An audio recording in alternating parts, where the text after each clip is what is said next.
Okay.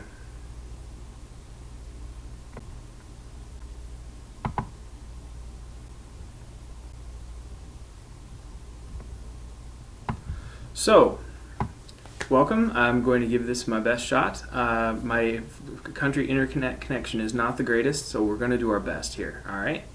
So here's what we're going to do. I am going to be reading out loud.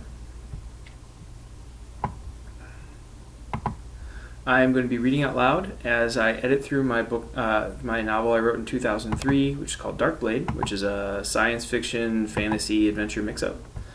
I am currently closing a bunch of other projects so I can get ready on that one. And what I'm going to do is I am going to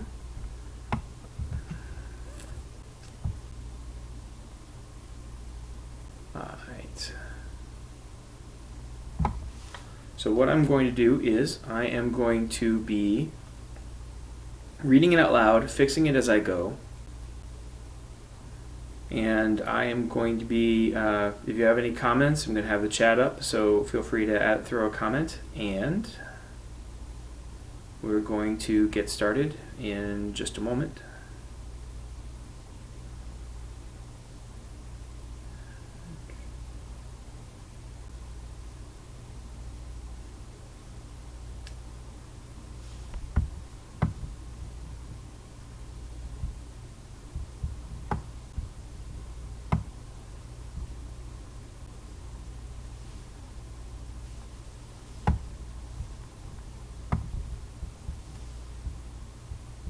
Chat.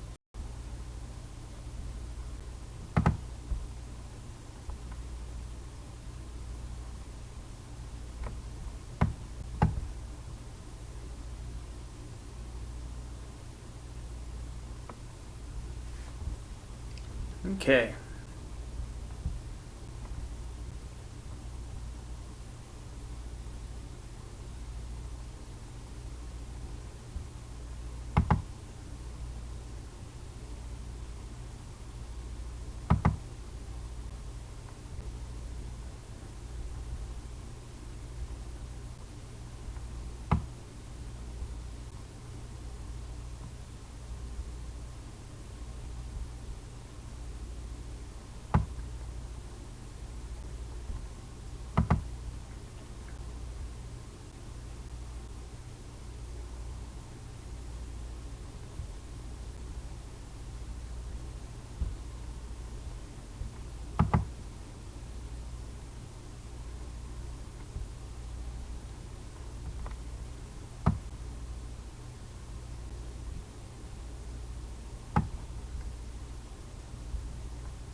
Double check something really quick. So we're gonna get this start up and going pretty soon.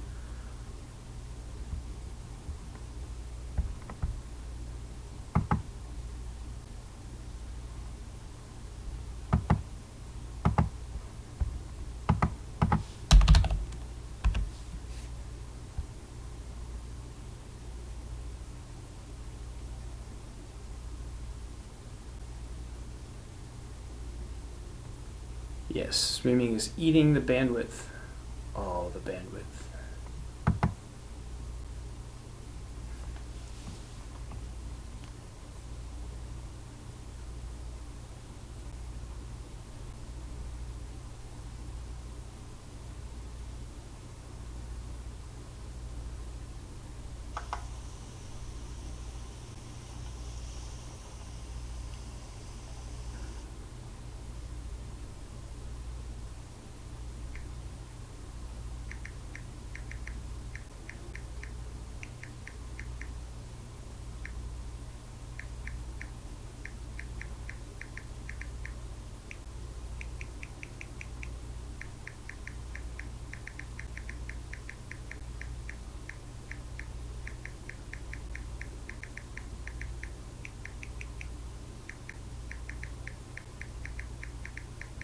Letting Twitter know that they should be joining me. And away we go. So this is the point where I sit down and I look up Darkblade 3rd edition. And then we get going.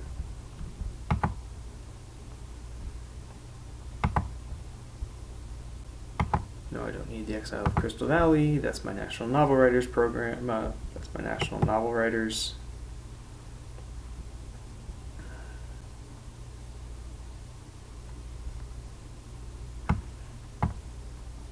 Yes, my poor CPU is working hard.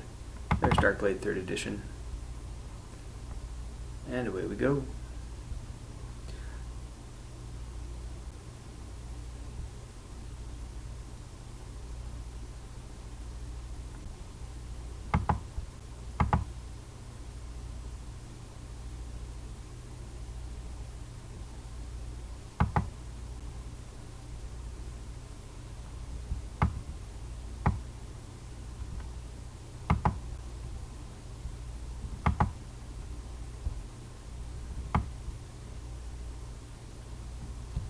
So, Darkblade, copyright 2004 by Bruce Raymond Burns, ebook copyright 2011, 2016, and welcome, you're going to be part of that copywriting process.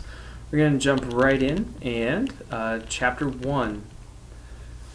You're finished, McDevey. Have the good grace to surrender peacefully. The execution order is for your family alone. Otherwise, my Resolute will scorch your planet from high orbit. I don't personally care. Still, you raise your little rebellion in the name of your people. It is bad form to make them pay for your foolishness. The middle-aged man on Resolute's main screen wore the brown and white robes of the ancient OL orders. His white hair and brown eyes matched his formal attire, but his unconcerned expression could have been contemplating a weather report instead of his own death sentence. Captain Richards, if you are still alive at the end of the remaining half an hour, I will be more than happy to surrender myself to a detachment of your Marines. Until that time, Tessor remains the hereditary property of the House of MacDuvet, as it has been for 200 years. You'll pardon me if I feel honor-bound to resist. Captain Richards snorted. Your kind are a throwback to the primitive days before the old ruled the web. Those mythical days of glory are over and gone. The Council has no place for self-appointed heroes or the delusional senses of honor. The Council of Owl bred you to be an administrator, not a rebel. What resistance could you possibly offer? You are outlawed, MacDuvet. The Council has struck your coat of arms from the list. Your planetary shields are failing. Your pathetic navy's best efforts could not even scorch my ship's paint. You have no remaining planetary defense fighters. I have all your surviving pilots in my brig. I have a full battery of 90 cannon, each one capable of leveling a city. Simply put, you are out of options. High Lord Ronald Reginald MacDuvet folded his hands patiently in front of his chest. As I've said repeatedly during the last 2 months of siege, you are here on very specific orders of the Council. Those orders include a precise timetable with which I have time to surrender. And that timetable gives me another 30 standard minutes to consider. If the Council is willing to erase a High Lord's family for defiance, what do you think they will do to an unblooded ship's captain who cannot follow a simple schedule? Captain Richards' fingers tightened to white-knuckled fury on his command chair. He wanted to open fire on the planet with every fiber of his being, but this artifact of a nobleman was right. He had seen captains crucified for disobeying direct council orders. MacDuvet's smile told the captain that he knew it too. You see, Captain Richards, even if you raise my planet to glass, you will never be anything more than the lapdog of the council. If you kill me now, I will have my revenge. I will also have done something you have never known in your entire life. I will have been free. Captain Richards launched himself from the command chair and shook a clenched fist at the screen. Pretty speeches and imaginary sophistications aren't going to save you, MacDuvet. You have 25 minutes left, but I can still hurt you, can't I?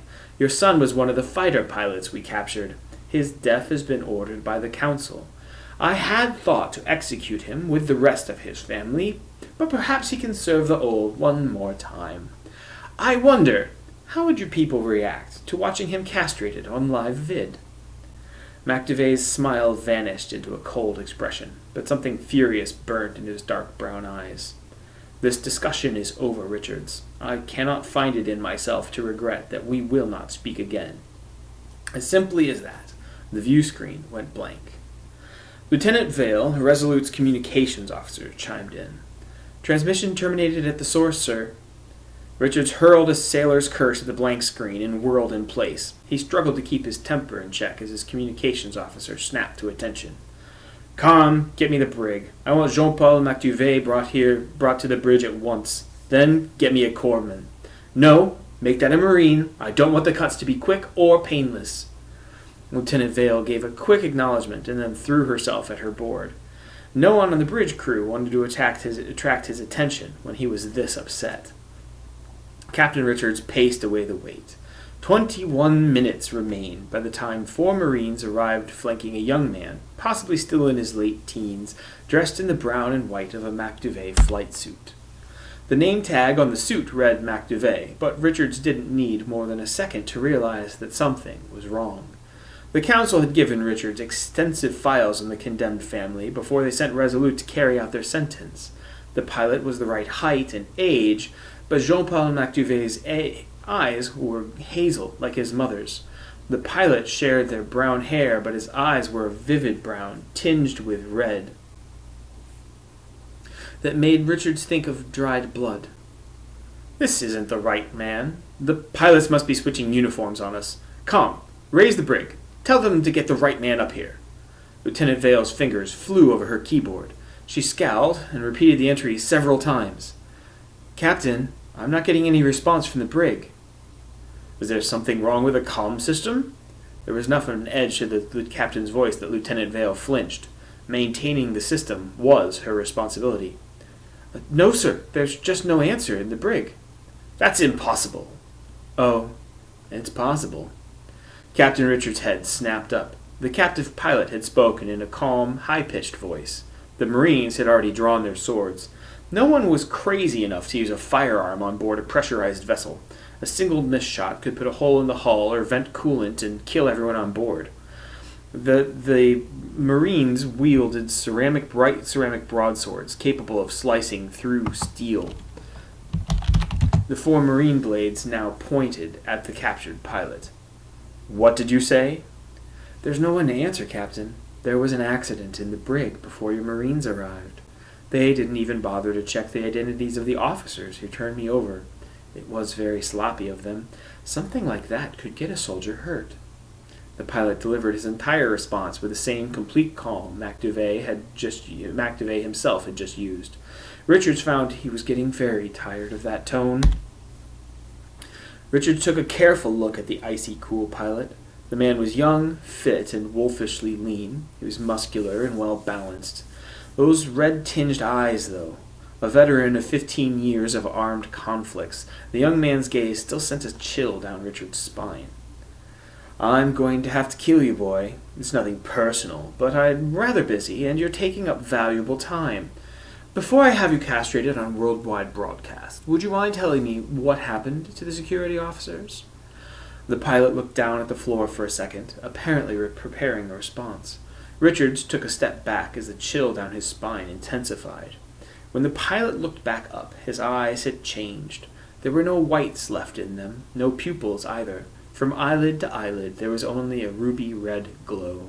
A sudden presence radiated from the boy that had not been there before, and for the first time in years, Captain Richards of the Old Navy felt his heart go cold with fear. "I happened to them," the pilot's voice reverberated with a new and grating power. If a rabid animal could speak, it might sound the same. Richards threw himself back and away from the boy. "Kill him!" he shouted to the Marines. To their credit, the Marines tried their best. They failed miserably. The thing in the pilot's uniform moved faster than anything Richards had ever seen. Blades thrust at where the man's heart had been. Heart, not heat. It's important. You can't really thrust at someone's heat. Blades thrust at where the man's heart had been, but he ducked the blows. Richards watched a knife-hand strike thrust through a Marine's hard armor, flesh, and bone. The pilot spun the dying Marine over his head, allowing the body's hard armor to catch the next group of sword cuts. Before the bloody body hit the floor, another Marine flew straight up into the ceiling. His arms and armor both bent with a new and unnatural joint. A glint of white flashed. The pilot had grabbed one of his victim's swords. Richards drew in a breath to shout a warning, but it was already too late. The pilot stepped forward with superhuman speed. A perfect horizontal cut divided one of the Marines at the waistline. The remaining guard raised his sword overhead for a mighty downward blow, but he never made it. The tip of the pilot's blade appeared out of the back of his head, and the final weapon fell from lifeless fingers. The bridge officers were the cream of the crop in the Old Navy. They threw themselves at the attacker. They didn't stand a chance. The first few officers fell to the pilot's sword even as they turned to fight. Half of the 20 bridge personnel were dead within 10 seconds. The 10 seconds was all the time it took for the platoon of Marines to arrive. As an emergency precaution, all ships had a full platoon on duty in waiting rooms. These Marines were trained to stop boarding actions, put down mutinies, and, if necessary, to punish independent-minded captains in a bloody and sort of permanent way. The 3 doors of the waiting room swung open on explosive charges. The Marines hurled themselves into the room with swords drawn. Electrochemical stimulants built into their armor made them unnaturally strong and fearless. 3 columns closed in on the pilot, each from different directions. The pilot snapped the ship's navigator's neck like a twig at the same moment that he drew the bridge officer's sword and threw it. Richard saw a narrow white blade bury itself up to the hilt in the leading Marine's breastplate. The force of the blow picked the body up and then pinned the Marine to the bulkhead behind him.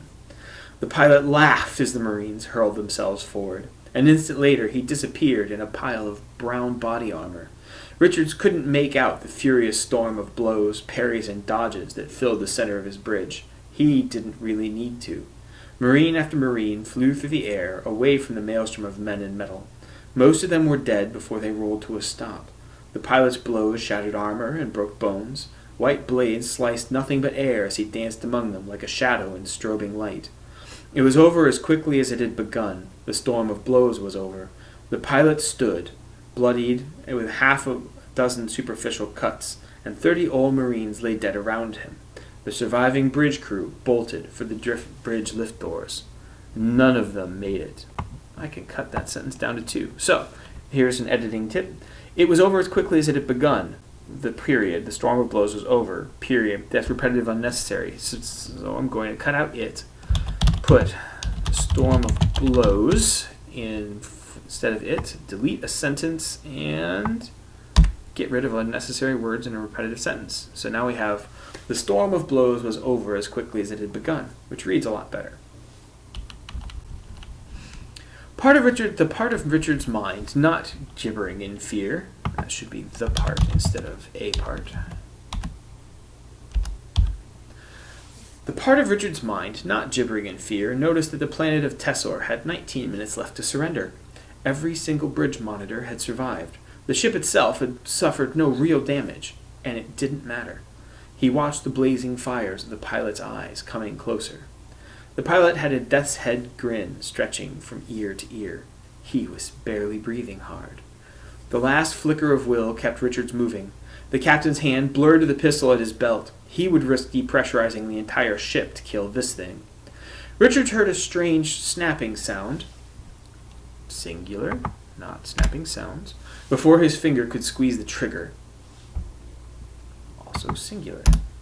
He squeezed the trigger with one finger. He looked down in amazement to see that his forearm and hand had been crushed by the pilot's open-handed slap. His pistol had embedded itself in the timer monitor. The pilot lifted Richards by the throat in a one-handed grip. Those burning eyes were looking right at him. Richards had to be imagining it, but he could almost feel himself floating in those eyes. It felt almost good, peaceful, and filthy right down to his bones. The thing in the pilot's uniform had just slaughtered 54 armed warriors. It wasn't breathing very hard. The thing rolled its head and laughed. That is another unnecessary repetition. So instead of breathing hard twice, we're going to delete that sentence. And then we're going to get the thing in the pilot's uniform had just slaughtered 54 armed warriors without visible effort. So we're not repeating a needless phrase. We're eliminating needless words, which is a big principle of editing. And we're changing up and giving some variety to the description, which is going to make the scene more interesting. The thing rolled its head and laughed. "You cannot believe how good this feels, Captain. But everything has a price, you know. I can do things you've never imagined, but even I need to feed." Richards lost all control of his body as the red fire grew in his vision and his mind. They seemed to fill the room and then the universe. That is an ambiguous pronoun. We're not sure what antecedent, so, because I've mentioned the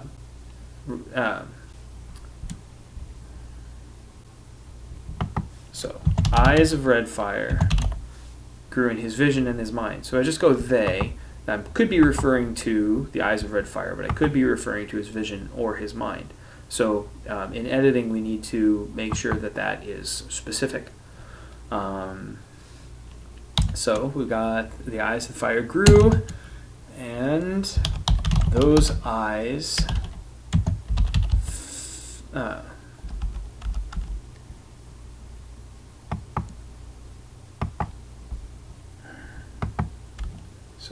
eyes of red fire grew in his vision and his mind. Those eyes seemed to fill the room and then the universe. He felt his will to fight fade completely in the face of the filthy peace. Let's say that 5 times fast, invading his very soul. Then, deep inside his mind and identity, something started to tear. The body that had once contained Captain Julian Richards of the Old Navy screamed as its murderer began to feed. End of scene 1. I get a beverage. Yay!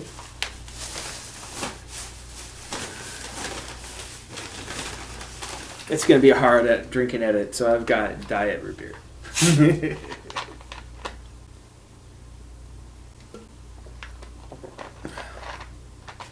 Deacon Ryder leaned back in his chair and let a slow whistle escape his lips. He spoke just loud enough to be heard over the bad music blaring over the bar's speakers. "You want to book passage from Reach to Tessor? Look, don't take this the wrong way. But what the stark are you thinking? Have you been living in a hole for the past 3 years?" Deacon shivered. His hand twitched beneath the table, close to the pistol on his right hip. The man across from him smiled in a way that made the gray tattoos on his face dance slightly. The tattoos were barely visible beneath the man's cloak, but they made Deacon nervous. He'd never seen anything like them outside of a history file, and he had seen a lot. There was something unsettling about the stranger. There was a sense of peace about him that had nothing to do with being in one of the most dangerous bars in Reach's orbit. "Let's just say that I've been out of touch. What seems to be the problem?" Okay, so editing note. I've got a pair of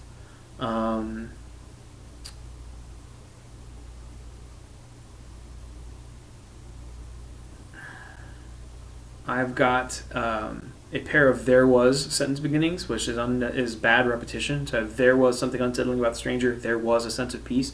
So when you're writing or when you're editing, you want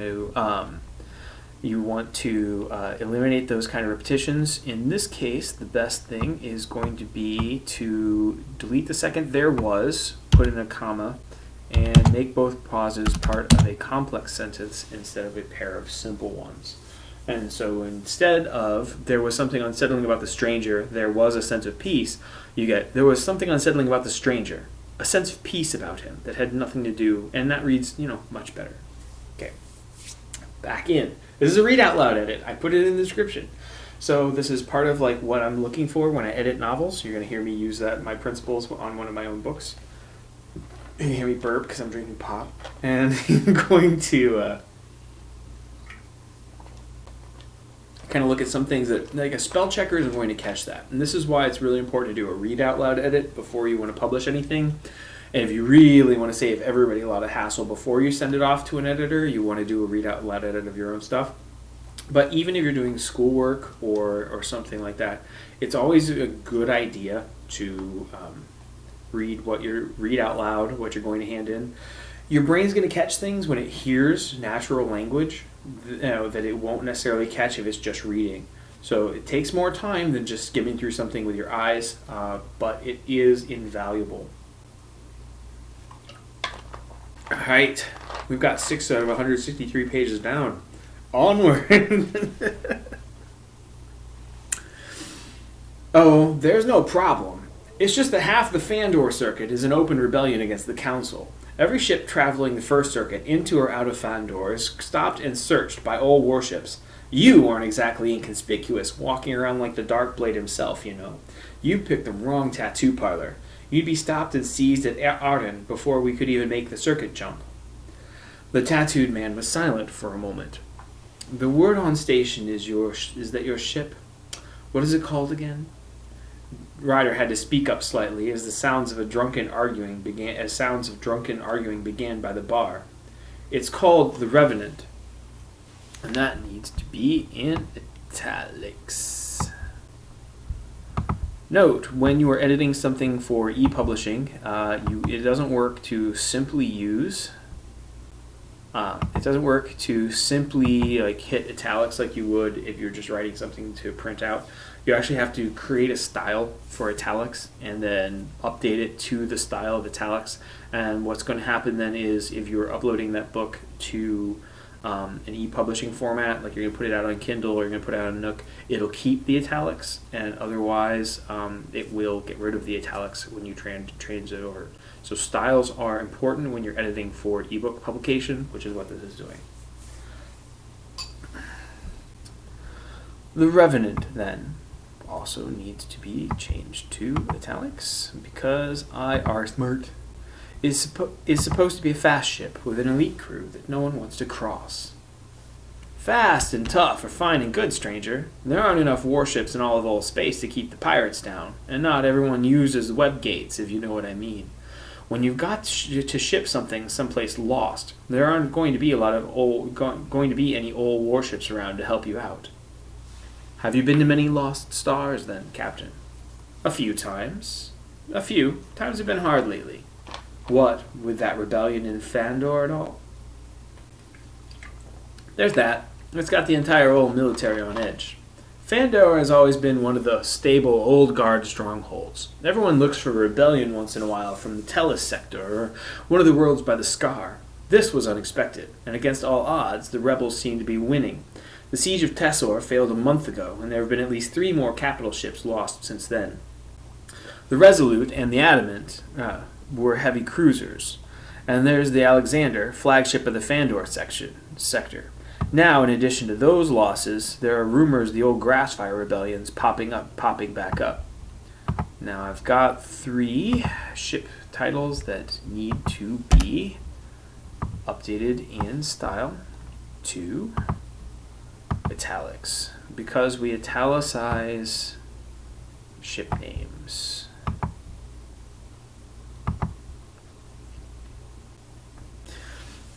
The arguing at the bar died down. Grunts and the wet smacking sounds of fists on flesh replaced the voices.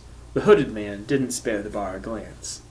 You mean that Tellus and the Scar are starting to rebel as well? It's starting to look that way. With more than a half-dozen web worlds in open rebellion, you can bet money that 10 times as many lost worlds are backing them. The Ol are facing their first real challenge in 40 years, and the Council's cracking down on anything remotely suspicious. I'm telling you, friend, go and get those tattoos removed before somebody else who knows a little history sees you. An Oil loyalist is going to think you're trying to start Darkblade's rebellion up again. Is that what they call it these days? Darkblade's rebellion. Both of the men leaned back slightly as a large, greasy person flew over the small table. He was not particularly well suited to flight. The flying man struck a table that splintered, proving himself equally ill-suited to landing. Ryder leaned back forward and then gave the man another measured stare. You really have been living on an asteroid somewhere, haven't you? The tattooed man shrugged lightly. I don't know what you mean. A second man hurled himself across their table. This one seemed to be in better control of his trajectory. He landed on the first man with his fists flying. Within seconds, the 2 of them were rolling around on the floor. The other bar patrons calmly stepped around them and went on with their business. Ryder had to speak a little louder still. You're telling me it's pure coincidence that you happen to look like a perfect holograph of the man who single-handedly brought the old to their knees 40 years ago? You don't even know about him. I'm not saying that at all, Captain Ryder. It's just interesting to hear what other people think about you. I told you, I've been out of touch. This was too much. He pressed his personal voucher card. He is ambiguous because I don't know which he, so I need to specify.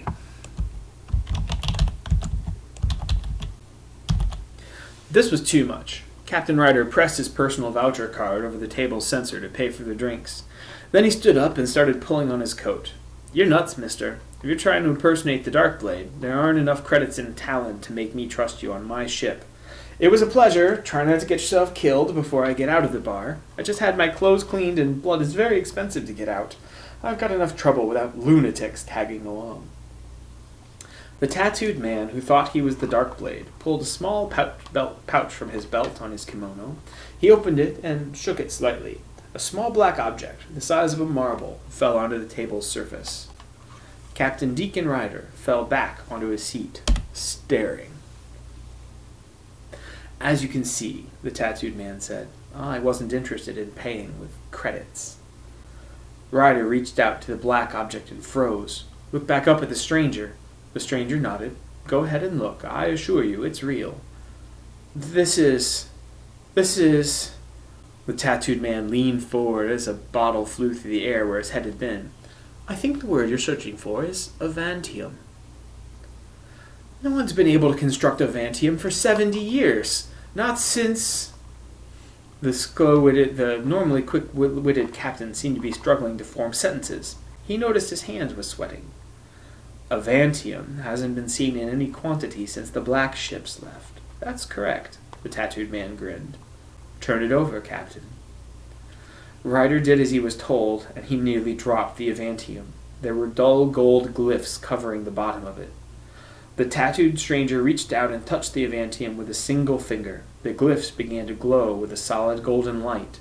The tattooed man removed his finger and the light dimmed. Ryder swallowed repeatedly before he regained his powers of speech. "This has been patterned. It's not just a piece of hull armor from a landing pod or something." Ryder stopped himself. He looked around to make sure no one else was listening and leaned forward and hissed, "Do you have any idea what this is worth?" "No, and neither do you. You could turn me in and hand that over to the Council of Ol in exchange for governorship of a web star system." "Why wouldn't I do that?" "Because, Deacon Ryder, you would have to present it to the Council of Ol. Even if they didn't just kill you for it, you wouldn't be able to hide your true identity, and the Council does not repeal its judgments. If you turn me in, you will spend the rest of your life on Warden. Your ship is actually the rebel frigate Phoenix, and it would be dismantled in deep space with its crew still aboard. I can give you more reasons if you really want them, but those should do for now, I think." Ryder really did drop the avantium. "How did you know? Who the Starg are you?" "It doesn't matter what I know. Believe the avantium. One way or another, you have to leave soon before anyone grows suspicious of how little cargo you're carrying. The only question left is, do we have a deal?" One of the wrestling drunks had produced a knife. Blood spattered suddenly across Ryder's left lapel. "Stark!" Ryder swore under his breath. His right hand blurred his holster and back up. Compressed air released a pair of "what" sounds. 2 claw-shaped darts embedded themselves in the fighting figures. Blue lightning sparked over each of the drunks for an instant before they both fell to the floor, slightly singed and infinitely more peaceful. They would be out for hours. Ryder holstered his weapon with an easy flourish. He was already walking towards the door of the bar. He casually fingered a decorative pin on his right collar. "Ryder to Revenant. Recall all crew members immediately. We've got trouble and we need to be gate-bound inside the hour. Oh, and I found a cargo." "You aren't going to believe the cargo I found." Ryder paused just in front of the door. "Are you coming, stranger, or did you decide you didn't want a ship after all?"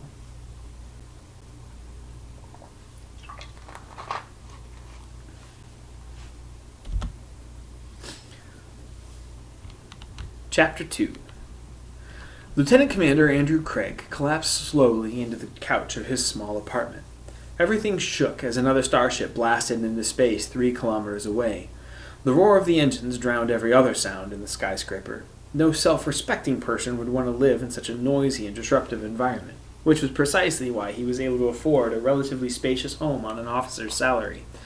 Still, it was away from the base and allowed him just enough space to keep his sanity. With Tessor in open rebellion against the overlords, sanity was an increasingly precious commodity. Andrew struggled to his feet and began to stagger towards the shower, shedding his clothes as he went.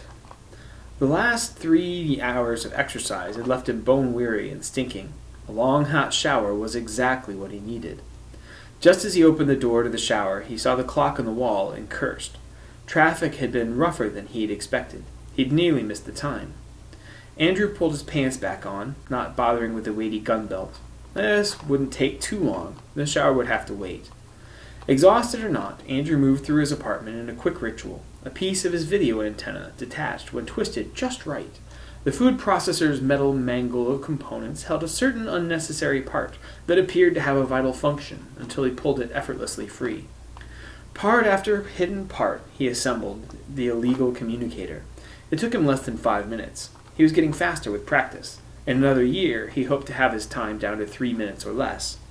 With a weary but expectant expression, Andrew turned on the shower and closed the bathroom door. Sitting on the toilet lid, he put the communicator on the sink so he could look back into the screen. His fingers danced a quick pattern over the control panel, and the communicator hummed to life. An elderly man with graying hair looked back at Andrew with a smile. "May the peace of God be with you, Andrew. And with your spirit, Elder Simeon. Have you finally accepted our offer of asylum? It is too dangerous for you to stay where you are." Andrew laughed. "I'm second in command of the Tessor Dragoons, brother.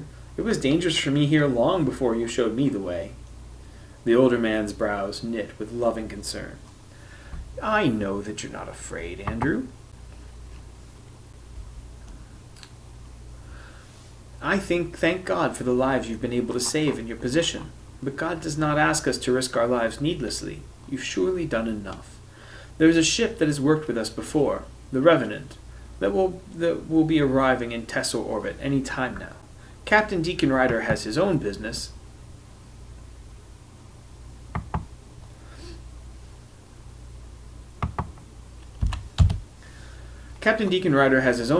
But I've spoken with him, and he's willing to get you to safety."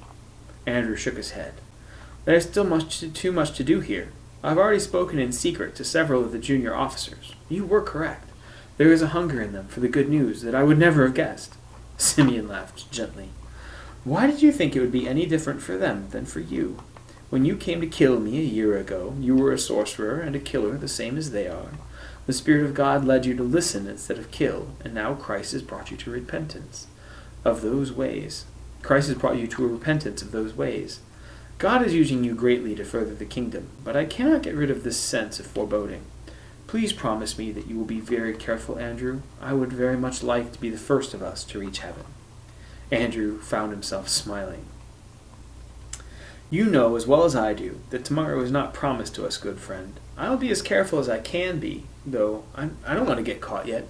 I've had the most exciting feeling that God has something very special planned for me. And remember, Jesus lives in me, so help is never far from me, is it?" Simeon smiled at the young man who had become so close to him over the past years. "You have studied the word very hard, Andrew. You're correct, of course. Only, please don't take any unnecessary risks. I've grown fond of speaking with you." "I know, and I love you as a brother in Christ. For safety's sake, though, I shouldn't stay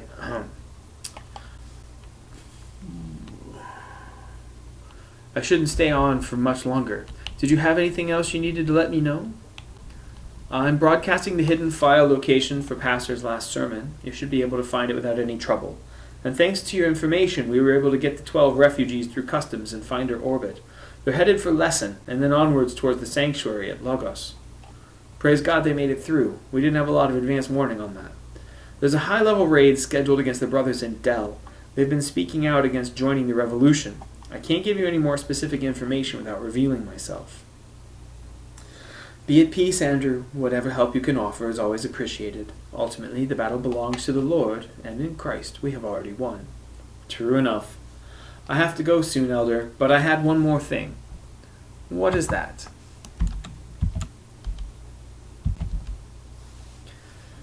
"Would you pray with me?" Elder Simeon's face wrinkled into a kind-hearted smile. "I thought you'd never ask. Kind-hearted should be hyphenated."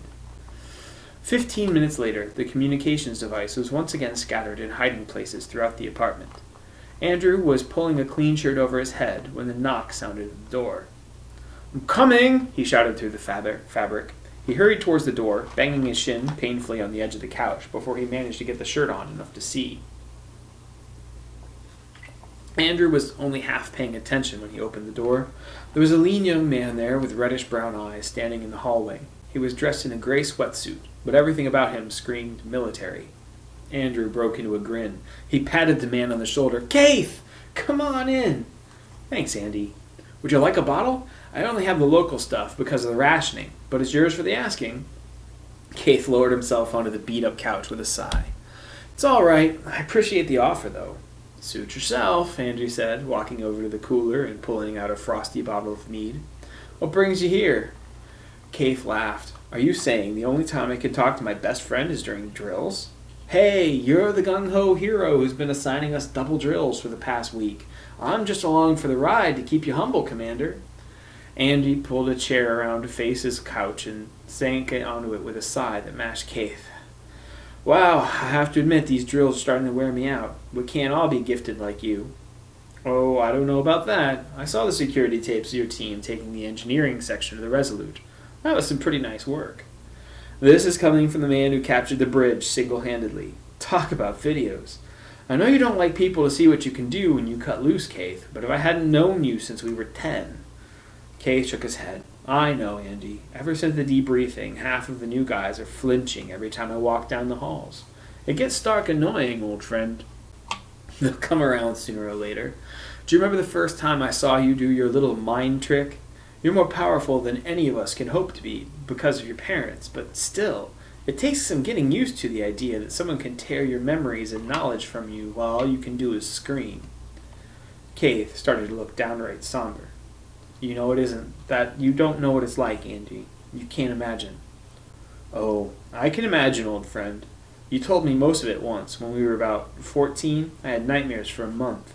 You have the same basic deal as the rest of us. Your powers serve you in life, and we serve after. Except you have so much power that it's not enough.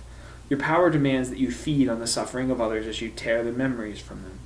I know more than that, Keith. It's never come up before, but I do.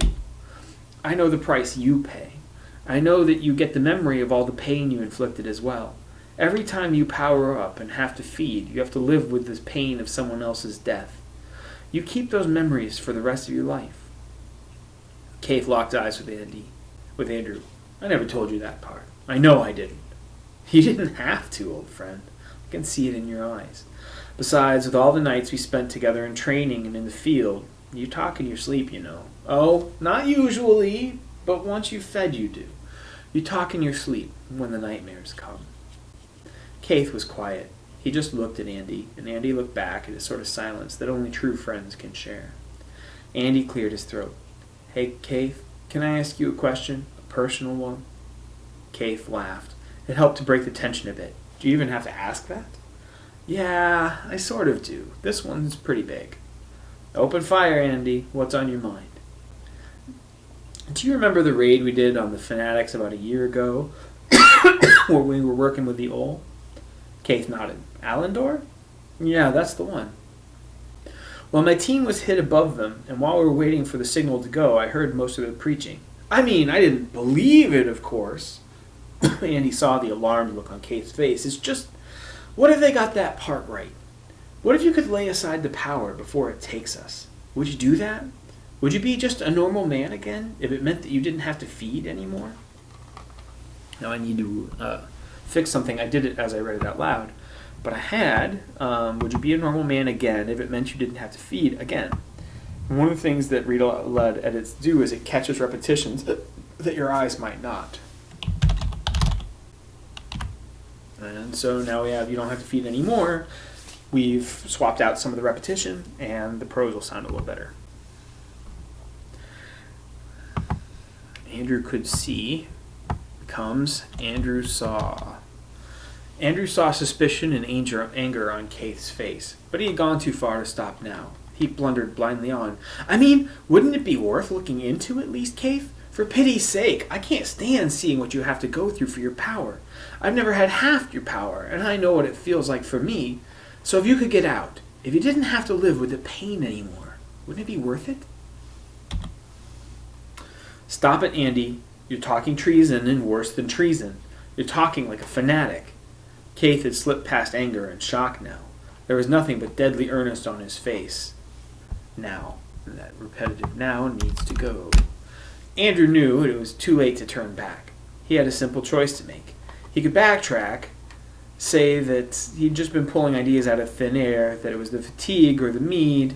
Keith would pretend to believe him for the sake of his friendship, or he could tell the truth, and his best friend would kill him for it. Andrew took a very deep breath and let it out slowly. Jesus, please give me strength. I had to try, you see. You're the best friend I have ever had in the world, and we've been more than friends to each other through the years. I had to try and give you the peace that I've found. So if I sound like a fanatic, it's because I am one. I'm a follower of the way of Jesus Christ, and I've been one in secret for a year now, ever since that raid in Allendor. Keith was silent for a long moment. Andrew Craig, you've always been my best friend. At least now I know why you haven't been anything else for over a year. I'll always be there for you, and you know that. He paused, obviously struggling for words. I'm glad you told me, Andy. I honestly am. I came up here to ask you about a suspicious transmission that intelligence picked up from your apartment. This way is better. I'm glad you told me, because I couldn't ask anyone else to do this. Andrew saw Keith's hand blur towards the small of his back. He knew what lay there. They both carried concealed weapons as a matter of security. It came with the job. Andrew realized that his own pistol was lying on the floor near his shower. It was a stupid mistake, a rookie mistake. The pistol might as well have been in orbit for all the good it was going to do him. It was that precise moment when Andrew knew he was about to die. Sure enough, Commander Keith Moore was suddenly holding a high-powered pistol with the muzzle aimed center mass at Andrew's chest. When he spoke again, Keith's voice had taken on the steely calm of a trained killer. You are my best friend, Andrew. I love you too much to let you die at someone else's hand. Goodbye. Captain Deacon Ryder coughed politely. His guest looked up from the data screen. His hood was thrown back to show dark hair and brown eyes. Once Deacon had gotten past the shock of the tattoos, he noticed that they followed the man's facial features, accenting what was there instead of overwhelming them. The Darkblade, if that was who he really was, looked a lot less frightening than he would have imagined. He didn't look much over 30 years of age, but there was something behind his eyes, something that made Deacon Ryder think that maybe his guest was far older than the rebellion that bore his name. It was not a particularly comforting thought. The Darkblade smiled gently. Come in, Captain Ryder. It's your ship, after all. Deacon walked into the cabin and sat down in the other free chair. Well, we're in Tessa orbit. I can't believe that we're here, but it's the truth. We already passed through customs, and the local constabulary is convinced that we're a mild-mannered merchant vessel. Given the state of things, I'd give it another couple hours. We'll find some legitimate cargo to ship, just to keep up appearances. While we're loading cargo, you'll have about a day to look around. Then we're out of here, one way or the other. This is still the capital of a rebel state, and I don't want to be around in case the overlords get their act together. Very well, Captain. I should be able to get my business done in time to fit your schedule. If you don't, then you're on your own. I'm sorry, but I've got an entire ship full of people to take care of. I understand. Deacon ran his hand through his hair. So, do I get to know what this is all about? The Darkblade leaned back in his chair and fixed the captain with a long stare. It should be in his chair, not and his chair. I think I was using dictation software when I did this part. It's a possibility. Alright. The Darkblade leaned back in his chair and fixed the captain with a long stare. Deacon felt like a cadet again under the stranger's piercing gaze. He reminded himself that he was a captain of this vessel. He would not allow some complete stranger to make him jump like a rookie on his first assignment. And rookie is wrong for a naval officer. We're going to replace rookie with midshipman. Are you sure you want to know, Captain? There are some things that cannot be unlearned. There are some facts that cannot be known without your life changing forever. Deacon wondered if the Darkblade was deliberately baiting him.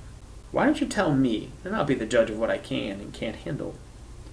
Very well, Captain. We're in here because I believe that an angel spoke to me in a dream. He said that I was to come here and to begin my search. Deacon rolled his eyes.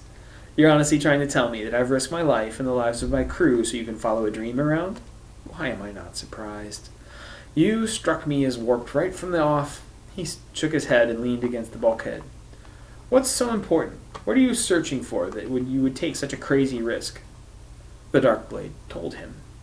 As Captain Deacon Ryder walked away from the Darkblade's quarters, he was already calling for his 2 most reliable security officers to join him in the ready room. He did not even notice that he was shaking. Chapter 3. Keith Moore felt something. By itself, that was unusual. You couldn't let yourself feel anything if you were going to kill.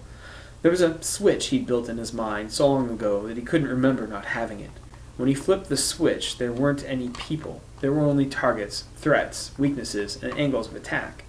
When it was time to kill, the ones who cared died, and Keith was still alive. I have scare quotes around Squitch because I was a young writer. I was afraid that my non-standard use of the word would, I needed to protect it. And you really want to get rid of scare quotes in your fiction whenever you can. They're weak. They're a sign of weakness. So, when he flipped the switch isn't as bold as being confident in how your character views the world. In Keith's mind, he flips the switch. And because the switch is so regularly real to him, it doesn't get square quotes, it doesn't get italics, it's just normal text because it's just normal thought for the character. So Keith flipped the switch, willing his fingers to pull the trigger, but they didn't. For a single heartbeat, the switch failed. Keith didn't see a target. He saw his best friend. It was only a heartbeat, but it was there. A heartbeat was all Andrew seemed to need. Against any other man, seemed to need is wrong. It's clumsy. And needed is tighter, faster, and is one word instead of 3. Omit needless words. Against any other man, Andrew might have been able to disarm his opponent. Keith and Andrew both knew exactly how fast the other was, and Andrew had no chance. For that reason, it stunned Keith to see Andrew kick out. Andrew didn't kick up at Keith's pistol. Keith saw his friend's foot slam into an out-of-the-way corner of his couch. Hidden charges fired when the circuit closed. The couch exploded in a blinding flash of light and a shockwave that sent Keith stumbling forward. Keith knew he was open. He even knew exactly what move Andrew had to use if he was going to live. Andrew performed perfectly. Keith was helpless before his friend's flawless movement. Keith felt his wrist grabbed and twisted. He was pulled forward and rolled over Andrew's hip with perfect mechanical advantage. Keith felt a moment of pride in his friend's ability, and then he hit the wall. Now, normally in third person, you would avoid some of the structure in the paragraph I just did, which is called the passive voice. I threw the ball versus the ball was thrown by me. In this case, I decided to break the normal editing rule because I really want a clear distinction between Keith and Andy, and I want to be really limited, rigidly locked in Keith's viewpoint. So I deliberately break the passive voice rule on this one as a way to maintain characterization. And that's always an important rule of writing. You want to know the rules, know why the rules are there, so you know when it's time to break them. You're breaking them for a good reason. Make sense? Okay.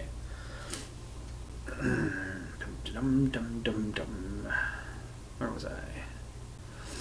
Andrew was one of the best in the business, but Keith knew he was better.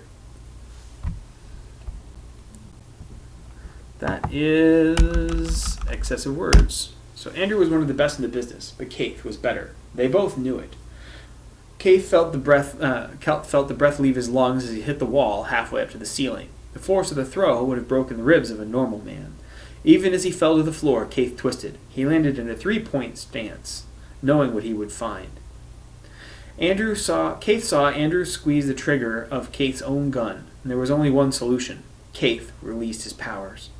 Keith felt the magic thunder through him like red lightning. Strength, speed, and reflexes suddenly coiled with the stored energy of a cobra, begging to be released. Keith didn't release them. He needed his power for something else, something that only a handful of the mighty could do. With his power burning through him, time seemed to slow to a crawl. Keith could see the pre-firing spark within the energy pistol. At the same time, he began to draw the power adamant. It was going to be a race. That should not be 2 sentences, that should be 1. And instead of at the same time, let's go at the same instant. So, make those two sentences one, they'll flow better. Let's give it a try. Keith could see the pre-firing spark within the energy pistol at the same instant he began to draw the power adamant. It was going to be a race. Yeah, that's much better. Andrew had already pulled the trigger. Even the most powerful pistols were bound by the laws of physics. Energy cells gathered stored potential energy in a holding field. The holding field filled and then released into the amplifier assembly. The amplifier assembly poured the energy through the alignment fields in the barrel.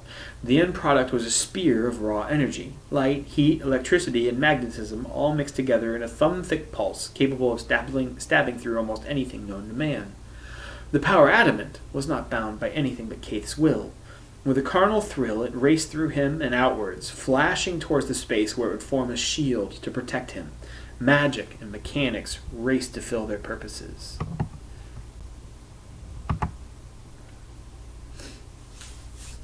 The power adamant caught the energy bolt in the air, centimeters over Keith's heart. The half-meter-long spear of energy splashed against adamant for a second of brilliance, and then it was spent.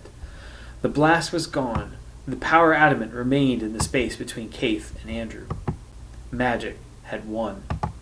Andrew wasn't about to admit defeat. The pistol fired again.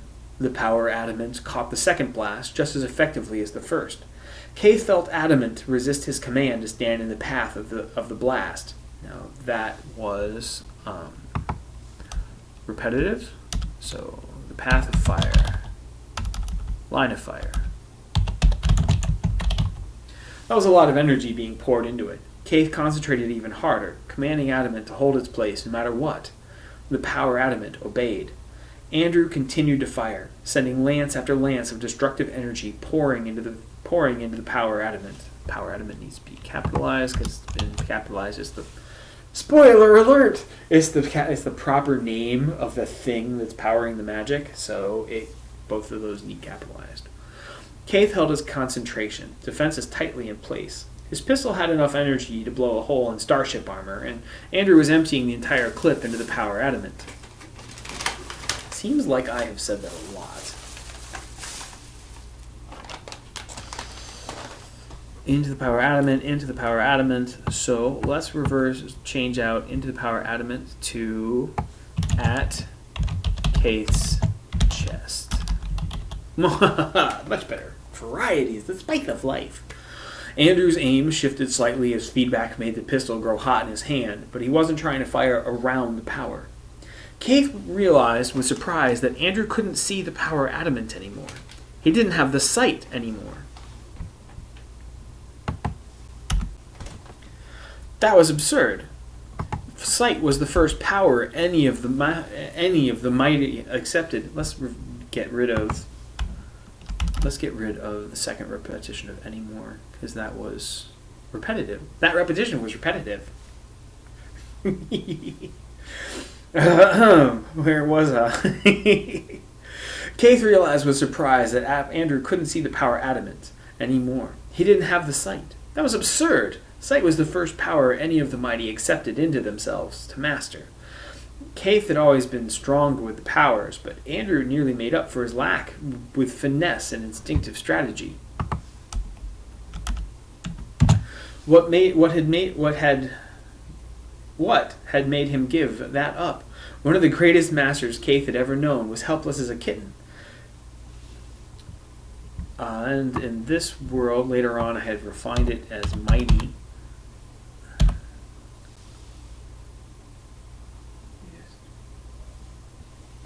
And because that's kind of awkward, greatest of the mighty.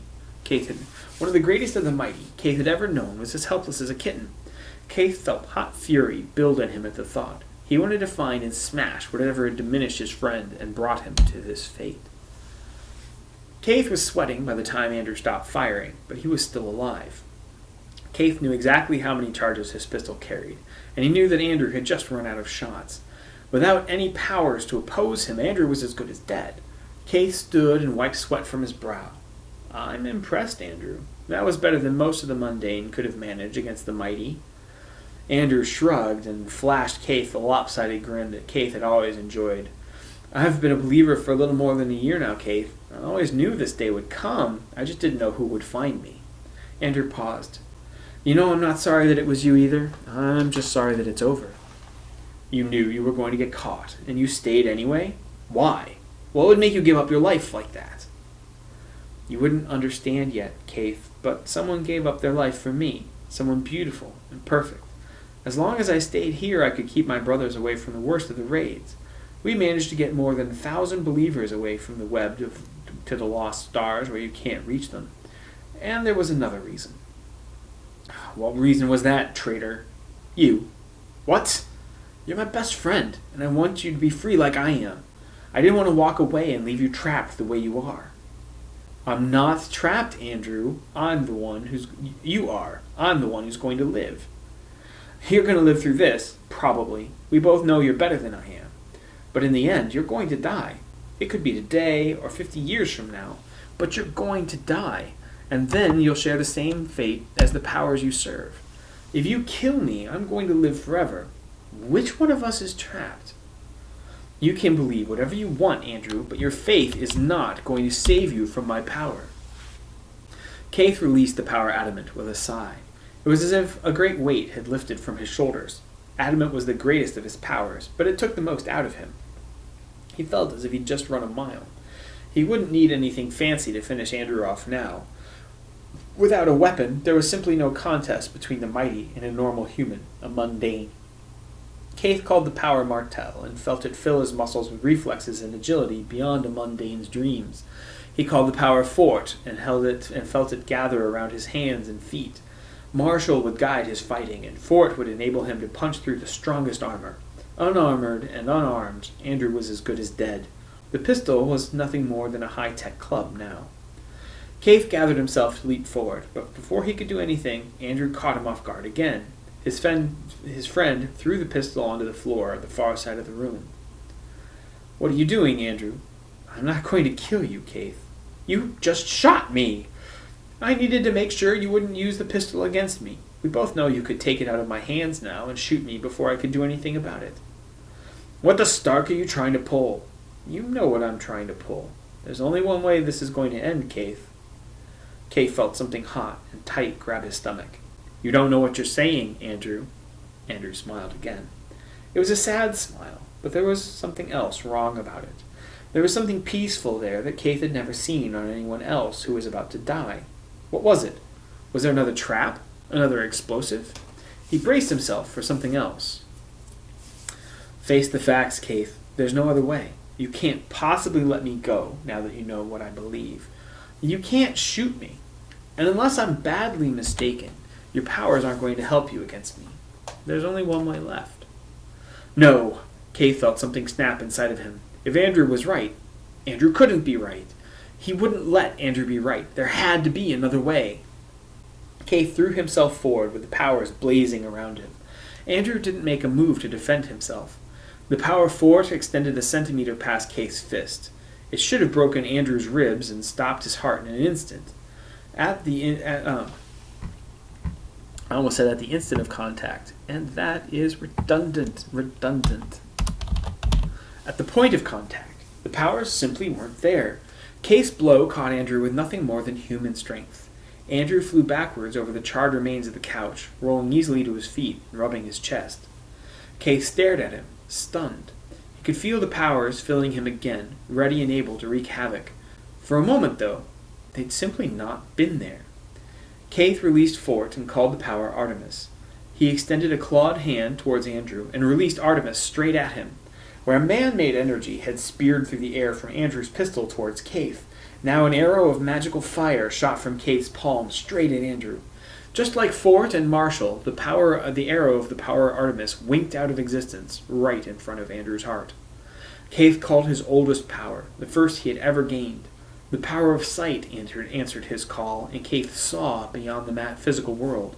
He needed to see what new powers Andrew had called to stand against him. Only Andrew would have been able to call a power without one of the mighty noticing. That was the sort of finesse that made him so deadly. It was exactly what Keith's old friend would have done. Keith almost grinned in expectation. He should have guessed. Even before the sight became clear, Keith was confident that this is what had happened. He couldn't have been more wrong. There was no power anywhere near Andrew.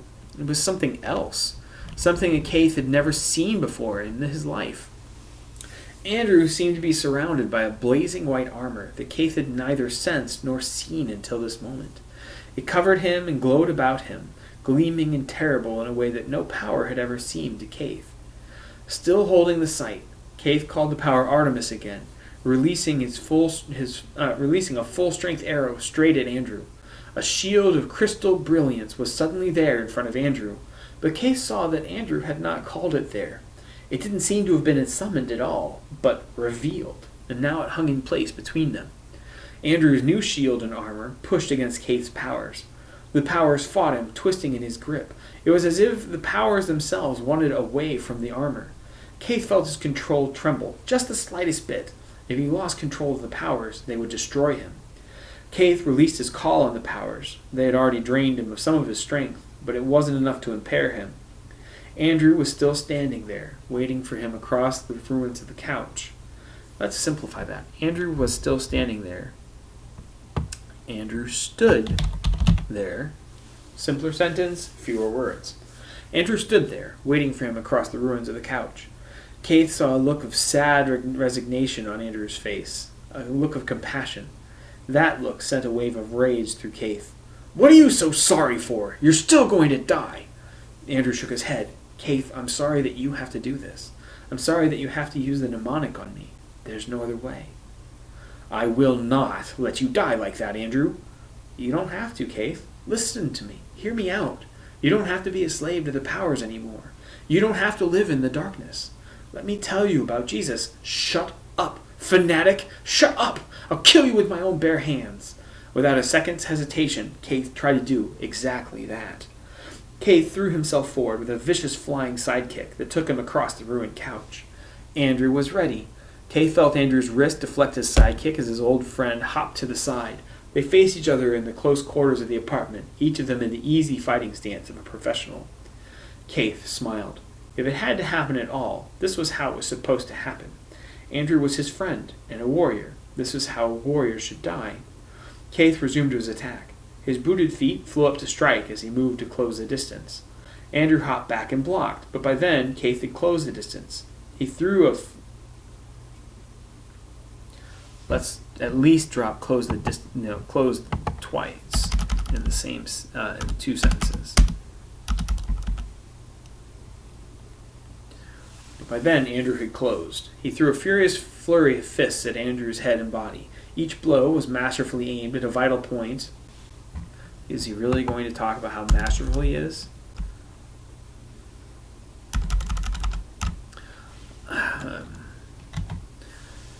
He threw a furious flurry of fists at Andrew's head and body. Each blow aimed at a vital point or a vulnerable organ. Each blow failed to connect. 3 times the junior officer knocked Keith's attacks aside completely or turned them into glancing blows. Keith threw a snap kick to Andrew's groin only to see Andrew lean aside at the last moment. Instead of blocking the blow, Andrew's ridge hand swept up and caught Keith's ankle on the rise, adding to the momentum and throwing Keith off balance. Faster than Keith thought possible, Andrew's open palm struck Keith just inside the hip, hurling him backwards and down to the floor. Keith slapped the floor hard an instant before his body hit, bleeding off the force of the fall. He let the momentum that was left carry him in a back somersault to his feet. Keith raised his hands just in time to block a roundhouse kick. Instead of breaking his sternum, it just threw him backwards into the wall. As he bounced back off the wall, Keith threw his back fist to Andrew's face, too hard and fast for his friend to ignore. Andrew blocked the blow as well as Keith's follow-up punch to his stomach. Keith's third attack, a short roundhouse to the thigh, staggered Andrew for a second. Keith refused to press his luck and hopped back out of range. "You've improved," Keith muttered. Andrew rubbed his leg, but Keith knew which of them had come out worse for the wear. Keith's ribs were aching. He'd been limping for days because of his hip. His forearm felt like he'd nearly broken blocking the last kick. "Keith, I fought by your side step by step for the last year without magic or powers to aid me. All I had was the strength, heart, and mind God gave me. While you've been developing your powers, I've been putting what power I have to the best possible use." "That's pathetic. No mundane could possibly compete with the mighty." "Where have you been for the past year?" "I'm still alive. I found out I could live without the magic, Keith. It's better with Jesus. Cleaner. I don't have to be stronger because he's strong enough for both of us." Keith felt rage spilling over in his mind at his old friend's words, but he forced himself to hold back. He needed to catch his breath if he was going to do his duty, if he was going to kill his friend. Andrew continued, "And look around. You're maybe the best fighter since the Darkblade himself, but I'm still here. You don't need the powers, Keith. Please." Keith lost control of his anger. The powers raged helplessly within him, filling his heart with a fury at the heresy that had claimed his best friend. The powers screamed in his ears, and he lost himself in the bloodlust. Keith felt muscle and bone beneath his fists as he lashed out, but it seemed to be someone else fighting. He felt Andrew's body beneath his feet and shins as he kicked. His vision flashed red and black as the foot struck him in the temple. A flurry of blows danced across his body with strength and accuracy. The battle raged through the small compartment. Both men were masters, trained from childhood and just coming into their fighting prime.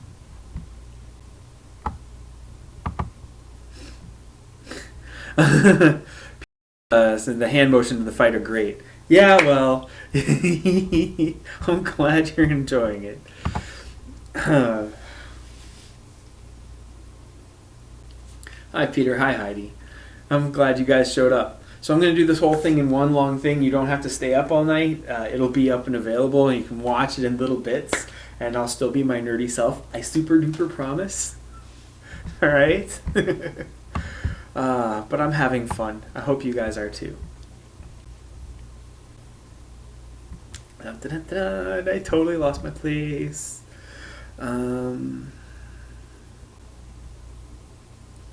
Honestly, where was I? Keith felt rage spilling over in his mind at his old friend's words, but he forced himself to hold back. He needed to catch his breath if he was going to do his duty, if he was going to kill his friend. Andrew continued, "And look around. You may be the best fighter since the Darkblade himself, but I'm still here.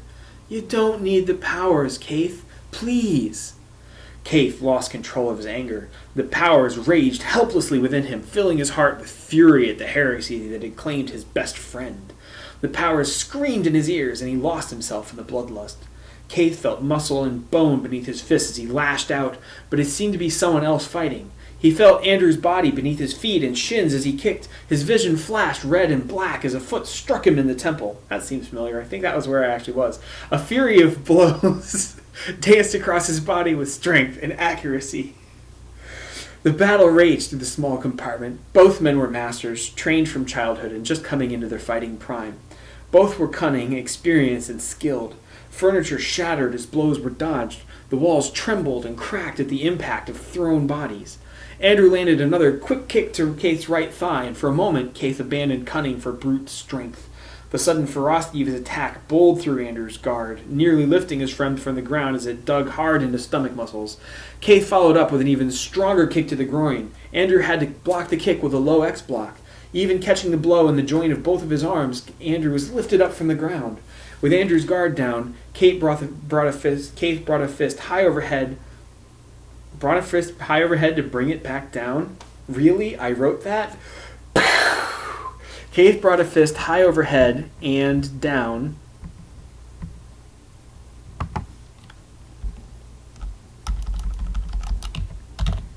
To end the battle to end the battle for good. Forgive me. Andrew was more than ready. With lightning speed, the junior officer threw himself forward and down. Keith's punch passed through empty air. Andrew was behind him. Keith felt a strong lock grasp his throat. Other hand. The choke, already tired, the room suddenly seemed to spin in front of Keith's eyes. The chokehold was cutting off flow of oxygenated blood to his brain. He had bare seconds to break the lock, or the fight would truly be over. Keith tried to hammer his elbow back into Andrew, but his friend had positioned himself beautifully. There was no good angle. Keith grabbed the arm around his throat and threw them both forward in an awkward front flip. They both crashed into the ground, Andrew on bottom. Keith finally managed to plant his elbow in Andrew's torso, break the grip, and roll free. Andrew was just as quick, and when Keith rose to his feet, Andrew was waiting. The fierce fight continued for minutes, with both men tiring. It was a beautiful and terrible battle. Skill and technique threw blows beyond the ability of mere strength, beyond the tolerance of normal men. Andrew continued to give, just a little bit better than Keith did, performing far beyond what Keith believed possible. Keith fought with fury and bloodlust, but Andrew had no thought or care of his own life. Keith knew what they both knew. Andrew was winning. That was a stupid sentence.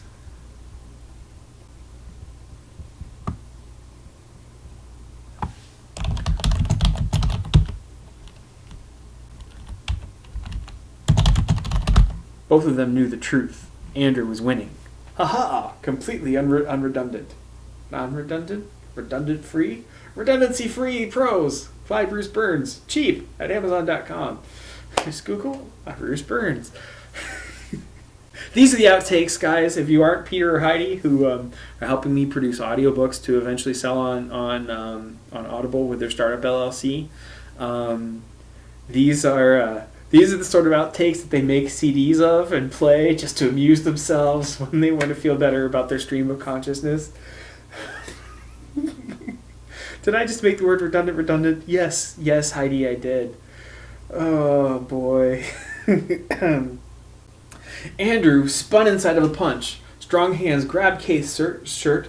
Andrew swept Keith's legs and lifted the commander high into the air. Then the strong hands pulled him into gravity's waiting embrace, pushing harder than ever before. Keith felt a small coffee table shatter against his back. Then he hit the floor again, driving the air from his lungs.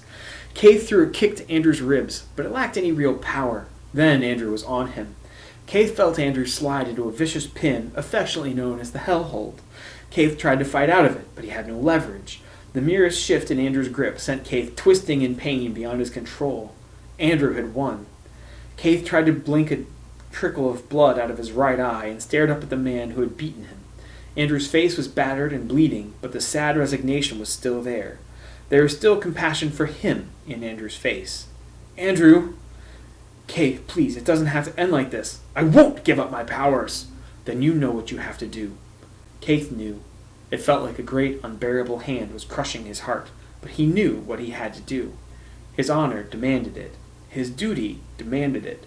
The powers screamed for it. Keith activated his mnemonic. Keith felt Andrew's body tense against him when the mnemonic reached across the space between them. An image flashed through Keith's mind, tainted by pain. Keith watched his fight with Andrew through Andrew's eyes.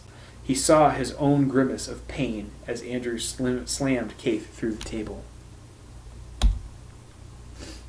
The powers had stopped screaming at him now. They delighted in the pain of the mnemonic like sex, like a drug. The image was one of Andrew's memories, scanned and torn from his brain by the energy patterns of the mnemonic. Another image flashed, and another. Finding the chemical patterns of one memory, the mnemonic spread like wildfire through Andrew's brain. Andrew should have been screaming out his last moments of life, but he was not. Keith himself was unable to move as the flow of memories became a torrent, then a flood. But somehow Andrew spoke. Somehow Keith heard it over the storm of images the mnemonic made in his mind. Each word must have caused Andrew unspeakable effort, but one by one they came. Love you, Keith. Andrew's voice was slurring and ragged with pain as his mind was torn apart. And I forgive. Andrew's back arched as a fresh wave of agony surged through him. It was nearly over. The powers were screaming with delight in his mind.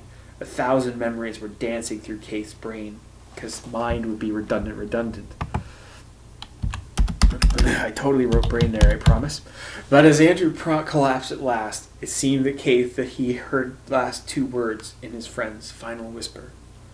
Forgive you. When Keith's mind stopped reeling, he found himself alone in a battered apartment. He held his best friend's traitor's body to his chest and wept like a child. I did good. I made myself cry. I get Doritos.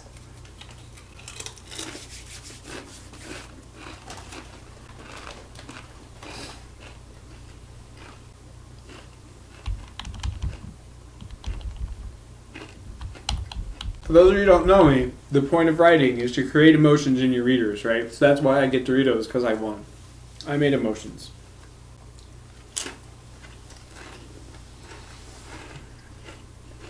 Yes. Is that anything like waffles? Less fattening.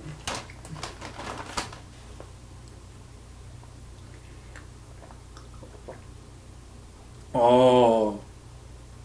Ich habe eine kleine Tasse Wasser.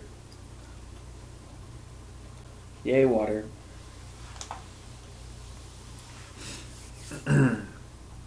Commander Keith Moore, Chapter 4. Commander Keith Moore bolted upright. He could hear the echoes of a scream in the confines of his small office. His mouth was open. He was sweating. Keith raised a hand and wiped sweat from his face. Then he lowered his face into his hands and moaned softly, "Andy." The door to his open office and cut off thoughts of his dead friend. Keith looked up and immediately rose to attention and saluted. Admiral Kevin Donaldson was walking into the room. Even in a good mood, the 2-meter-tall black man was an imposing figure of solid muscle beneath his uniform. That's right, everybody who knows my Twitter feed and knows I vote Republican. I'm so racist that I put a 2-meter-tall black man as the default commander of my planetary army, because I'm a bigot like that. The expression on the Admiral's face was anything but happy. The Admiral gave a tense and quick salute. Keith came to parade rest. "Do you mind telling me what you think you're doing, Commander?" "Sir, I fell asleep. I'm sorry. It was a nightmare. It won't happen again."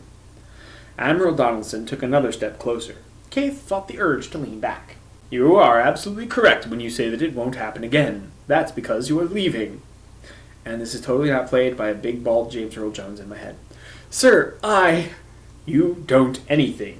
You've just been involved in a major incident. You killed your best friend, which was the right thing to do, but it couldn't have been an easy thing to do, and until you can get your head on straight, I don't want you anywhere near this office." "Sir, my head is—" Admiral Donaldson held up his hand to silence Keith and closed the door quickly. When he turned back, his expression was hard as steel. Keith swallowed. Yes, it's James Earl Jones as played by Colossus. Your head, Commander, is hardwired with a multi-million credit mnemonic scanner assembly, the only one in your unit. It allows you to scan and download the entire life memories of a target, incorporating them into your own mind. Yes, I'm aware of your little toy. I'm aware that you're genetically engineered so you can endure the process without going insane like a mundane would. But, much as you try to deny it, you are still a human being. You watched your best friend die. You felt your best friend die. You killed him yourself. Now you can pretend as hard as you'd like that you can hack that and show up to work the next day. You can pretend that you're not being ripped to shreds. There's nothing I can do about that. What I can do is order the MPs that you're not to be admitted to this or any other military facility for the next 10 days. If you try and violate this order, I will have them stun you senseless or have a doctor drug you into a stupor for the remainder of that time. Do I make myself clear?" He had.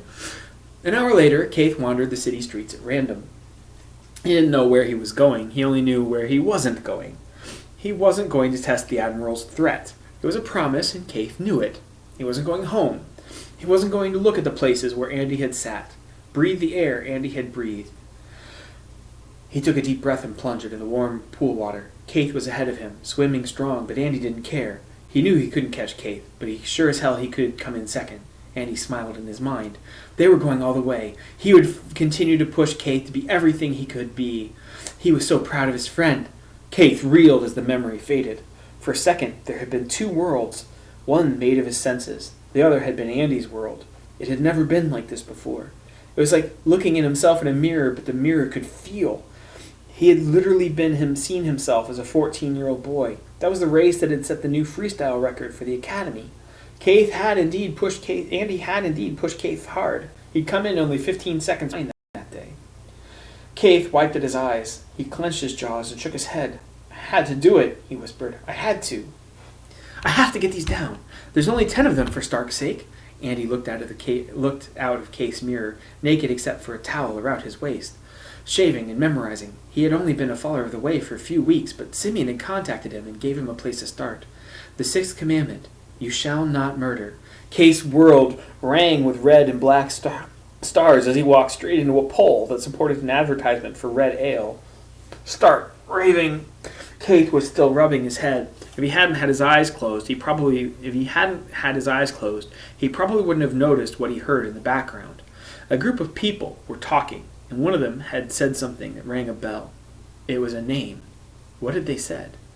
He listened more carefully. The voice was speaking with a slight Talesian accent. When you wanted passage to Tessor, you didn't say you wanted me to risk the lives of everyone on my ship just so that you could visit the bloody library. You didn't have to come down, Captain Ryder. I know how to get from place to place when I have to. Sure, I should just let the opportunity of a lifetime walk right out on my fingers. Not a chance. If you are who you say you are, then I'm not letting you out of my sight. It's dangerous here. I asked you not to come. I asked you not to go. You didn't listen to me, so why should I listen to you? The voices were drawing nearer. Keith listened to the crawling sensation at the back of his neck, a gut instinct that's... artificial schizophrenia. Yes, Peter. This is why you should never rip people's brains out of their skulls. It's, side effects. That's the critical ethic. The voices were drawing nearer. Keith listened to the crawling sensation at the back of his neck, a gut instinct that something was wrong. He slipped into fieldcraft, bent down to adjust one of his shoes. He watched out of the corner of his eyes as the arguing men came closer. There were 5 of men. One was dressed as a merchant. 3 looked like seasoned spacers.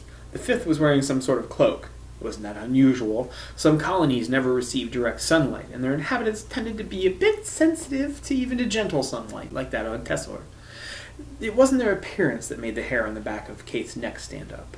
It was the way they were half whispering to each other as they walked down the street. I'm not going to do slow chat. This way they can harass me in live time, and I will be responding a little more accurately. Ha ha ha, slow mode is off, chat away. I will. So they're all gingers. Yes, Heidi.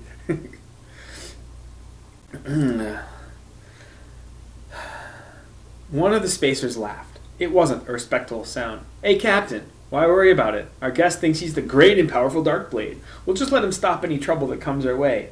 He takes off the hood and we can run away while the MPs laugh their heads off. The merchant, the captain, growled slightly. I need that in parentheses. I'm glad to hear you've got such a strong sense of humor, McTeague. You'll need every ounce of it while I have you hand scrub the waste recycler back on Phoenix. They walked in silence after that, but Kate's mind was whirling even faster than it already had. Another memory flashed through his mind. The memory was one of Captain Richards. We've had another sighting of the Phoenix, gentlemen. There was a man in an officer's uniform, plastered, pointing towards a display screen. It showed a Manta-class light frigate alongside a picture of a slender young man. It seems that Captain Deacon Ryder still refuses to accept the fact that the Owl won the war. The vision faded, but the facts were that were associated. Let's just get rid of those 2 words. Die words, die. But the facts associated with it didn't. The mnemonic told Kate that Captain Deacon Ryder was a former admiral in the rebel navy of Sluis. Following the rebellion, they had taken their fastest ship and a hand-picked crew into exile. Bopping from Webb to Lost Worlds and back again, he had been causing the old Navy fits for the past 5 years running. He was considered extremely dangerous. Deacon Ryder was on Tessor.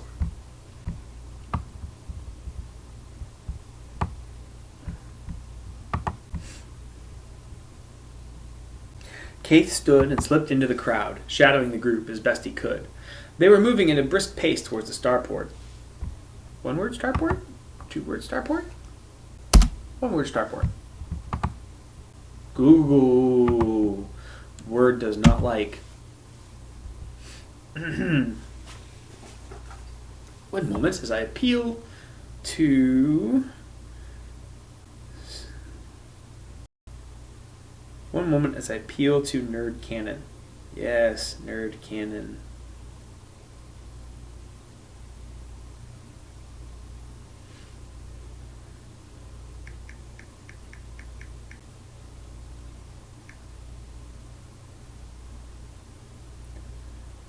Yeah, NASA has a starport homepage, 1 word, so that's going to be 1 word.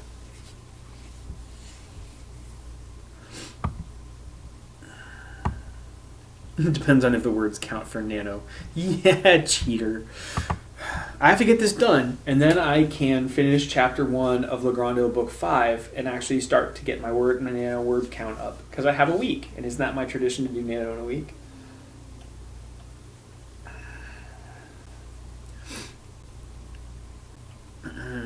Deacon Ryder was on Tessor. We already covered that. Case stood and slipped into the crowds, shadowing the group as best he could. They were moving at a brisk pace towards the starport. One word.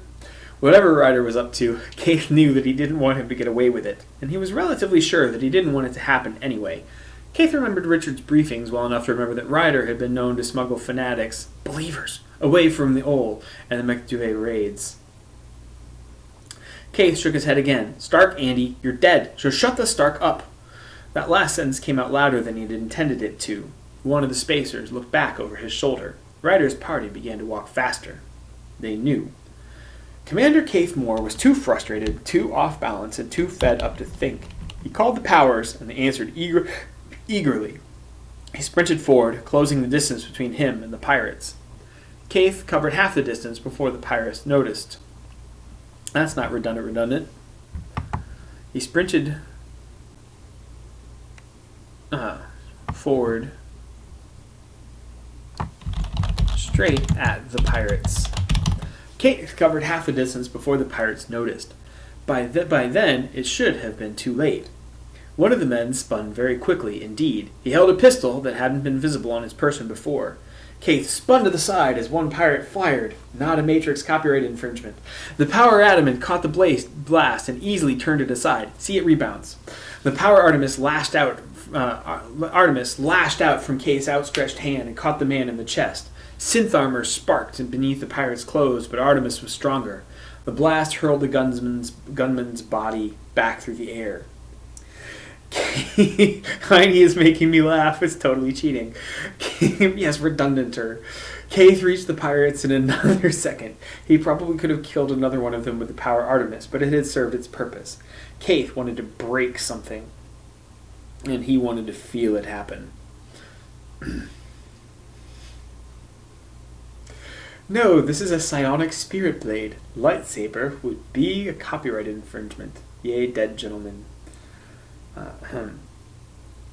One of the pirates shouted a warning. The words seemed almost slow as Keith burned his way through time, faster than any normal human being.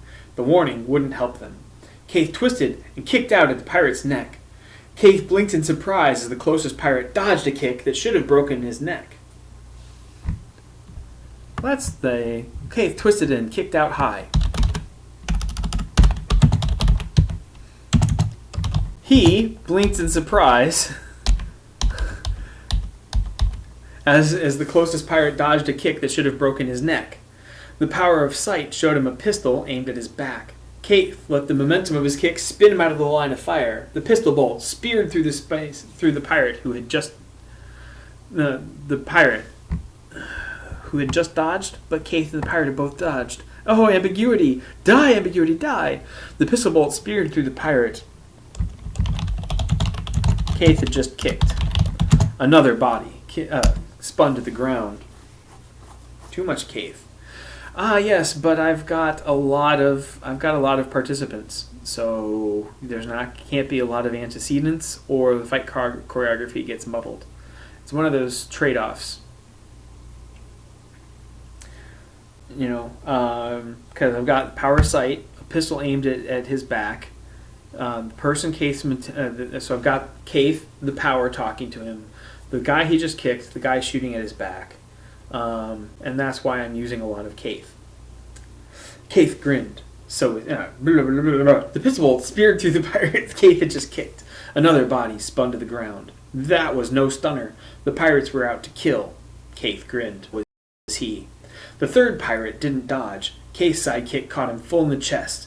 There was a crunching sound as the man flew through the air, and another as his body hit a nearby wall, a fair distance off the ground. Sight called a warning to Keith's mind, a vision of a gun aimed at Keith's ribs. Adamant was aimed elsewhere, and it would take too long to redirect the power. Keith leaned back as quick as he could, as quickly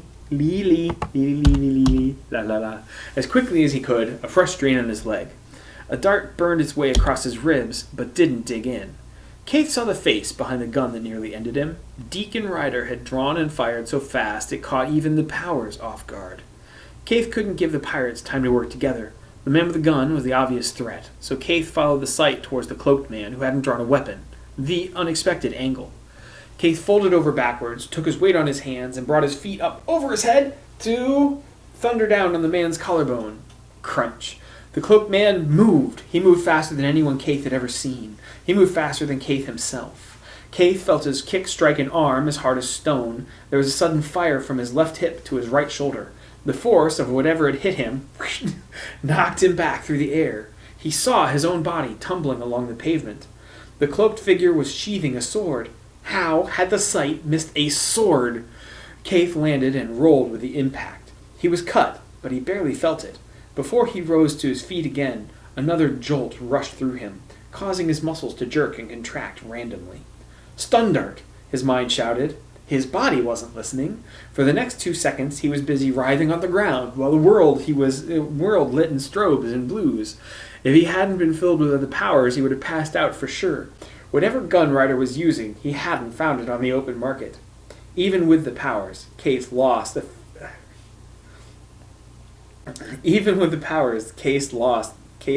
few seconds. Yes, there's spoilers. I put spoilers in to amuse myself. It's one of those vaguely masturbatory things writers do in order to make themselves giggle. I made you snort. Congrats. How the sight had possessed a sword, in case you're wondering. Yay! Snorting! I get a Dorito.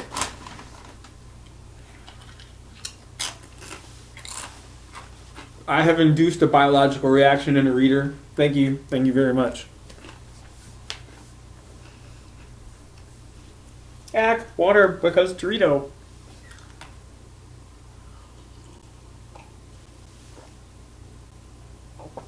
No waffles. Too fattening. That water tastes nasty. Alright. I'm going to finish this. I'm going to get fresh water because blah, blah, blah, blah. Alright. So, crappie flop. White and blue. He would have passed out. Even with the powers, Keith lost a few seconds. He staggered back to his feet. The burning across his stomach and chest drew sharper and angrier. The powers raged in his mind, eager for vengeance. He had to keep control, he knew. He could never afford to lose control completely. Gaining his feet, Keith shook his head. Yeah, I don't say it out loud, but you find out what happens if to find out what happens if he loses control completely, read The Slave of Tuerhote by me. There's some examples. Gaining his feet, Keith shook his head. The 3 bodies were still around him, but the remaining 2 pirates were nowhere to be seen. Keith closed his eyes and concentrated, sending the power of sight soaring ahead.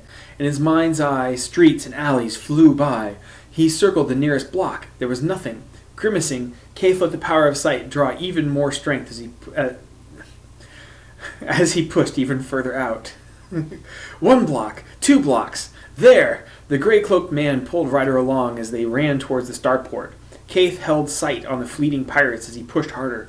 The cut was distracting him. His body wanted to react to it, but he couldn't afford to. Keith ran with all the powers he could summon, and all of his own strength as well. He felt his joints creak as he rounded corners. The Admiral was right. He was still human. He had to know his limitations. He wasn't going to catch Ryder if he sprained something first. Nope, he's kind of ignoring the fact that he's bleeding out as he's... No sooner did he finish the thought than the sight showed the pirates turning into an alley. Seeking to get ahead of him, Keith sent the sight rushing quickly ahead. 50 meters ahead, the alley ended in a dead end. It was surrounded by modest 6-story buildings. They were trapped. Starport is 1 starward. Yes.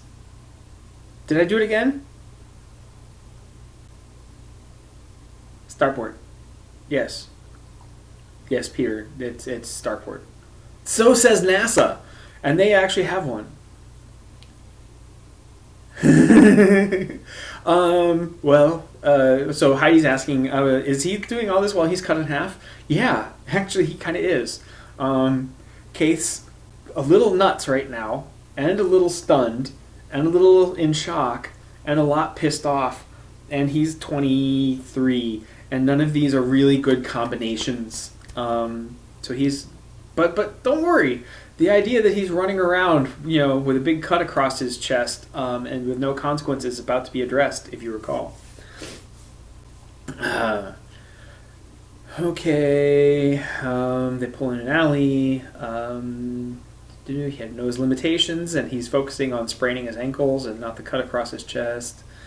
Keith dashed across the street, leaping clear over a hover car that was in his way. Then the street and the car were far behind him. He heard a crash behind him, but that didn't matter. Yes, Heidi, it's merely a flesh wound. That was behind him. The pirates were up ahead, only 1 block away now, just out of sight. No sooner had he finished his thought than the sight showed the pirates turning into an alley. Seeking to get ahead of him, Keith sent the sight rushing quickly ahead. 50 meters ahead, the alley ended in a dead end. It was surrounded by modest 6-story buildings. They were trapped. Keith released the sight. He was 3 seconds away from the mouth of the alley himself. Something was finally going right today. 'Cause that's gonna happen. You're one of my characters, sucker. He saw a flash of blue-white light in the alley mouth. Was Ryder firing stunners blindly around the corner? Keith sped up. He would move too fast to hit. The pirates still had a lot to be hit. The pirates still had a lot to learn. Keith rounded the corner, ready for a fight. The alley was empty. Keith skidded to a halt. He sent the sight roaring down the alley ahead of him. Down the alley? Boss, I sent the sight down the alley and they wasn't there. No, the alley. Oy vey.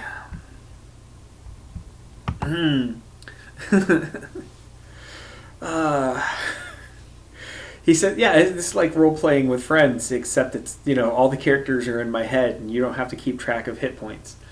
There were no doors opening or closing. He sent the sight soaring to the rooftops. They were deserted. Keith looked at the windows and fire escapes. There was nothing. Keith heard a stony crack immediately to his right and looked. He had just put his powered fist 6 inches into a concrete wall. Keith released the powers and nearly collapsed as they stopped supporting him. His stomach and loins were wet with his own blood. I got 12. Stop it, you guys. I love hearing you guys are distracting as all hell. I love it. I love having my friends along. You guys are why I'm doing this. So I hope it's worth it. Alright, where was I? Oh yeah, hey look, I've been cut.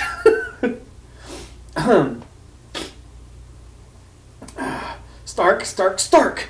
The wall felt a lot more solid when he hit it without the powers filling him. Keith's legs buckled. He slid down the wall, taking the strain off his tortured body.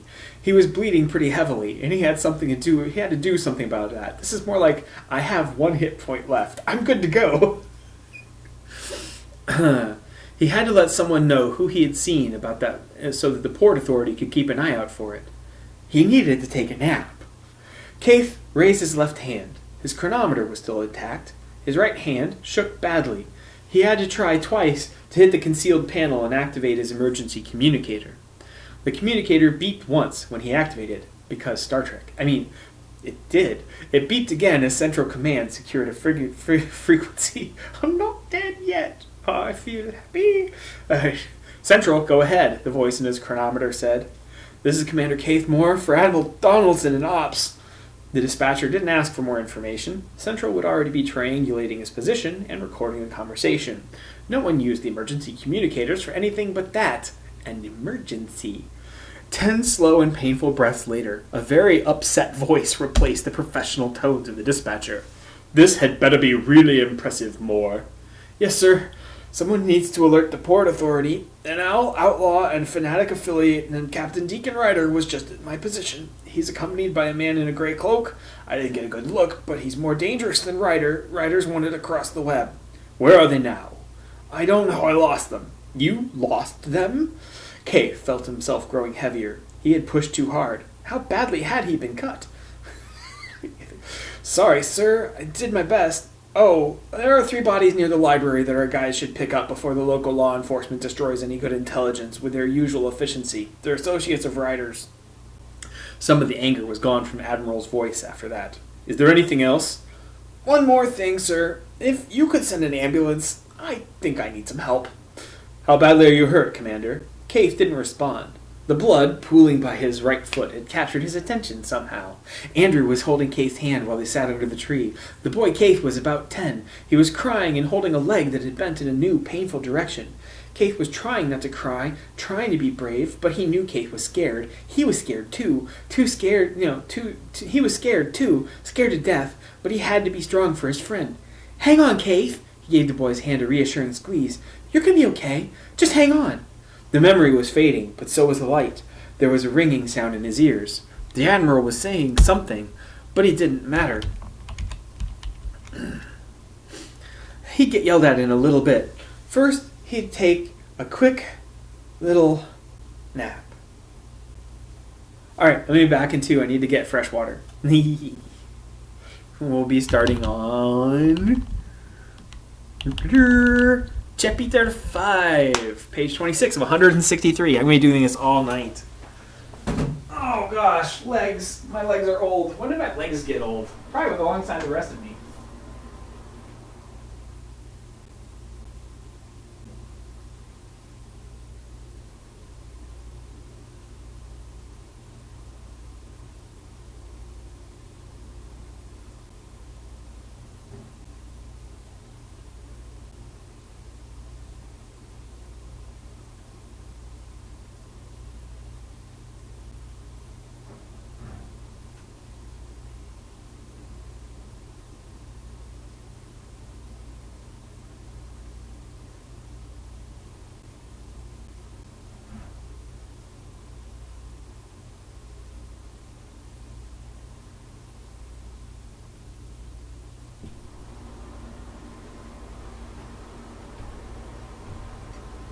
Close, you stupid door. That fan is loud.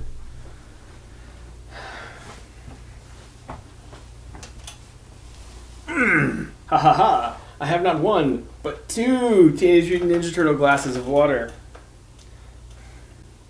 Cowabunga.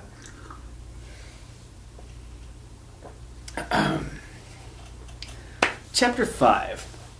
Keith returned slowly to the world around him. His world consisted of a single, pod-like chamber, barely larger than his own body. It was completely padded with a cushion material. The material gave off a pale green glow that made his eyes strain, but at least he could see. He lay naked on his back, but his skin was flecked with a silvery tinge along the broad line from his hip to the opposite shoulder. The silvery tinge felt strange, tingly, as if the flesh beneath it was crawling with a mind of its own. The flesh, not his flesh. It was not a pleasant sensation. Nanites, Keith muttered to himself with disgust. Nanotechnology was on the cutting edge of medical science. It was just one of the many pieces of knowledge that had been lost in the Black Ship War, remembered but no longer understood. It had taken countless billions of credits and decades of research for the MacDuvet family to recreate that single piece of lost tech. The results had paid off. Millions of microscopic robots could fill gravely wounded flesh, performing repairs on the cellular level if necessary. Previously mortal wounds and incurable tumors were now treatable. There had been some complications with retrieving the nanites in the beginning, but great progress had been made since then. Don't let your brain think about what those might look like. The fact they were still willing to use this technology on him meant 2 things. First, he had been more seriously wounded than he had originally thought. The image of the man in the gray cloak flashed through his mind, and it brought with him a twinge of phantom pain from the blow.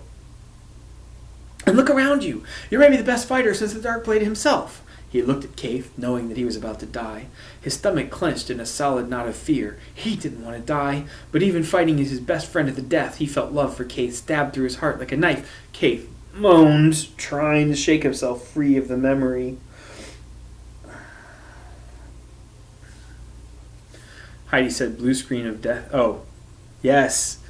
Yeah, Heidi's comments, Heidi said blue screen of death, and one of my comments that I've put on Twitter is everybody has medical nanites, and nobody ever writes the stories of what happens when the medical nanites go blue screen of death.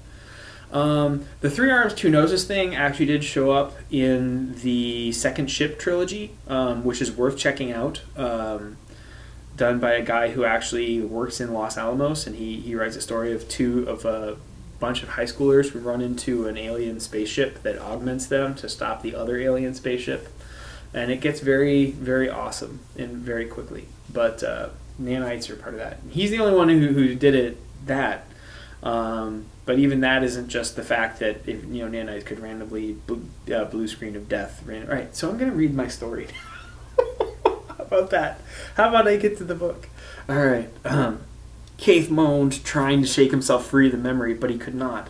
The feeling, feeling Andrew's love for him in those final moments tore at his very soul. It broke his concentration, and the memory continued to hold him. Back in his apartment, he felt Keith squirm in the hold, twisting beneath his body. He couldn't let go. He had to win, so that Keith had no other way than the mnemonic. He knew that he was about to die. Nothing would change that. But if Keith had his memories, then Keith would know about Jesus. If he died this way, there was hope for his friend, for his best friend.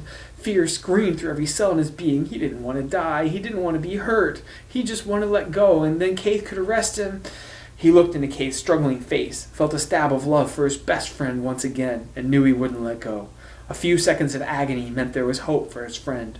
Lord, I'm so scared, but save my friend. Then the mnemonic started to rip him apart. I love you, Keith.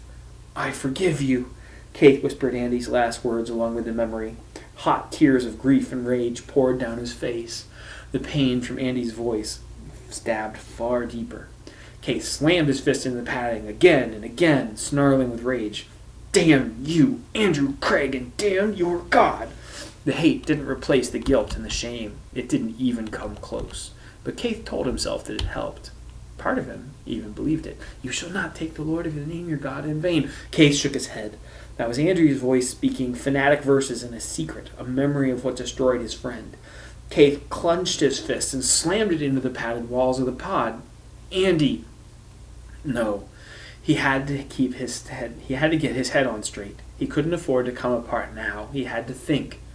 He was in a nanite pod. Each treatment cost nearly 100,000 credits. He had been hurt worse than ever before, but there were slower and vastly more efficient treatments available for his wounds. A nanite pod session could heal in hours what would take months. What was so important that they needed him healed so quickly? What had happened?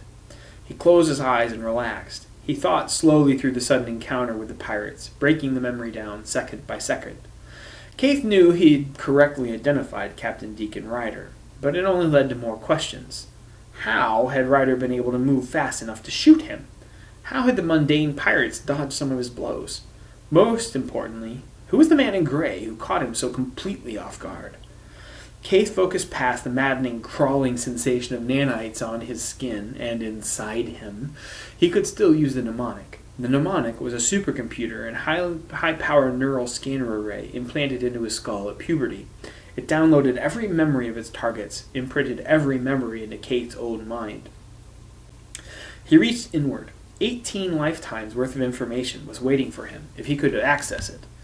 Keith felt a moment of hesitation. If he pushed too far and too fast, it was entirely possibly, I.R. Writer, hear me roar. It was entirely possible that mnemonic could drive him mad. Every individual perceives the world in a slightly different way. Every mnemonic memory was alien, like a transmission slightly out of tune. One at a time, it was simple to filter out the differences. If he tried to access too many of them or went too fast, the subtle differences would rip his mind apart. He'd literally lose the ability to discern who he was. A sort of mental death. The only problem was that there were too many memories to sort through in the normal way. The mnemonic prototype was only half successful. It was an effective weapon, but there were so many memories that his mind could barely process them. They'd surface randomly, just as Captain Richard's memory of Deacon Ryder had surfaced without warning. That wasn't good enough. He had to do better. He needed to, Lord, I'm so scared, but please save my friend. He needed to focus on something else. The grief and pain of Andy's death were so sharp they were almost physical. Pain filled him, and it kept him from accomplishing what he needed to do. It hurt so bad sometimes, he felt like he would die. Then Keith began to smile. He would use his pain, the pain that defined him. Keith thought about Andy. He thought about how much he missed hearing Andy's voice, feeling Andy's hand on his shoulder, seeing Andy smile. There was a wrenching sort of feeling in his heart. Guilt exploded through him, and he let it. He had murdered his own best friend. He was a murderer, the bastard who betrayed Andy, and every bit as much as Andy had betrayed him. Keith imagined every ounce of that pain and grief filling him like water would fill a hollow figure of a man. He was crying openly now, but it was all right. Keith held on to the image of his pain, his grief, his sorrow, and guilt.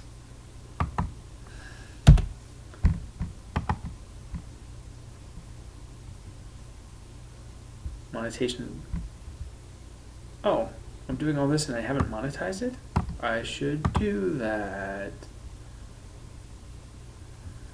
Yeah, okay. This way I'm actually working. Sorry guys, there may be ads. But, you know, authors gotta eat. I got a little warning. Alright. End tangent. Cowabunga! The TMNT, the turtles brought me water.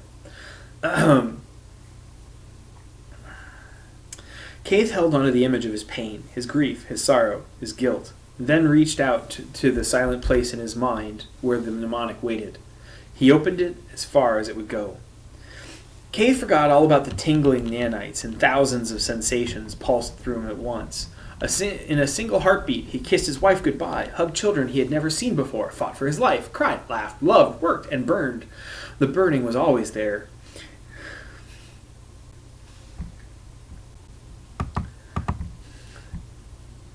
Huh. What? I thought writing subsisted on angst and poverty. I'm trying. But strangely enough, my creditors disagree with my theory. In a single heartbeat, he kissed his wife goodbye, hugged children he had never seen before, fought for his life, cried, laughed, loved, worked, and burned. The burning was always there. It tainted every single memory with the echo of his victim's final pain. He cried out as it began to overwhelm him.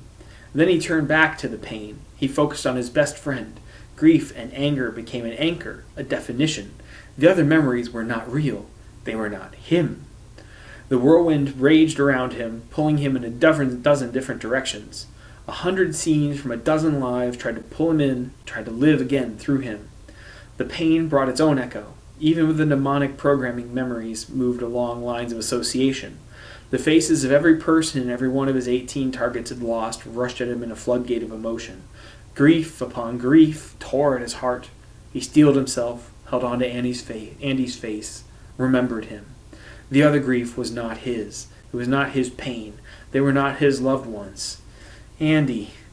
As suddenly as it had begun, the faces disappeared from Keith's mind. He felt the memories there, waiting for him, pressing upon him, but they pressed in from the outside.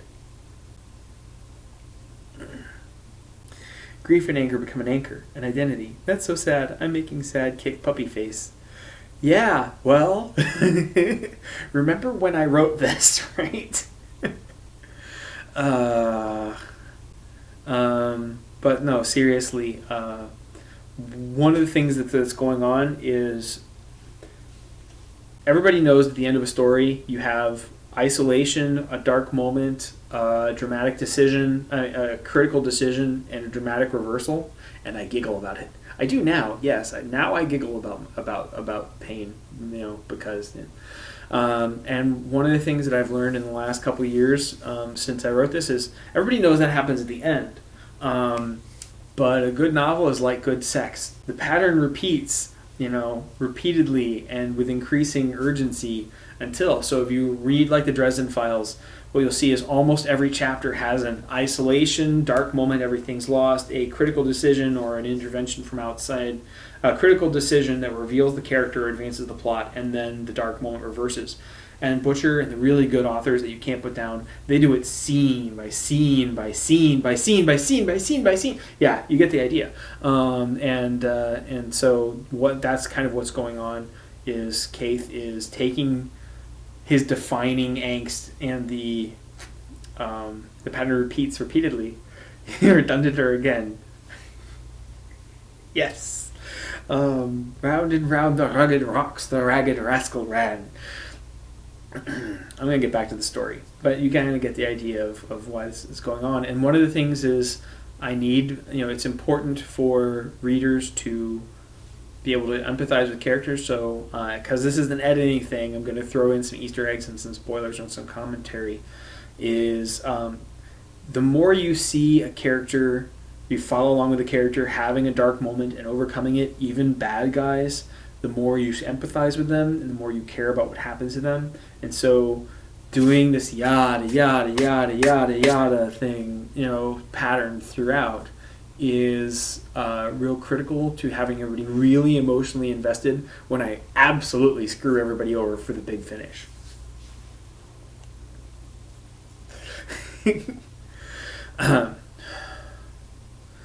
As suddenly as it had begun, the faces disappeared from Keith's mind.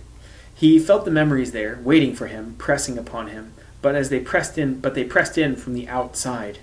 Keith's relieved laughter echoed in the nanite-pod. He had finally managed to make the mnemonic prototype work. He hadn't just held on to his sanity, but he had finally realized the nature of the memories. They weren't trying to overwhelm him. They responded to his own memories, called up by association in pretty much the same way that his own memories worked. Relief washed through him. It dampened the pain of his grief, and in the absence of the pain, he started to lose track of his own identity again.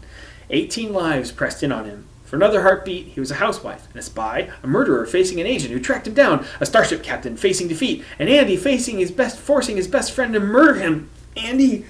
Keith felt the pain of Andy's death again. For a dizzying moment, it was all he could do to hold on to that feeling as 100 sensations beckoned and called to him. Then he was in control again, but it took all his concentration to do so. He couldn't keep this up forever. It was harder to get control this time than it had been at first. If he slipped again, he could be lost forever. He would be insane in a way that even the nanites couldn't help. Keith forced an image of himself floating in an inky blackness with 18 spheres of light arranged like a wall in front of him. Images flashed forward and he struggled to ride them out. Birthdays, battles, working days, exercises, classes. Holding onto the image was like trying to hold onto a greased snake with one hand. His grief for Andy was a rope of fire in his other. Slowly, pulse by pulse, Keith pushed the memories back into place. Then, almost to his surprise, they held. Keith felt a surge of victory. If he was right, he had the combined knowledge and education of 18 lifetimes into a matrix that waited for his prompting. If this worked, he should be able to find anything. Using the mnemonic was like playing 3D chess while performing a demanding martial arts form. But he wasn't going to give up now. The mnemonic was working, but Keith felt it draining his mental reserves. He didn't have any more time to wait. He summoned the blurred memory of the man in gray. For a heartbeat, nothing happened. The glowing spheres of his stolen memories didn't respond. Then the spy/housewife's memory sphere pulsed. It tried to change shape, and Keith let it. He imagined a monitor where the sphere was floating. An instant later, he found himself watching a scene from Karen Yuri's childhood. Why is this not in italics the way that the other memory flashback schizo moments are? Well, now it is. Ah! Karen was scared. The refugee freighter was dark and cramped. Air recyclers were barely able to keep up with the cargo overload. Even though she was young, Karen knew that her home world was behind them. Then she would never see Shuf again. Karen felt her mother's arms tight around her. When Karen's mother spoke, Karen felt the words rumble against her ear.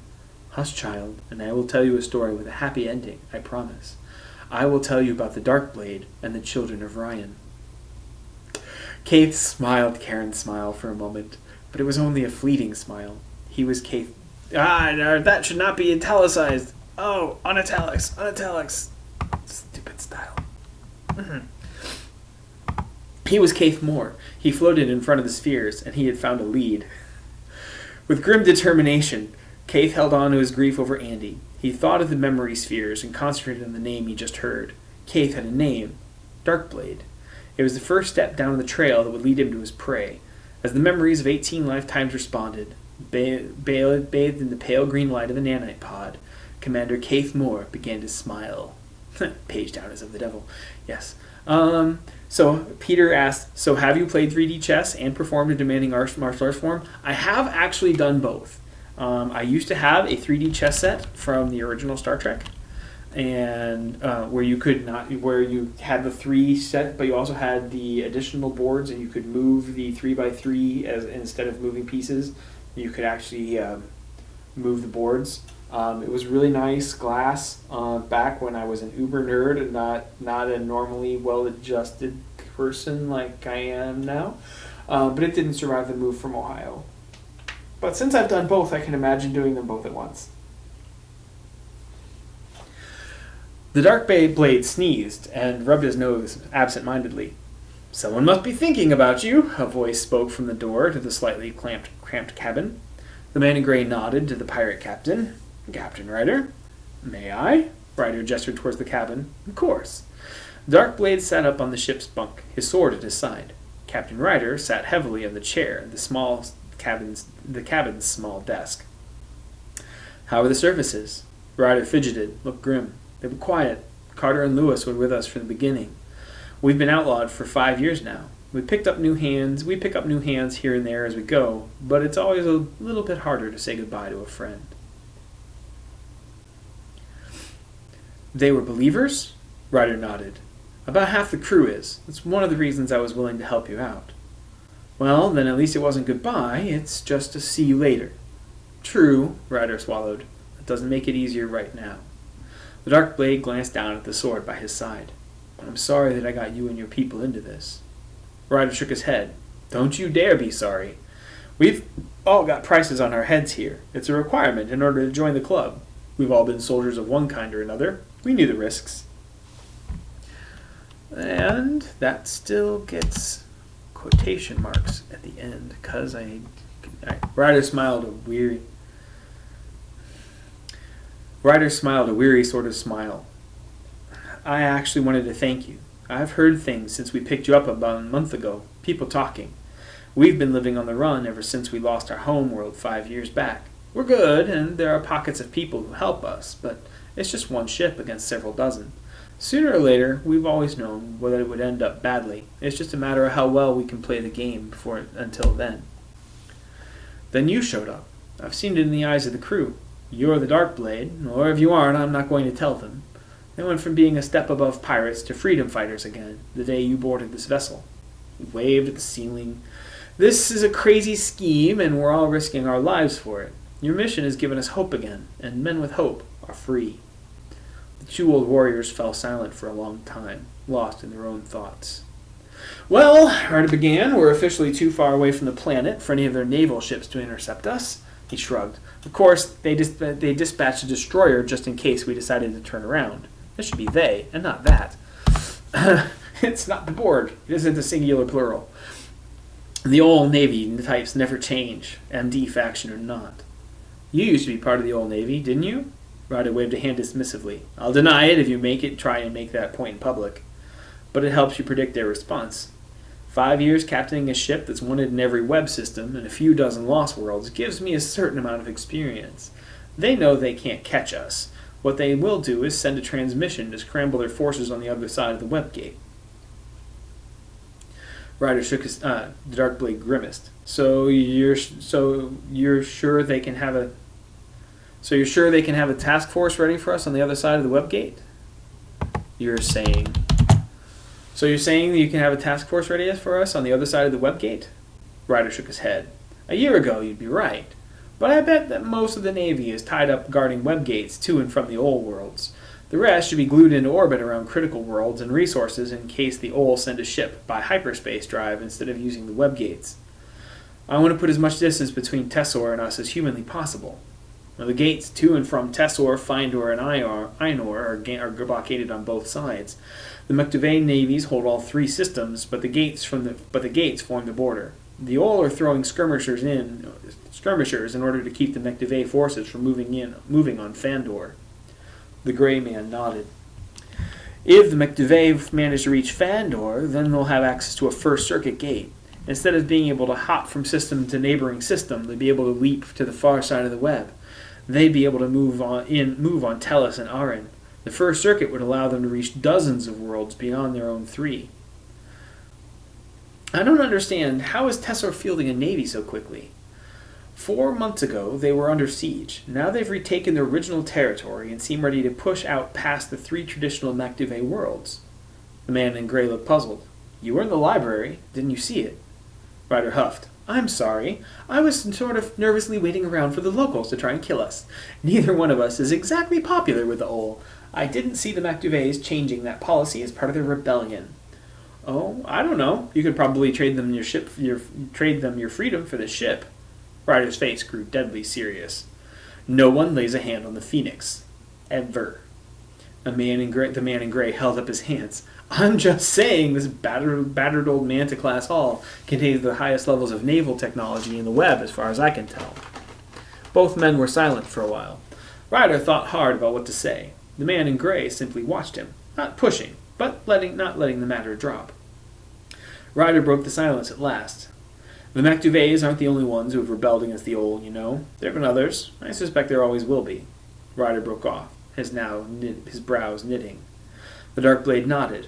But they're not all like the Macduvays. Ryder shook his head. No, they aren't. It wasn't like that for you. Ryder closed his eyes. No, it wasn't. Sometimes it's about more than power. The man in gray just looked at Ryder. He didn't pry, but he didn't stop waiting. Ryder blew his breath out through his teeth in surrender. Sluis. We came from Sluis in the beginning. The Black Ship War burned worlds beyond the Scar. There were worlds that were sympathetic to the believers. The old burned their stars as well. South of the Scar, the web is more like the Tangle, and what was left of a civilization was put down hard by the old. When the old push, they push hard. 6 out of 10 people alive were enslaved, but the harder they pushed, the more we resisted. In my father's time, there were only a few handfuls of us scattered and hiding. Over time, we found each other, and we shared the knowledge and faith that the believers had been trying to preserve. Around the time I was born, one of our number managed to become the overlord of the planet. It was a hopeful time. Without great resources, we built small ships and small teams of soldiers. We dreamed of a place where every person could live free and have at least a fighting chance to make a life for themselves. For 30 years we had it, but the old couldn't allow any of the web planets to show that freedom worked or they'd have chaos. It was easier for them to fight us than to change their system. In the end, there were just too many of them. Whenever a rebellion breaks out, the old unite and smash it. They'll do anything to preserve their control of the web, even tear a third of it to shreds.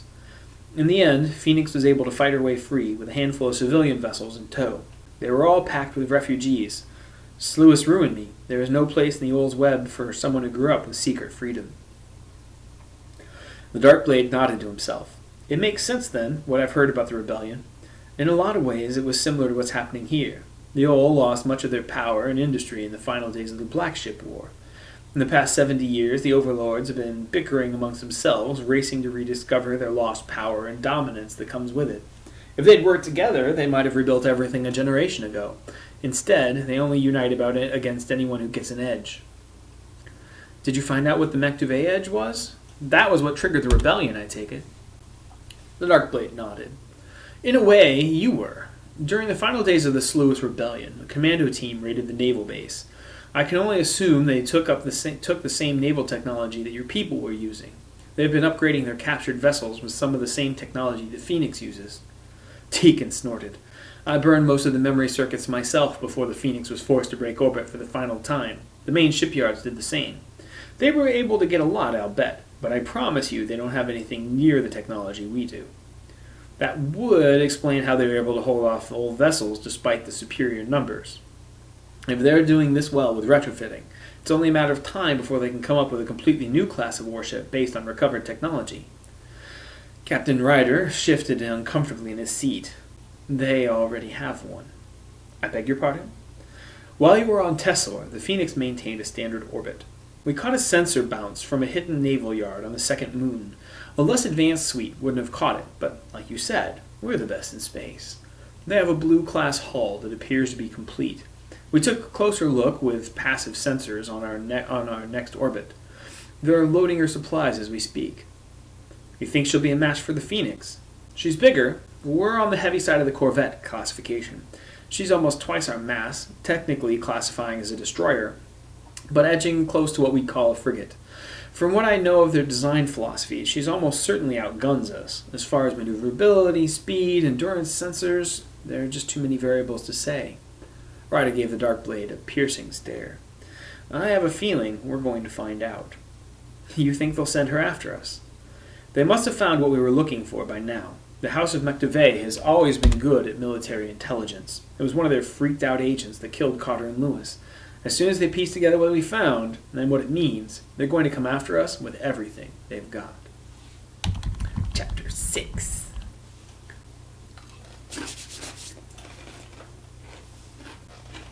Cowabunga!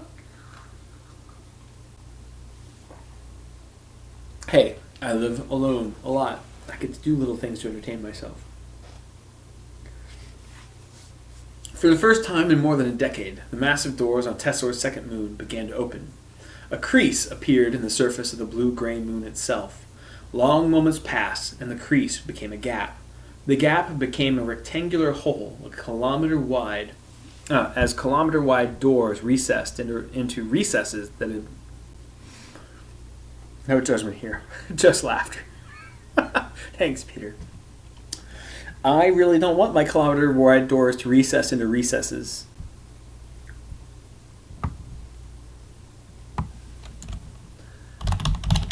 I do want them to retreat into recesses, because that's an alliteration instead of a redundancy. When the gap stopped widening, a 3-kilometer square of darkness reached into the depths of the small moon. Something within the darkness stirred. Slowly, meter by meter, a starship slipped from the darkness into the light. A slender body with long, thin maneuvering fins glistened with scale-shaped thruster panels. The slim, shark-shaped ship seemed to swim through space. She sells that's by the seashore horse. I like to write alliterations. I don't speak them so good.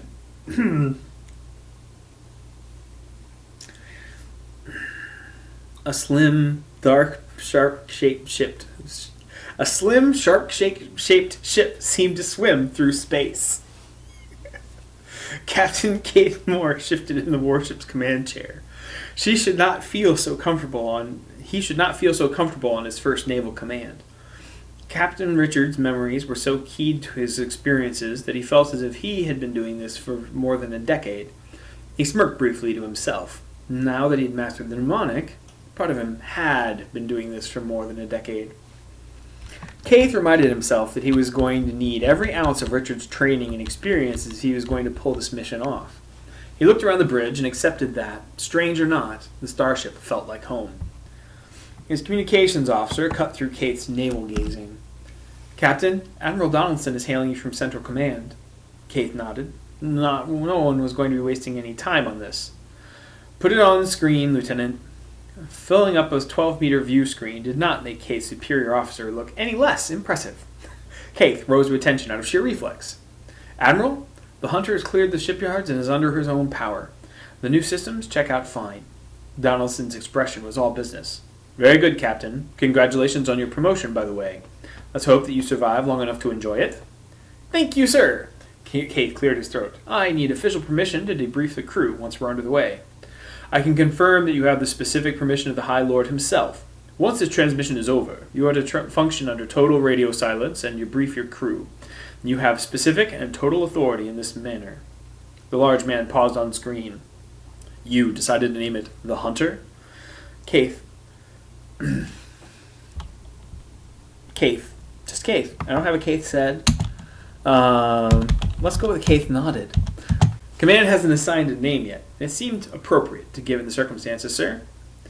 "I see. Well, we've spent almost as much money on you as we have on that ship. Don't waste my money more." "I don't intend to, sir." "This is Command, ending transmission." The communications officer, Lieutenant Canton, signaled that the transmission had ended. Captain Keith Moore nodded. Heidi's on Keith, : "No, see, that was really popular in the 19th century. Like, so 1850 to, 1920, you could get away with just a hyphen or that. But that's really fallen out of favor, and you can't get away with that anymore as, like, an editorial thing. I think some French texts will still do similar, but not in standard English. Ah! You tangented me again! The communications officer, Lieutenant Canton, signaled that the transmission had ended. Captain Moore nodded. "Lieutenant Canton, please secure all broadcasting arrays, scramble internal communications, and prepare for silent running. Lieutenant Fraser, if you enter the authorization code, Bravo Alpha Uniform Quasar 5 Oscar, you'll find our initial destination. Set us a course at full sublight speed, if you please. Lieutenant Commander Bastille, put us on security alert level 2. Excitement and anticipation coursed through Keith as Hunter came about. He heard the navigator whistle under his breath and completely agreed. In the days before the Black Ship War, naval vessels had been designed along the lines and patterns of marine animals, integrating a thruster technology that enabled them to move with unparalleled speed and grace through space. Hunter's shark-like fins and body were lined with the exact same sort of thruster scales, and they operated perfectly. Hunter was handling like a high-performance corvette instead of a heavily armed destroyer. The monitor showed Hunter's tail fin gleam with a silvery white energy, and the shark-shaped ship, I'm going to write that a lot, I just know, surged forward as the main drives came online. The rediscovered technology built through the ship shielded the crew from acceleration, so that was barely discernible. This masterpiece of art and military technology could take Kaith anywhere. He felt it in his bones. This ship would be the last thing the Darkblade saw. An image of Andy's eyes rolling back while pain engulfed him came as unexpectedly and painfully as a blaster shot. Kaith bit off a cry of pain, hopefully before anyone else could see it. Andy knelt beside his bed, a trained and hardened warrior humbling himself before his god like a child. Heavenly Father, thank you for preserving my life and the lives of my men on board of Reliant. Thank you for saving the lives of so many on this world. Please forgive me for the lives that I have taken and have mercy on them. Thank you for preserving the life of my dear friend Kaith. Help me to reach him somehow. Kaith clenched his teeth and waited for the memory to pass. He muttered something about having business to attend to, and then he was in his office. But the office seemed unreal compared to the vivid images in his mind. The visions of Andrew were growing worse. Now Kaith found himself remembering his own times with Andy, countless years of friendship becoming infinite weights on his chest. Yes, Heidi, shark-shaped ship or sharp-shaped ship or yeah. But I also, then Peter's commenting, woot, love the fishy-style ships. Thank you. I wanted to do something original, and that is, I don't know who else does that. But I was fishing around for starship designs, and I didn't want to just go straight Star Trek. Like the descriptions from my bridge, that Ariel can tell that I was a Trekker growing up. I mean, there's no secret there. But I wanted to look at bodies that were capable of three-dimensional movement. And birds are great, but birds are really aerodynamic things. Like they function off of. I was fishing around. But birds function off of wings interacting with a medium, and I really don't want to dig into the quantum physics of operating on, intermolecular ether, subatomic ether, which some people get around in. But I was looking at fish, which are kind of neutral buoyancy things. They don't depend on going very fast, so they have to have lots of fins to move them in various directions, which is kind of the same requirement that starships had. And I went, click! I can just say that they have fins, and fins have scales, and scales have thrust. Ha ha ha! Win! Alright, so that's how I came up with that. So the Read-Aloud edit / director's commentary continues. Kaith called out to the powers to fill him. Yes, that's right, idiot. Avoid the guilt of what you've done by hanging out with your demons. What could possibly go wrong? You'll find out in Chapter 8. He wanted the high and the thrill of the power to replace the grief, but they did not come. He lost track of time. The hunter disappeared around him while Andrew's life poured through him, again and again. First kisses and sad goodbyes, hugs and heartaches, training and truths, the symphony of his best friend's life. After what seemed like an eternity, the visions faded again. Kaith Moore found himself leaning over the desk. His hand, which gripped the edges of his desk, shook as he forced them to let go. His highly trained eyes could detect handprints pressed into the forum stone. Had the powers come when he called? They could not have. He would have felt the rush, the joy of their presence in his flesh. He saw a drop of wetness splash against the surface of his desk and realized that he was sweating. What had Andy done to him? Kaith snarled at the view screen and the space that it displayed. Somewhere the fanatics were hiding. They had twisted his friend into a fanatic, a monster who would betray everything he ever stood for. He would find them. He would find them all, and he would kill them. He would start with the Darkblade. The Darkblade. Kaith looked at the chronometer on his wall. Less than half an hour had passed. There was still time. Kaith returned to the bridge in complete control again. The visions were gone, but the pain of them rested in his heart. Keith returned. It's not good to retune to the bridge. It's better to return to the bridge.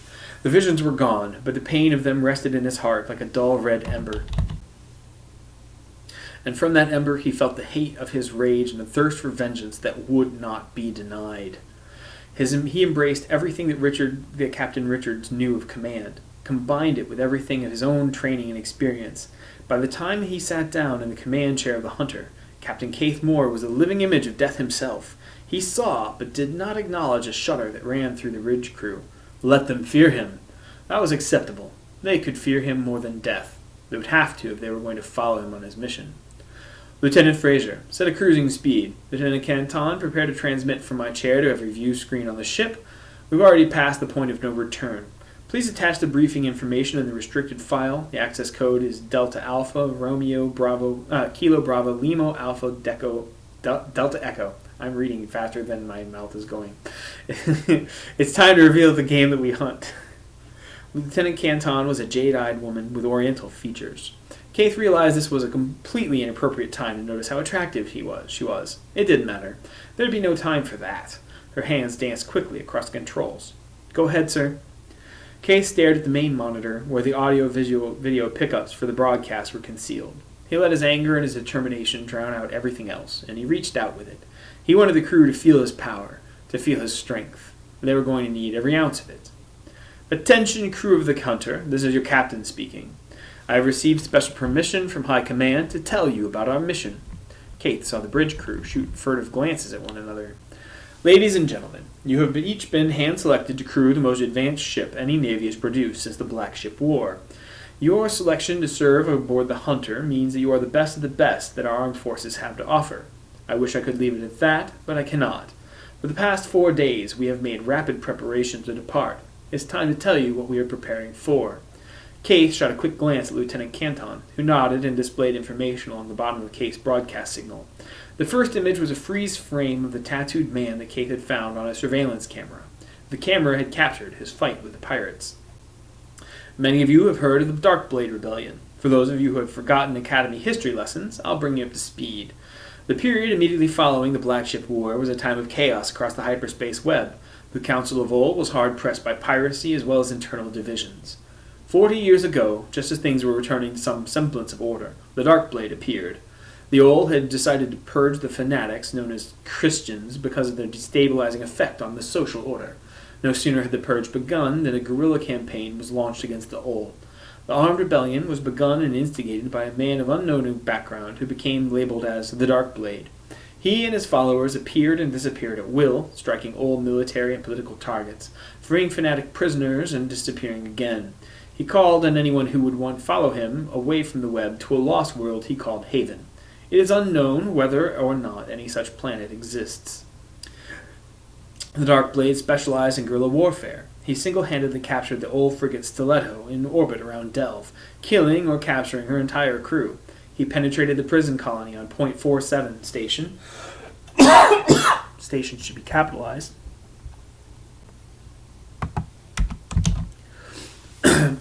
And set hundreds of captured fanatics free. He led a small fleet of converted merchant vessels to victory over an old task force fighting a rearguard action in the Remnant system.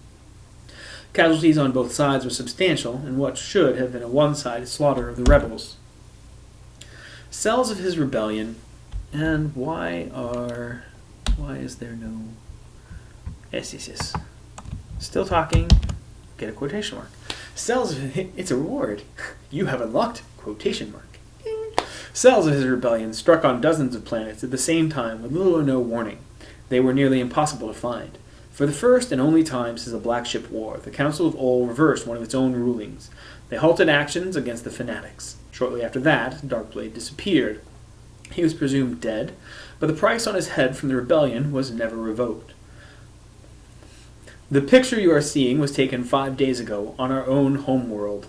I've seen and fought this Darkblade myself. I can assure you that he is quite real. Keith gestured to Lieutenant Canton again, and a man in pirate leathers with the first signs of gray hair at his temples replaced the Darkblade's image.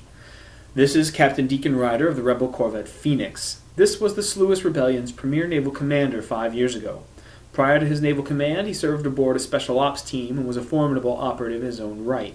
He has commanded naval vessels in 5 major engagements. He and his corvette possess a level of technology that may approach the Hunters.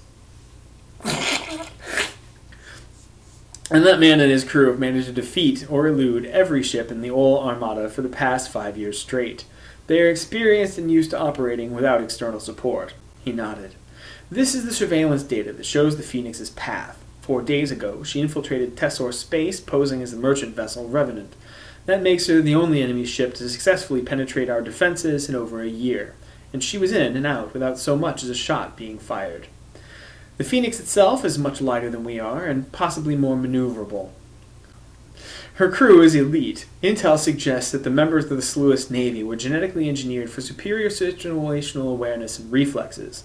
During their raids, some of them were even able to stand against the Maktuve Mighty in close-quarters combat. The display image shifted again to what appeared to be a whale-shaped ship of black, with gold-trimmed fins. Deathkeep. This is a black ship. Most of the information about them and the people who lived under their rule was lost 70 years ago in the Scar.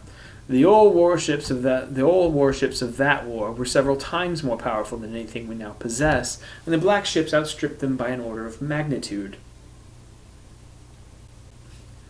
Intel, i.e. my splintered brain. Yeah, the final days of the Black Ship War proved that. They had independent teleport drives which allowed them to ignore the web, something our own engineers have been unable to even theorize at a practical level. Each black ship wielded more firepower and shielding than any 2 old dreadnoughts. Their crews were fanatics and they fought to the death against any and all odds. Here's how the facts come together. The Phoenix brought the Darkblade to Tessor 5 days ago. 4 standard days ago, the Phoenix jumped the hyperspace webgate from Tessor to Finder. Once they reached Finder, they engaged their own internal hyperspace drive and accelerated on a course towards the Dell system. A map of the Fandor area of hyperspace filled half the screen now, opposite of Kate's own image. This is a map of a hyperspace web around the First Circuit world of Fandor. As you can see, the left anomaly between Dell and Fandor makes any hyperspace travel impossible. Even the web gate between the 2 Phoenix systems is so unreliable that it cannot be used. Fast as she is, the Phoenix is going to have to go the long way around Fandor. Our best intelligence shows that she is on her way to a fanatic enclave in the Quell system. In order to get there, she is going to need to use web gates from Del to Resh, from Resh to Agnus, and then from Agnus to Quell. Assuming that she uses her best speed while we observed her, that is a 7-day trip, and she will already have completed 2 days' worth of that journey. Our mission is to intercept and capture the Darkblade and his companions. That means we need to get to Quell first. We are going to be able to do it if we're willing to dare the impossible. That's why you've all been pulled from your previous posts and moved to this ship. With your skills and technology, our house is rebuilt into the Hunter. We're the only ones who will be able to pull this mission off. Kaith gathered himself for a moment. I won't lie to you. If we make a single mistake, we will all die here in this ship or spend the rest of our lives in an old prison facility. But we have to find and catch the Phoenix. I am not exaggerating when I say that the fate of our entire kingdom is resting in our hands. We were able to trace the information the Darkblade found on Tessor. He was looking for pre-war information. He found the location of a fanatic enclave with a library on Quell that predates the Black Ship War. We have every reason to believe that the Quell library contains the location of a black ship. I'm going to repeat myself so that none of you have the slightest doubt about the importance of our mission. We have proof that a black ship survived the war. Whoever possesses it will have access to unparalleled power in the hyperspace web. If the Darkblade finds it, he would have the firepower to establish a fanatic religious dictatorship throughout known space. That is why we're going to find it first, and bring it back to the High Lord Maktuve. With the black ship, we will not only be able to protect the worlds that we love and call home, we will be able to bring the old to their knees. This is our last best chance for freedom, and for victory in this rebellion. I am going to push you harder than you have ever been pushed. I'm going to ask you to do things you have never dreamed you can do, because I believe that we can indeed succeed where no other ship and no other crew can. We're currently making our best possible speed to the web gate to Fandor. We are going to jump to Fandor and make a flat-out run to the Fandor Quell web gate. We have to punch through the blockade and make it to Quell ahead of them, or die trying. Chapter 7.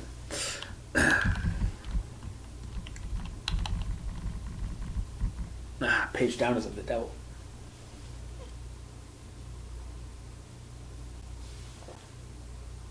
So how late are Peter and Heidi? You're still here. How late are you guys going to watch me do this? I mean, you're not going to. You both work tomorrow, right? You're not going to be here at 3 a.m. going, chapter 15. Okay. Oh yeah, those were my knuckles.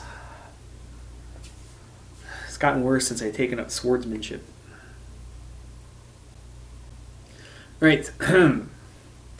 Captain Keith Moore sat back on the command chair of the Hunter. The advanced drives had driven the destroyer nearly 160 light minutes in less than 27 hours. It was a new speed record for the Mactevane Navy. His science officer and second in command his science officer and second in command was named Commander Jessica Stevens. She was a tall and dark woman with eyes that flashed determination and intelligence. I did not write that shit. Oh, yes, I did. Eyes flash, determination, intelligence. Folks, what we have here is an editorial mistake called purple prose, right? Eyes don't flash, determination, and intelligence.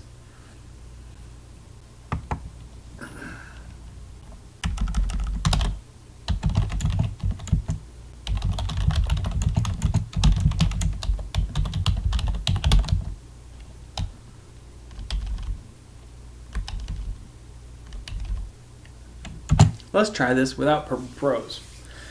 She was a tall and dark woman who was as determined as she was intelligent. She was also one of the mighty. See, now Keith doesn't actually have to use telepathic powers he doesn't have to judge people's character just by looking at their eyes. She was also one of the mighty, but opted out of Special Forces after her first tour of duty. Her file didn't say why, but naval service suited her, and her record was exemplary ever since.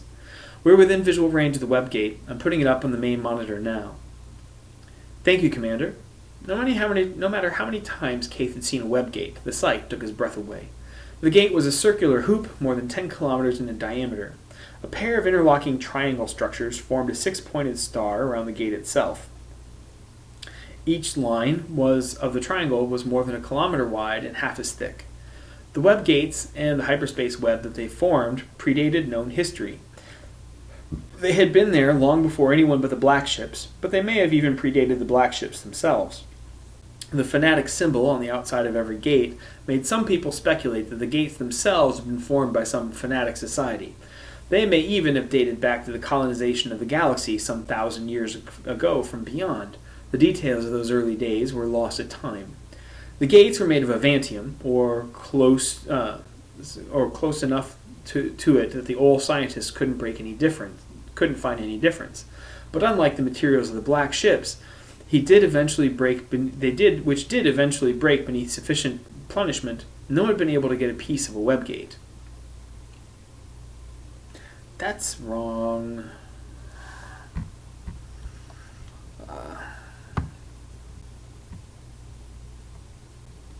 That's a factual under. Alright, like me to.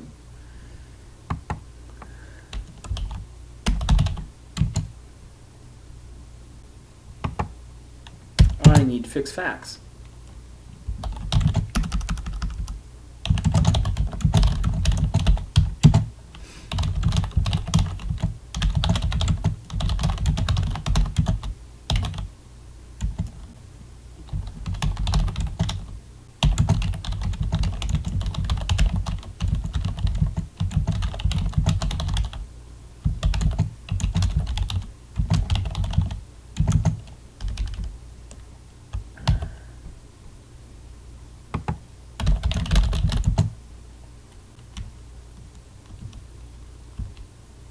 Alright, let's try this.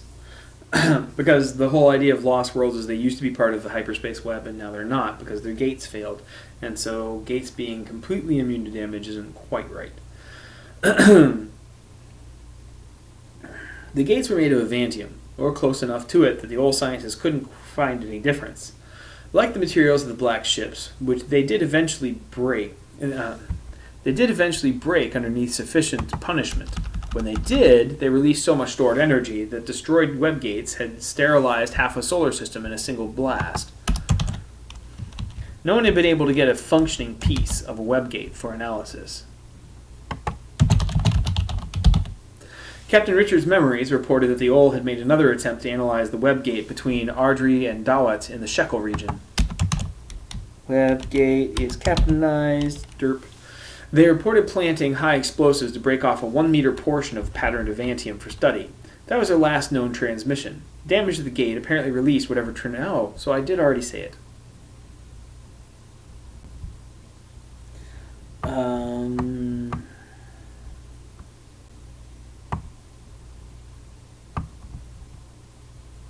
I can get rid of half of that paragraph. Alright, take 3. The gates were made of Avantium, or close enough to it that the old scientists couldn't find any difference. Captain Richard's memories reported that the old had made another attempt to analyze the web gate between Ardry and Dawat in the Shekel region. They reported planting high explosives to break off a 1-meter portion of patterned Avantium for study. That was the last known transmission. Damage to the gate apparently released whatever tremendous energies the gate stored. The research vessel, and everything within light minutes of the gate, was vaporized instantly.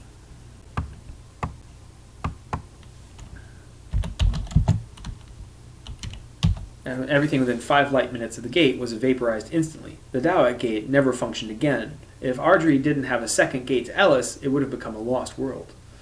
What Keith did know was that every star system in the web had at least one gate. Every gate was situated 40 astronomical units from the primary sun. They did not orbit the star, but instead remained positioned in a direct line between the system's sun and the sun of the star system it led to. No one knew how the gates calculated or maintained the direction. No one understood how they maneuvered and maintained their places relative to stars that were hurtling through space at incredible speeds in different directions. But if any vessel or object occupied by a human being passed through that ring, it was instantly transported to the target star system with the speed and momentum that had entered it. Keith's plan was hinged on that inexplicable fact. Commander Stevens interrupted Keith's thoughts. We're currently 20 light seconds from the Fandor gate, proceeding directly in. Thank you, Commander. Are we receiving any hails from the guard ships? The captured and upgraded cruisers Resolute and Adamant orbited the gate at the cruising speed and with MD crews at their controls. They were tasked with holding the gate against any comers heading to or from Fandor. The rebellion was currently at a standstill. The Owl were blockading every web gate out of Makduve's space, and the Makduve were blockading every gate in. Neither side had the firepower to punch through and hold the position. Keith gripped the arms of his command chair slightly. That gate was the point of no return. I have not been capitalizing gate singular, and I have been capitalizing Westgate, so I goes down. No, he told himself, the point of no return was long past. Helm, I want an elliptical course into the gate at maximum velocity. What's the least angle to the gate's plane that we can manage? Lieutenant Fraser was a slender, red-headed man, his face flushed with tension until he seemed to come on fire. I can give you a 15-degree angle of entry at 0.09 sublight. There was more than a little bit of pride in Fraser's voice. That was 6,000 kilometers per second faster than any MD or OL ship had dared to make the transit. If the navigator could actually pull it off, they would catch their opponents completely by surprise. Excellent. Aye, Captain. We'll hit the gate in 5 minutes. Lieutenant Fraser's fingers continued to dance across the keys as he continued to plot. Totally not an imitation of Wesley Crusher. Keith forced himself not to clear his throat. He had to appear calm. All hands to battle stations. We will engage the enemy in 5 minutes. All gunners are to power up and wait for my firing assignments. Open fire as soon as you have locks.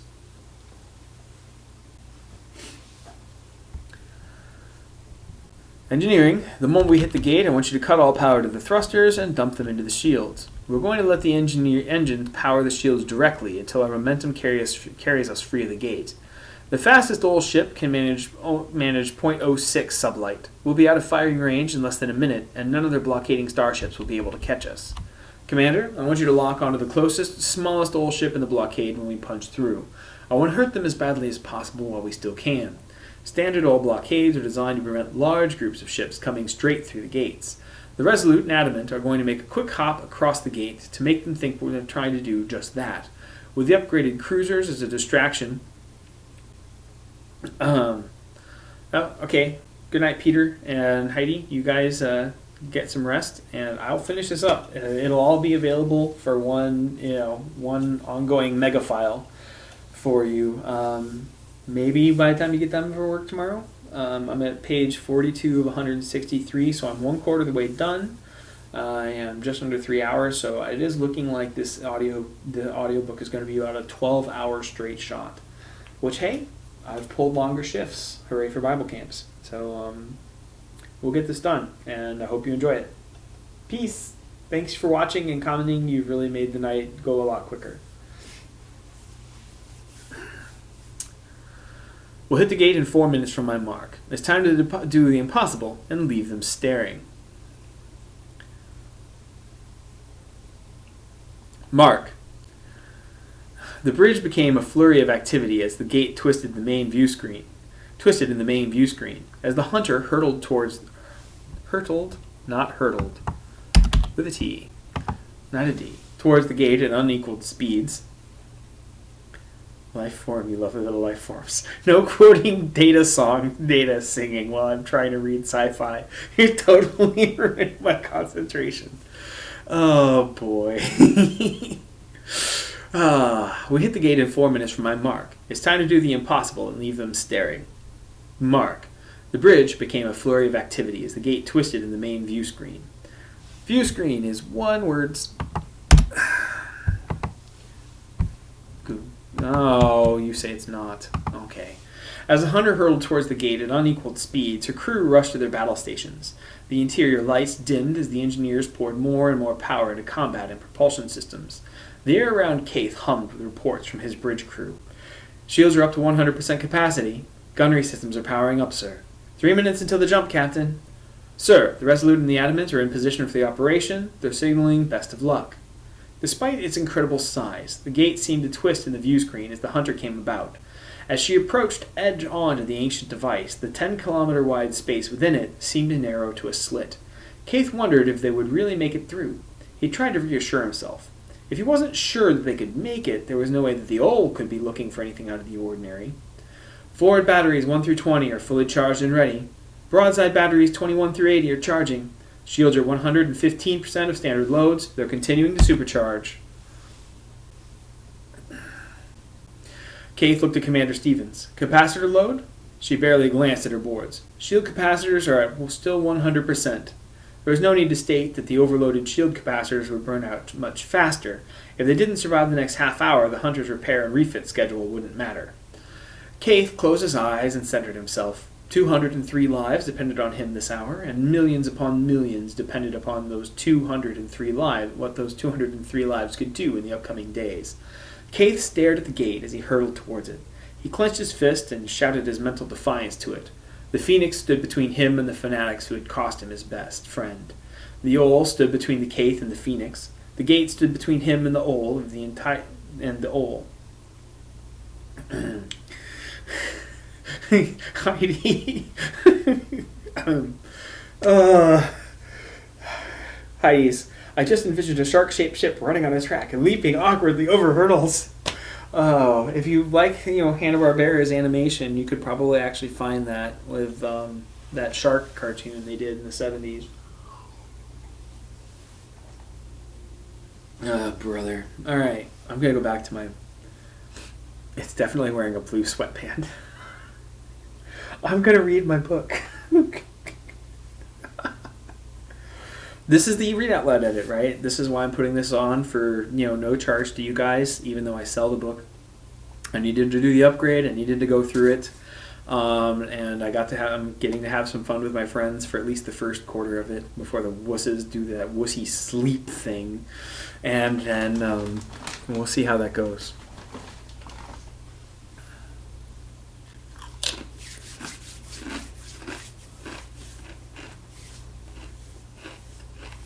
I'm still reading, therefore I get a Dorito.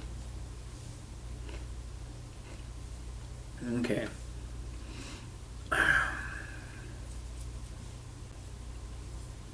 Kay stared at the gate as he hurtled towards it. He clenched his fist and shouted his mental defiance to it. The phoenix stood between him and the fanatics who had cost him his best friend. And the owl stood between Kaith and the phoenix.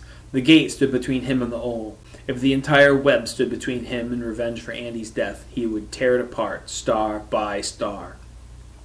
All batteries are fully charged. Shields are supercharged to 132%.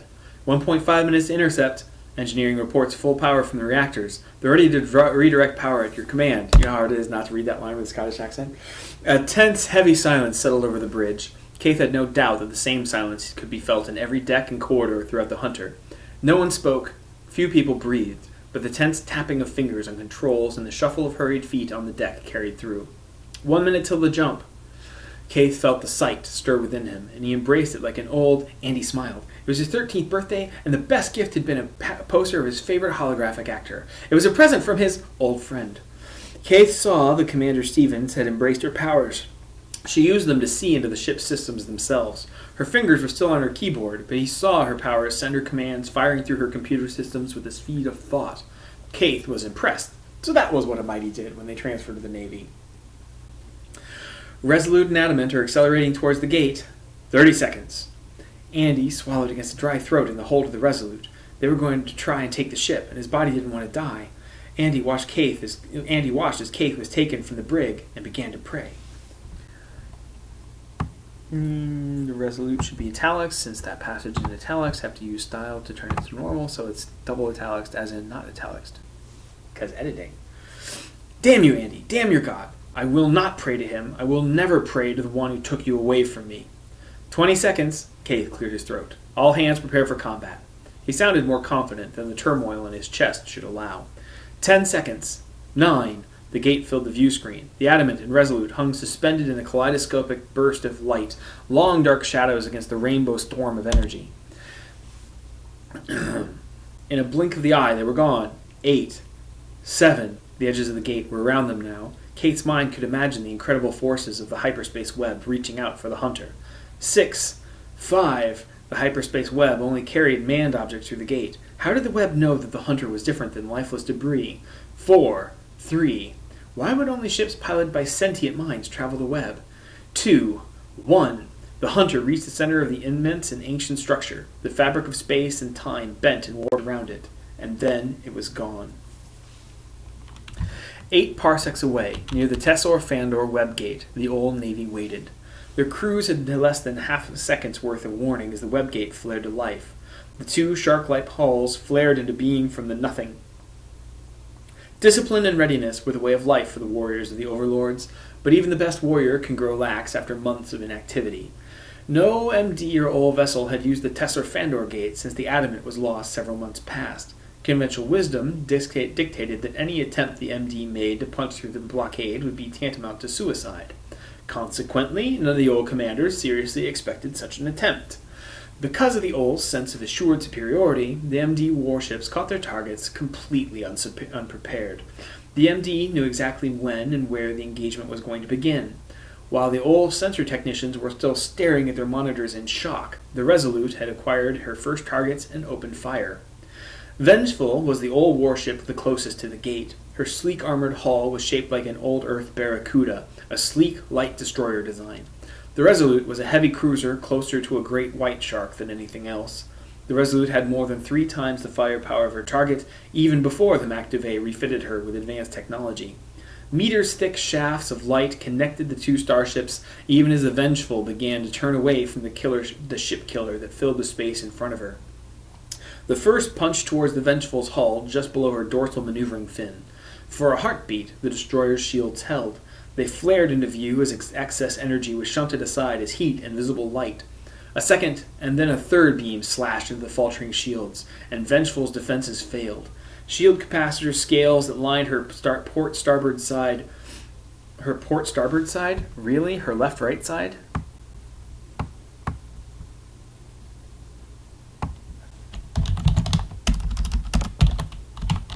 Her port ventral side burst with flares of blue-white light and clouds of vaporized components. 3 brilliant cracks formed across her smooth gray skin, and then the warship disappeared entirely in a nova of energy. The same power plant that had fueled her defenses consumed her entirely as it went critical. The lead ship in the old blockade had perished without ever firing a shot. Adamant was not a heavy cruiser. She was originally a dreadnought sent to crush the rebellion that the Resolute had failed to stop. She had been taken without the months of maneuvering the MD had required to lull the Resolute into a false sense of victory. As such, she had been retrofitted in an astonishingly short amount of time. The MD had planned long and hard before starting the rebellion.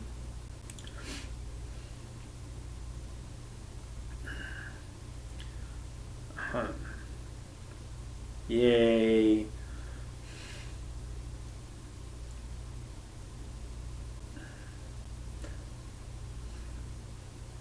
The MD had planned long and hard before starting the rebellion, and their shipyards had been ready to refit ships far more heavily damaged than the Adamant. If the Resolute's firepower had increased tenfold, the change in the Adamant's tactical abilities bordered on exponential. Even as she entered Fandor space, the Adamant had begun to turn. She lumbered compared to the Resolute, but the broadside she brought to bear on the Ol was well worth the wait. 20 energy cannon fired from the Adamant's broadside. They speared through the expanding nova that had once been the Vengeful, linking the massive whale shark-shaped vessel with 2 members of the old blockade. A shark-like vessel half the size of Adamant shuddered as the broadside swept into her with unexpected fury. Adamant's target was a battleship, and her shields turned aside most of the beams. But the last cannon punched through. It carved an ugly black scar across the hull before punching deep inside. The battleship started to twist away from the onslaught, but battle damage showed in large swaths of thruster scales that didn't respond. A frigate called the Seeker flared even worse as the second half of Adamant's fire poured into her. Her crew was better prepared than the others, and she had already begun to maneuver. 2 of the massive energy bolts deflected harmlessly off into space, barely scraping her shields. The other 8 scored harder hits. In the end, the frigate simply couldn't handle the same punishment as the battleship.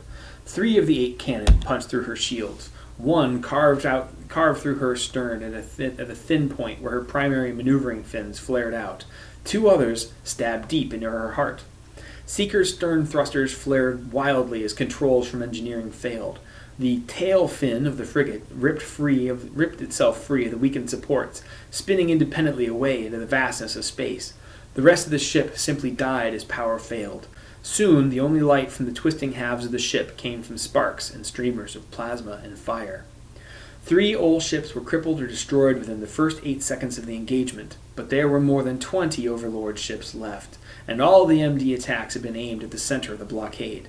Their strategy seemed clear. The MD were trying to punch a hole through the blockade to strike at Fandor Station itself.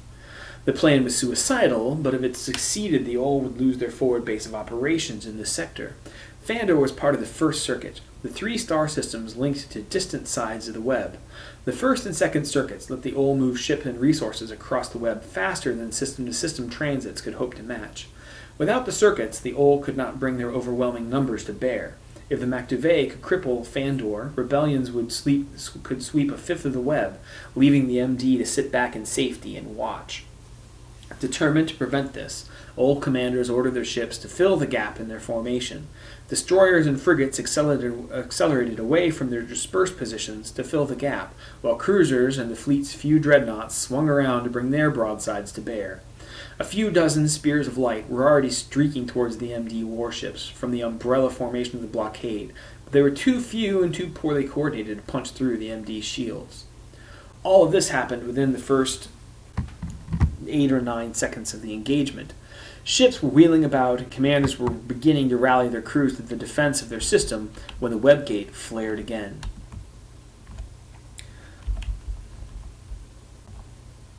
Even as Ol thrusters screamed to throw warships between Adamant and Resolute and the Fandor station, the Hunter's slender, shark-like lines flared into view.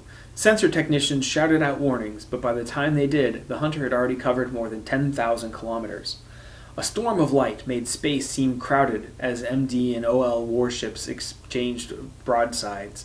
To the horror of the old commanders, the MD warship's shielding was unexpectedly powerful. It was as unexpectedly powerful as their cannon fire. The advantage of firepower remained on the side of Fandor's defenders, but it was a far more slender margin than expected. Until the heavier warships were destroyed, the old couldn't send more than small craft and gunships to intercept the newcomer, without giving the Adamant and Resolute their chance to punch through towards the heart of their system. Old gunships were roughly half the mass of a corvette. They turned to engage the speeding destroyer. Each of them sported enough small arms to hold off a fighter squadron, and a single heavy cannon for anti-warship work.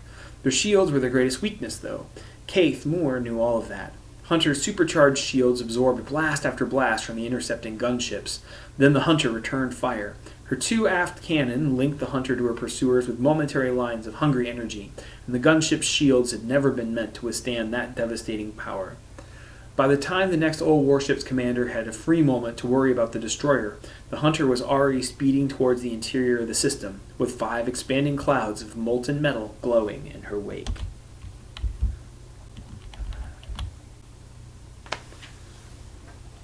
Yay! Chapter 8. Cheers filled the Hunter's bridge. Commander Stevens shuddered. Kaith sensed that she had released the powers that served her. She looked weary but pleased as she gave her report. Captain, Adamant and Resolute have returned to friendly space. Enemy casualties read as 5 gunboats, the destroyer Vengeful, the frigate Seeker, the battleship Thendia. Fighter damage to the old carrier Puissant was minimal, but a significant number of smaller craft were destroyed. Friendly casualties are minimal, a half dozen light fighters, and moderate hull damage to the Resolute. The vessels of the old blockade are scrambling to assist with repairs in their own damaged ships. I am not detecting any pursuit from the blockade. Kaith gave his bridge crew a broad smile. Excellent job, everyone. Everything has gone according to plan so far, but we caught them with their pants down, and they're not going to let that happen again. That was only the first engagement of our own private war. From here on in, every battle is going to get harder. He shifted in his command chair, trying to think through a dozen different suggestions from Captain Richard's memories. This was beyond anything Richards could have imagined, so there was less there that he could have used from them when it came to his own ship. There was no one else alive who commanded such a magnificent vessel. A small voice in his head whispered that the Phoenix was still out there. He ignored it. Secure the ship from battle stations. Engineering. Redirect power to propulsion. We can't continue to run our systems at that level for long. We're better than any ship in space, but we still have limits, and I don't want to find out about them the hard way when something breaks. Lieutenant Fraser, set a course for the Allendor Gate, at best possible speed. Hey Nathan, how's it going, man?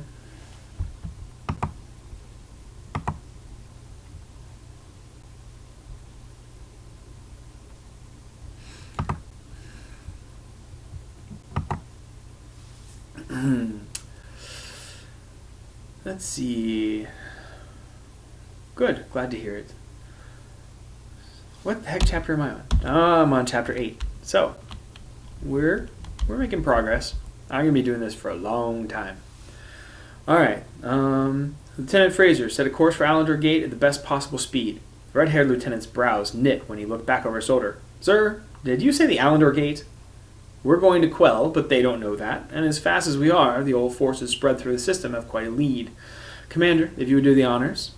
Commander Stevens stabbed briefly at her controls, and the monitors filled with what appeared to be a massive gray cylinder hanging in space next to a web gate. The cylinder was easily half as large as the gate's massive maw. The commander's voice was darkly amused. Everyone who hasn't been to Fandor before, allow me to introduce you to the Star Fortress Troy. It's the old stronghold here. She's bringing a bristling war machine under herself, and every ship that passes through the first circuit gate from Arin or Rosal is already within range of her guns. She's got more firepower than 3 dreadnoughts, formidable shielding, and several wings of defensive fighters. She also contains manufacturing and repair yards, enough to maintain a battle group for several years without new supplies. She's the pinnacle of old paranoia, and she's closer to any of the gates than we are. She's never left unattended, and members of her defensive task force can reach any gate ahead of us. Kaith's smile was joyless. Thank you, Commander. That is why we're heading for the Allendor Gate, until we're beneath her. We can outmaneuver anything she sends to intercept us in system, and they've probably figured that out by now. They all have a small battle group guarding each of these 3 gates to our home worlds. That leaves the Alandor, Quell, and Resh gates to guard in order to keep us from escaping. They also have to worry about a strike at Fandor herself. It's an industrial world almost completely covered with man-made structures. They don't dare risk us allowing some sort of casualties we could inflict on an unguarded planet. That sentence makes no sense, and I need to clean it up. So this is what I'm doing. I'm doing a read-aloud edit, and sometimes I have to stop reading aloud in time to edit. Hence, read-aloud edit. So let's fix that. They won't dare risk the sort of casualties we could inflict on an unguarded planet. Yay, much clearer. So we're going to run for a false destination with everything they think we've got, and when it's too late for them to commit new forces, we change course and hope we're as fast as our engineers say. Kaith sighed. We're still light minutes away from the nearest pursuing vessel. This may be our last chance to get some rest in a long time. I'm ordering the day shift to stand down. I want full combat readiness with one shift standing down every 6 hours instead of every 8. Crew members are to get whatever rest they can. These are not suggestions.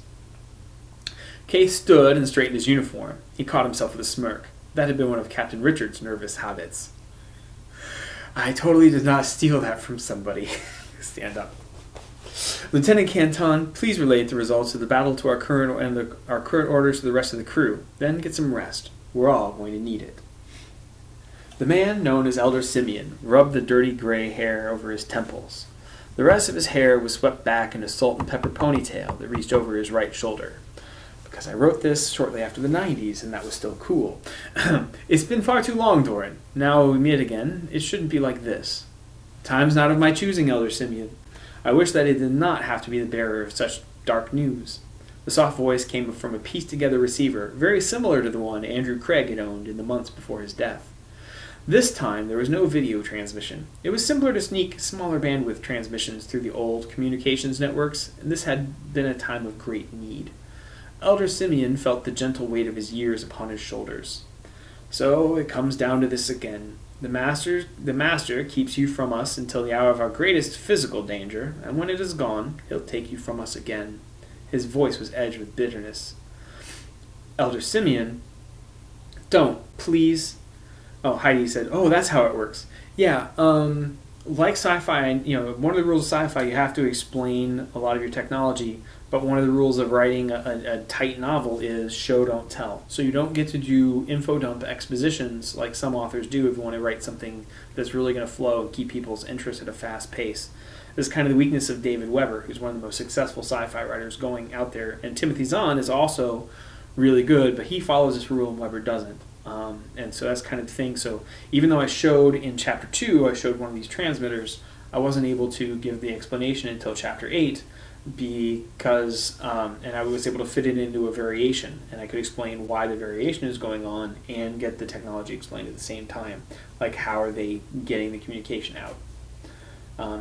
So that's what's going on. And yeah, it's a read-aloud edit, so if you guys have questions or comments in the commentary section, just shoot it right out and I will tackle it, because that's one of the reasons I'm doing this. It's one of the reasons that make it worthwhile for you guys instead of just me. Otherwise, it's kind of vaguely masturbatory that I just sit here and have fun by myself. But by all means, interaction is allowed. Normally I have to, normally it's segregated in writing, where I interact with my text and my text interacts with you, and I don't get to witness any of the torture that I inflict on you. My characters, yes, that's what I'm doing. Instead, so I like the fact that I can get direct reaction or questions. Feedback is better than gold. Right. Yes, if you're waiting for me to take myself really seriously, you haven't read any of my books, or you don't know me. Out of uniform, I don't get to take myself seriously, and in uniform, sometimes I still don't. Right, where was I? Ah, yes. Also, use of light minute. How long would a light minute be? Light minute is a measure of distance, right? We know a light year is, as a unit of distance. When you scale it down, a light minute. Earth is 4 light minutes from the sun. 4.5. Earth is 4.5 or 3.5 light minutes from the sun. Right, so a light minute is a third of an AU.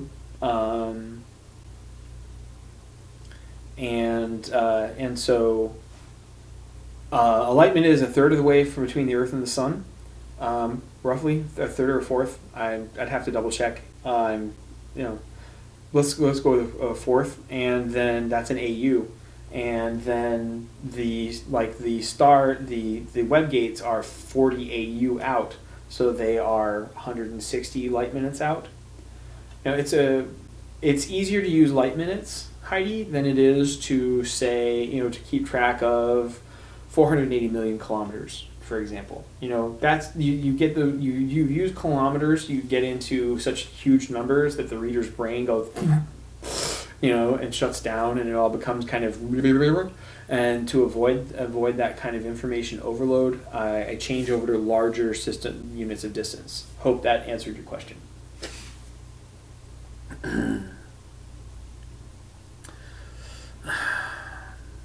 So it comes down to this again. The Master keeps you from us until the hour of our greatest physical danger, and when it's gone, he'll take you from us again. His voice was edged with bitterness. Elder Simeon, please don't call me that. I can't take that from you right now. Jacob, please listen to me. You knew from the start that I had to go away. You knew why. I knew then, I know now, and frankly, Doran, I don't care. It's not about you, Jacob. It wasn't about you 40 years ago, and it isn't about you now. This is my place, my calling, and my fault. I'm just sorry that it has to come back to hurt you again. Elder Simeon started several sentences, but none of them came out loud enough for the audio pickup to register. Are you still there, Jacob? Simeon cleared his throat. There was a strange thickness to it. I'm here. We probably don't have too long. You're sure that they're coming here? I wish I wasn't, but I don't think there's anything that's going to stop them. You've got better intelligence sources than most of the military officers in the system. You know that an MD destroyer made it through the old blockade at Fandor. I've heard. Our brothers in the military were understandably concerned. We had a small church meeting in secret aboard the Thendia. Many of our brothers went home 2 days ago during the battle. Well, things have gotten worse since then. The 4th Old Battle Group covered all of the gates in Fandor that led away from the Mektuve space. But the majority of the old task force was covering gates to Finder, Tessor, and Ainor, the worlds in open rebellion. What we've been able to piece together from intercepted transmissions, the old got it right and blockaded the Fandor Quell Gate with a carrier and half-dozen escort ships. Captain Ryder says even the Phoenix couldn't have danced past them without any real chance of success. If you've doubted the MD are after us, you can stop wondering. The captain of that ship risked making a hyperspace tunnel inside a star system's gravity well. He managed to jump straight through the old gate, and emerged from his jump less than a light second away from the gate itself. He must have hit the gate still decelerating from the jump, because he came through this side of it at near light speed.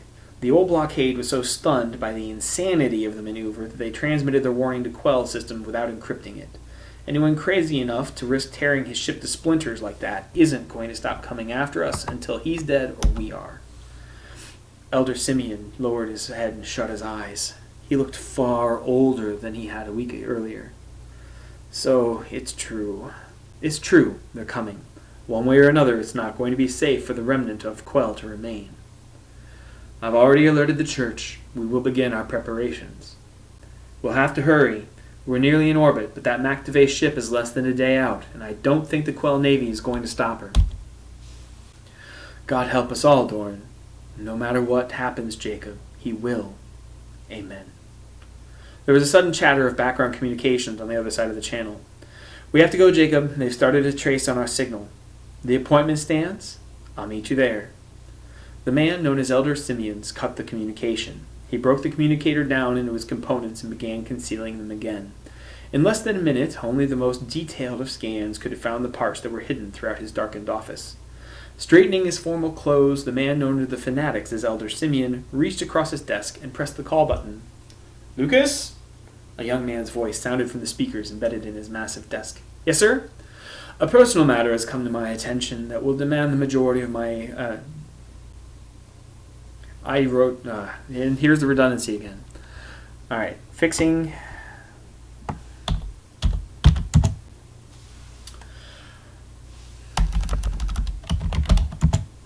personal matter has come to my attention that will demand the majority of my focus for the next day or two. I'll begin rescheduling your appointments at once, sir. Is there anything specific I should pass along? Not at the moment. Keep it vague so that we won't risk offending anyone. I'll do my best, sir. There was a slightly disapproving undertone in the young man's voice. Don't worry, Lucas. I don't expect you to try and rescheduling the meeting with the Quell Media Guild. Dinner with High Lord MacReady is still on as well? He'd have a fit if I didn't show up. Something about the advanced fabricator strike has gotten under his collar, and he's got it into his head that I would be able to do something about it. So I should keep the press briefing and dinner with MacReady and cancel everything,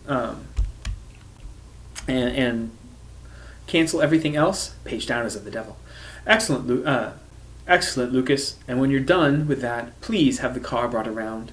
I'm trusting in your discretion in this matter. Simeon smiled. If his personal assistant was anything, it was loyal. He felt a pang of guilt in using the young man he genuinely respected. There was still time. The Phoenix was more than half a day outside of orbit, and Elder Simeon believed in miracles. In fact, actually, Lucas, I think I'd like to keep this low-key. Would you mind driving for me today? It would be my honor, Prime Minister. I'll get started on the arrangements at once.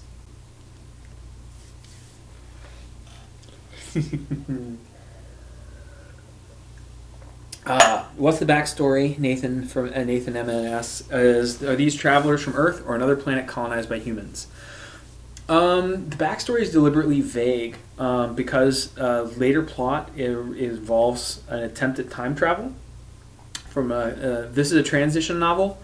A character in another series tried to travel back in time to fix something that had happened to somebody he cared a lot about, and he ended up traveling so far back he didn't recognize the world, and he firmly believes that he traveled into the future by mistake. This is another galaxy. It is colonized ultimately by people from Earth originally, so it isn't artificial context. They really are from Earth, which is why their starships are shaped like mythological animals. And they have a lot of our culture, and some of the religious stuff is the same. There are new religions in the series. This is actually part of the science fiction and fantasy mix of the Ranger Prince novels that are no longer for sale. But if you contact me, I can get you copies of the old edits. This is the transition, and the story here ends up rebooting the series, and that becomes the Song of Legrandil in an altered timeline.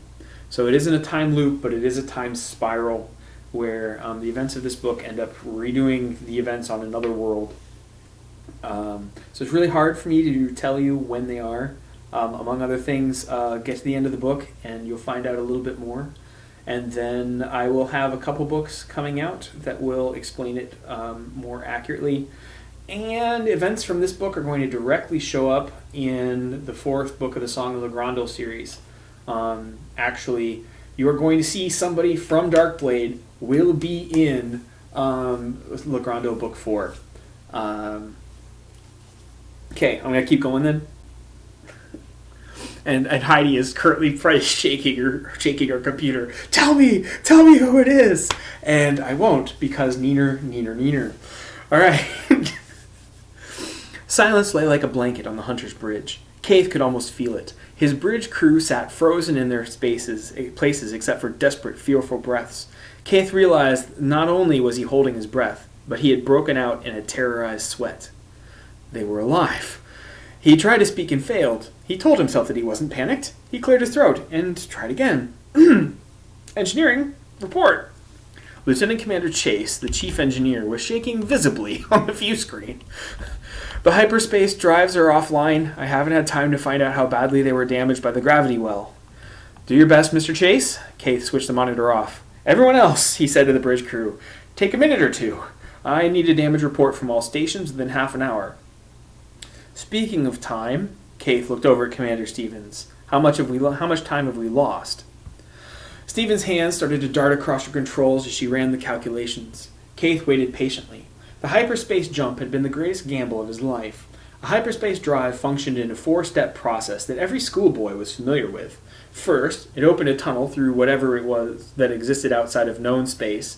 Then it wrapped the traveling vessel in a net of that unreality. Like metal to an electromagnet, the ship was hurtled to near-light speeds as it entered the tunnel. Third, it carried the ship through the tunnel where time and space in Newton's universe meant very little, so that a light year's travel could be accomplished in a matter of hours. Finally, the ship was shot out the far side of the tunnel at near light speed. The magnetic attractions between the hyperspace drive and the closing tunnel decelerated the ship from near light speeds. Somehow, the hyperspace field kept the laws of acceleration and inertia from tearing the ship to pieces. After centuries of spaceflight, no one had come any closer to understanding how that worked. Gravity wells made the hyperspace field surrounding the ship unstable. Conventional wisdom held that even the microgravity environment of a solar system was enough to prevent travel in hyperspace.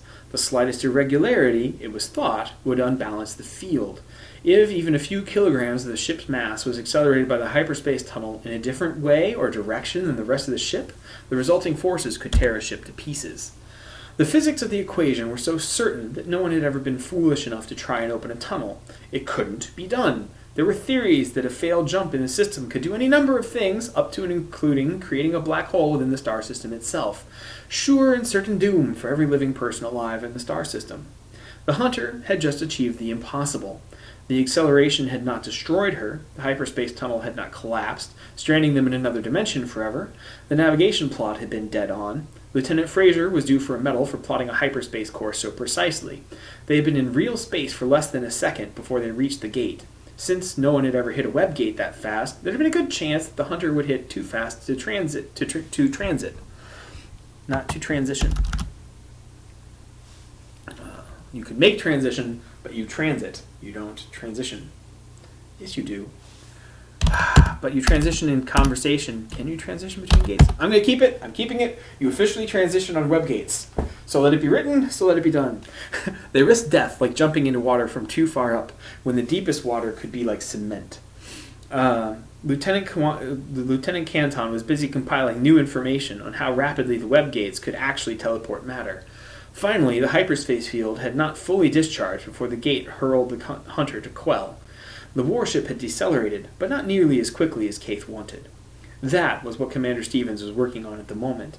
While they were decelerating over long minutes, time functioned differently for the Hunter's crew than for the rest of the people of Quell. What was a matter of a few seconds for Keith could have been... He had no idea how long it had been, and he needed to know. Every minute that he'd been slowed in time was an extra minute that Quell had to prepare for him. His maneuver had saved his ship, but he had lost the element of surprise. There was no possible way to regain the initiative. Keith sighed softly to himself. There was nothing more to be done about it. The element of surprise had seen him through all the way from Fandor to Quell. That was over and done. The overlords had to know his position, and probably his destination by now. If the Owl could figure it out, there was no doubt in his mind that Ryder and the Phoenix knew even more. After what felt like a long time, the commander spoke. We've lost approximately 10 minutes relative to the system's inhabitants. The precise time... Before she could complete the sentence, Lieutenant Canton interrupted her. Sir, I've located the Phoenix. The commander's report was instantly forgotten. Seek and you will find. Shut up, Andy. Keith was on his feet before the voice in his head fell silent. Andy's memory rekindled in the angry fire that had been smoldering within him. The Darkblade and his fanatic crew were already in system. Keith fought to think clearly past the sudden urge of wrath. Put them on the main screen. A moment later, Keith was staring at a diagram of the Quell system. He saw a medium-sized sun being orbited by a half-dozen planets, medium-sized, hyphenated. Only one of them was not a gas giant. That was where the Darkblade would be heading, the academic world of Quell. Keith saw the gates at the outer edges of the system, orbiting at perfectly exact distance of 40 astronomical units from the sun. The Hunter was already inside the orbit of the outermost planet, and with a flare of light, a new tracking point appeared on the screen. Images and letters appeared next to it, clearly identifying it as the Phoenix. There she is. Keith took a step closer to the view screen, fighting an irrational desire to reach through and seize the monsters who had turned Andrew against him. There she is. Keith saw Lieutenant Fraser glance at him nervously. He forced himself to sit back down in the command chair, straightening his uniform jacket. He spoke with deliberate calm. How far ahead of us is she? Lieutenant Canton only paused for a second as she double-checked. Keith smiled to himself. If Captain Ryder was counting on his elite crew for victory, he would find a match in the Hunter and more. You are not getting away from me. I will have my revenge. "Vengeance is mine, says the Lord. I will repay." Kaith clenched his fists and deliberately ignored the memory of Andrew's voice. "Your false god is useless, Andy. He's worse than useless if he couldn't even save you, the best of his faithful." Faithful? What was he thinking? Damn you, Andy. Lieutenant Canton was staring at him. "Sir?" Kaith realized that he had already given him the information he had requested. A rush of embarrassment covered quickly to fuel his anger at the fanatics. "Double-check that timetable, Lieutenant." The Oriental woman masterfully controlled her frustration and turned to double-check her figures. Kaith calmed himself. He had covered his lapse before the crew realized what was going on. They mustn't suspect anything. There was no such thing as safety from accusation in this civilized society. Kaith had only one friend whom he had trusted with everything. The fanatics had corrupted that friend and forced Kaith to kill him. "Captain, the original sensor readings are correct. The Phoenix will reach orbit around Quell 1 in 10 minutes. "Thank you, Lieutenant Fraser. Can you calculate a hyperspace tunnel to bring us further into the system?" The red-haired man shook his head. "No, sir." "No?" The navigator flinched at the steel in Kaith's voice. Fraser clenched his fist to stop him shaking. "No, sir. I can plot the course, but the gravity well tunnel inside the Fandor system would have shaken any of a dozen vital systems out of alignment." The slender man swallowed once. "I'm sorry, sir. I'll take the Henner anywhere you want her to go. I'll do everything in my power to get her there in one piece, but we can't jump at all until we have time to make repairs." At first, Kaith didn't say a word. He stood slowly and deliberately, never taking his eyes off of Lieutenant Fraser. It only took 2 steps to bring him next to the navigator's chair, because this totally isn't laid out like the bridge of the Enterprise. Still silent, Kaith took in the readings from Fraser's monitors and controls. He took his time. The Hunter's bridge was ghostly silent. With skill perfected only in the military, every single bridge officer was sitting at attention at their stations and watching their captain with hawk-like focus out of the corner of their eyes, reflections, or even directly in the case of... Yeah, Heidi's like, "I'm seriously going to envision Picard every time you do this dirt straightening thing. Hey, okay, I was not a little trekker growing up. I was the kid who I spent every holiday through high school, every Thanksgiving, the whole family was at the table. I was in front of the chair watching the 24-hour Star Trek marathon that always included the Trouble with Tribbles and ended with Spock's brain." Right? So yes, there are going to be a few Star Trek homages in here, and I'm not making them subtle because it's me. And it's flat out is the Picard thing. When did my shirt get baggy? Ugh, anyway. La la la la la la la.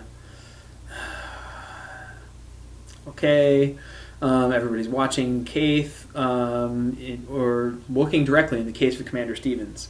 Kaith knew that they had studied who he was and what he was capable of. He even felt Commander Stevens embracing powers. They thought that he would kill the lieutenant right there in his chair. Kaith shook his head. He forced himself to relax, then reached out and patted the navigator on the shoulder. Lieutenant Fraser flinched from his head to his toes, and Kaith could feel the man quivering beneath his touch. "Thank you for your honesty, Lieutenant. Give me your best possible speed and course to Quell. If you need to power down the hyperdrive to do so, that's perfectly acceptable. I don't think we'll be using it until engineering gets done with their check." Kaith felt Stevens release her powers before he reached his seat again. Poor Lieutenant Fraser was still sweating visibly and shaking, but there was no mistaking the relief in his posture. Fraser's hands blurred across the controls, fueled by a considerable rush of adrenaline. There is only one Ellen fueled. We're on the far side of the system from Quell, but I can get us there in 21 hours. Kaith had more than enough information from Captain Richard's memories to be impressed. "That's 4 hours under the optimal travel time, Lieutenant. Are you as certain of your estimate as you were about the tunnel?" "Yes, sir." There was more than a touch of pride in Fraser's voice. "Then get us there, Lieutenant. I want every other department to give damage reports from our entrance within the hour. Lieutenant Canton, please inform department heads that I will need to meet with them at the end of the shift. We've gotten this far out of sheer surprise. We're going to reach Quell with unimagined ferocity. Just because House McReady is famous for academic achievements doesn't mean they're defenseless. On the contrary, we're going to have to blaze our way to Quell and fight our way back out. Make sure everyone knows that the next few hours' preparation is all we'll have to make sure the casualties are all theirs instead of ours." Kaith turned his attention back to the main screen. I see you, Darkblade. I know you. I know that you and your filth corrupted my friend, twisted him until he had to be put down. I will not forget. You cannot escape. I will find you, and when I find you, I will repay you for your last encounter. Then, when you lie bleeding to death in front of me, I will rip the memory from your fading consciousness so that I can savor it for all time. The Hanging Gardens of Quell were one of the least visited masterpieces in known space. The project had been completed nearly a century ago, inspired by legends of the Lost Home, Nathan, Emma, and Dad's Earth. Inspired by the legends of the Lost Home, one of the earliest High Lords had commissioned a massive forested garden that would remain blooming forever in the middle of the air. The design process alone had taken 2 decades. The results were just short of miraculous. In the heart of Harriman, Quell's capital city, kilometer after kilometer of towering buildings suddenly stopped. Instead of metal and plasticrete walls, a cubic kilometer of space was filled with the gardens. The square kilometer of luscious forests, fountains, and flowers that filled the ground level only hinted at what rested above. Seemingly unsupported walkways spiraled up to a veritable maze of gardens. 100 meters to a side, shallow inverted pyramids provided artificial environments, water, nutrients, and anti-gravity support to each of the 500 suspended gardens, each with a unique theme and concepts from the history of known civilization. The reflective plasticrete bottoms of the pyramids I'm not putting reflective in the same sentence twice because I'm not. The polished plasticrete bottoms of the pyramids reflected the multicolored splendor out for the entire city to see. Rising through the plethora of platforms, a circular fountain sent a perpetual waterfall tumbling through the full kilometer to the ground far below. The waterfall itself was fed from within and completely surrounded by water on the outside. The pillar of mist and spray held a rainbow from one angle or another every second that the sun shone. What appeared to be a small lake at the base of the pillar was actually a tiny access to the city's water reserve. The garden itself helped to purify the water that kept the city alive. And Nathan says, thanks. Hey, not a problem.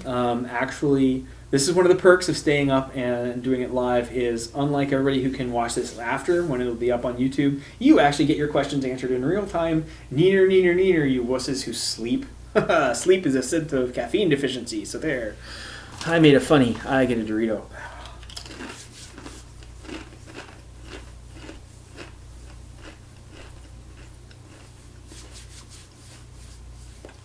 The business-minded academic types for which Quell was famous were appreciative of another miracle. The Hanging Gardens paid for themselves a dozen times over. More than 20 new technologies had been invented for its construction, and the House of McGreedy retained the patents for the technologies that found use across known space. Despite all those things, the gardens were never filled to anything resembling their capacity. The people of Quell were too busy with their studies and their industry, the constant striving for power and security, to visit the Hanging Gardens in any sort of numbers. Every time the Prime Minister, Jacob Fletcher, visited the gardens, he found himself nearly alone. Tonight was no exception. The man known among the fanatics as Elder Simeon found his way into the center levels of the gardens. Lucas maintained a respectful silence and distance the entire time. The nearly abandoned forest was usually peaceful during the night. Tonight, it felt hollow and empty instead. The past days had been hectic for Simeon. As Prime Minister, he had spent hours working on a labor dispute that could cripple the Quell economy, but it held very little of his attention. The only reason he had attended at all was that the hundreds of believers he knew were racing for safety. He couldn't do anything to alert authorities to any unusual patterns, which meant that he had to act. And the politician, while his heart wanted to help hundreds reach sanctuary somehow. The Prime Minister glanced skyward. There wasn't much to see other than the glimmering surfaces of the anti-gravity pyramid. Somewhere in orbit, the Phoenix was already crammed to capacity and more. Over 300 men, women, and children were huddled inside of her environmentally controlled cargo bays, leaving only enough room for a few days' emergency rations. The Phoenix was one of nearly a dozen ships that the believers had bought, rented, or infiltrated over the past 12 hours. The Prime Minister knew that over 7,000 had found one way off planet or another in the past day. Another 10,000 or so were moving to safe houses and new identities on Quell itself, gambling everything on their ability to start over without attracting the notice of the Owl. The sentence for heresy was a non-public summary execution. One simply disappeared. The Owl were too smart to make martyrs. And in the Quell library, a handful of the best and brightest had been searching for information that would save or doom not thousands or millions, but billions of people. The believers had a day to find a treasure that lay buried for 2 generations. Heidi, hey, I'm not asleep yet, though needing to correct this message several times may indicate otherwise. I'm sorry that you don't have the benefit of being nocturnal.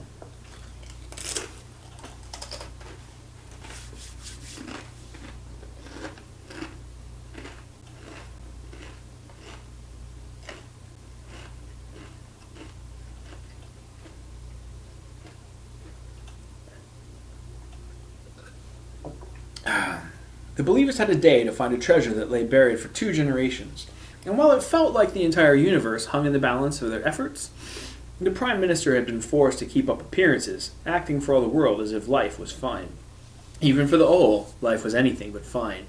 3 hours ago, Quell's stripped-down defense fleet, most of the battle fleet was reinforcing the Mactubay blockade, and 3 corvettes entered combat range of the invading destroyer. Their signals were lost minutes before they disappeared from planetary sensors. The jamming hadn't let up. Half an hour ago, satellite communications had been lost to jamming as well. Blind and isolated, the MacReady government was beginning to panic. The chaos had been so severe that the Prime Minister had been able to slip away for quite some time. It was being kept quiet otherwise. Outside of the halls of government, the people of Quell slept in ignorant bliss. No one who was not a believer or a member of the MacReady military government realized that death was coming for them in the shape of a rebel destroyer capable of leveling whole cities from orbit. The High Lord's dinner had been overly rich, as usual. The Prime Minister could feel heartburn. He hoped it was heartburn. He wasn't that young anymore. He sat down on a wooden bench beneath a large and leafy tree. 500 meters up, the platform's environment systems always let in enough of a breeze to make the leaves sing softly to him. Heidi says, I really like these floating gardens. They sound pretty and amazing. I know, they're beautiful and peaceful, and I would never blow them up.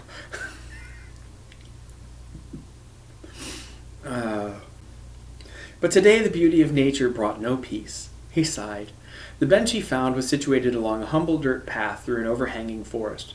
The Prime Minister tried to imagine that he was in a forest far from troubles or worries, where the only thing he had to deal with was communing with a still, small voice in his heart. That pleasant fantasy shattered when a voice spoke from the shadows across the path from him. Hello, Jacob. The Prime Minister smiled a small, sad smile. Hello, Doran. You've changed a lot, and in good ways. The PM's face grew even sadder. You haven't changed a bit. With the grace of a much younger man, the Prime Minister of Quell stood up and crushed his old friend to his chest, and then stood back. I know as well as you how precious time is. We will have to continue this discussion en route. Sorry, English pronunciation. I will take you wherever you need to go. The 2 men turned to go, but froze before they could take another step. Lucas Cooper, the Prime Minister's personal assistant and bodyguard, stood in their path. No relation to characters in other novels. No relation. Lucas Cooper, the Prime Minister's personal assistant and bodyguard, stood in their path. Oh, the spoilers I put in my stuff.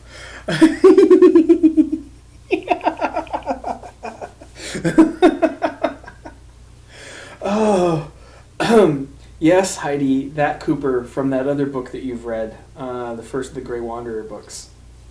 Because I would never have families in heroic positions.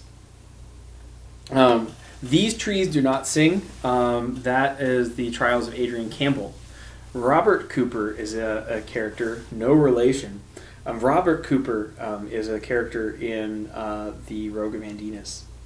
On sale on Amazon. Plug. Anyway, serious face. The 2 men turned to go, but froze before they could take another step. Lucas Cooper, the Prime Minister's personal assistant and bodyguard, stood in their path. The bodyguard's face was a picture of amazement and disbelief. Lucas's eyes danced from the Prime Minister to the Darkblade and then back again. The Prime Minister opened his mouth to speak and then shut it again. As swift as thought, the young man had drawn a weapon. The practiced ease and speed of his draw left no room for any doubt of his ability with the powerful energy pistol in his hand or his willingness to use this. Prime Minister, I'm afraid I have to ask you to remain very still. If either of you makes a move, I'll shoot.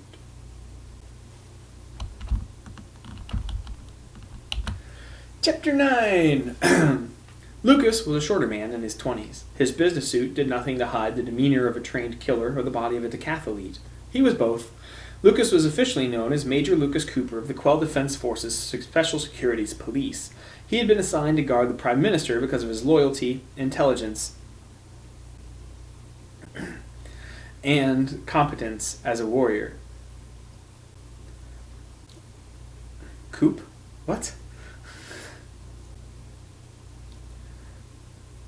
Cooper.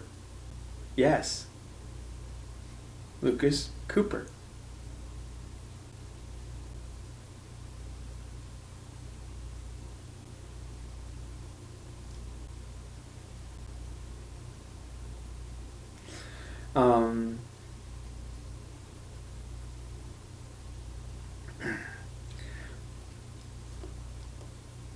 I told you the events in these books have to deal with the other series. I was not lying.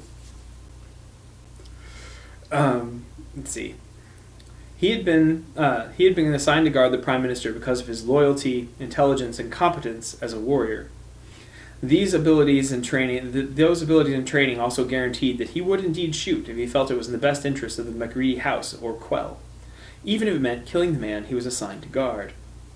You in the Darkblade outfit, lie down on your face very slowly. Dorn was as still as stone. Yes, stone. Yes, I put Easter eggs. So continue to geek out over there, Heidi.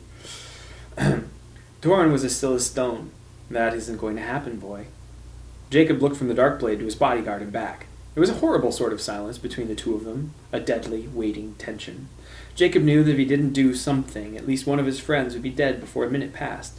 Lucas, please, put that thing away before someone gets hurt. Lucas didn't even twitch. I'm afraid that's not possible, Prime Minister. Jacob hadn't really expected it to work. This isn't what it looks like, Lucas.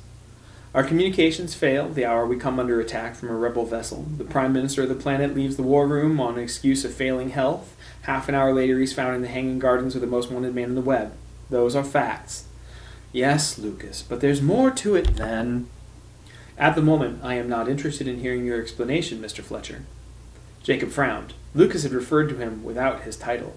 By thinking of him as a citizen, Lucas was placing Jacob under his authority as an officer of the law. That authority extended to matters of life and death. Dorn was not helping. The Darkblade hadn't moved except to draw breath, but it was the stillness of a cat waiting to pounce. When he did speak, Jacob winced. You are talking yourself out of options, boy. Diplomacy had never been one of Dorn's greatest strengths.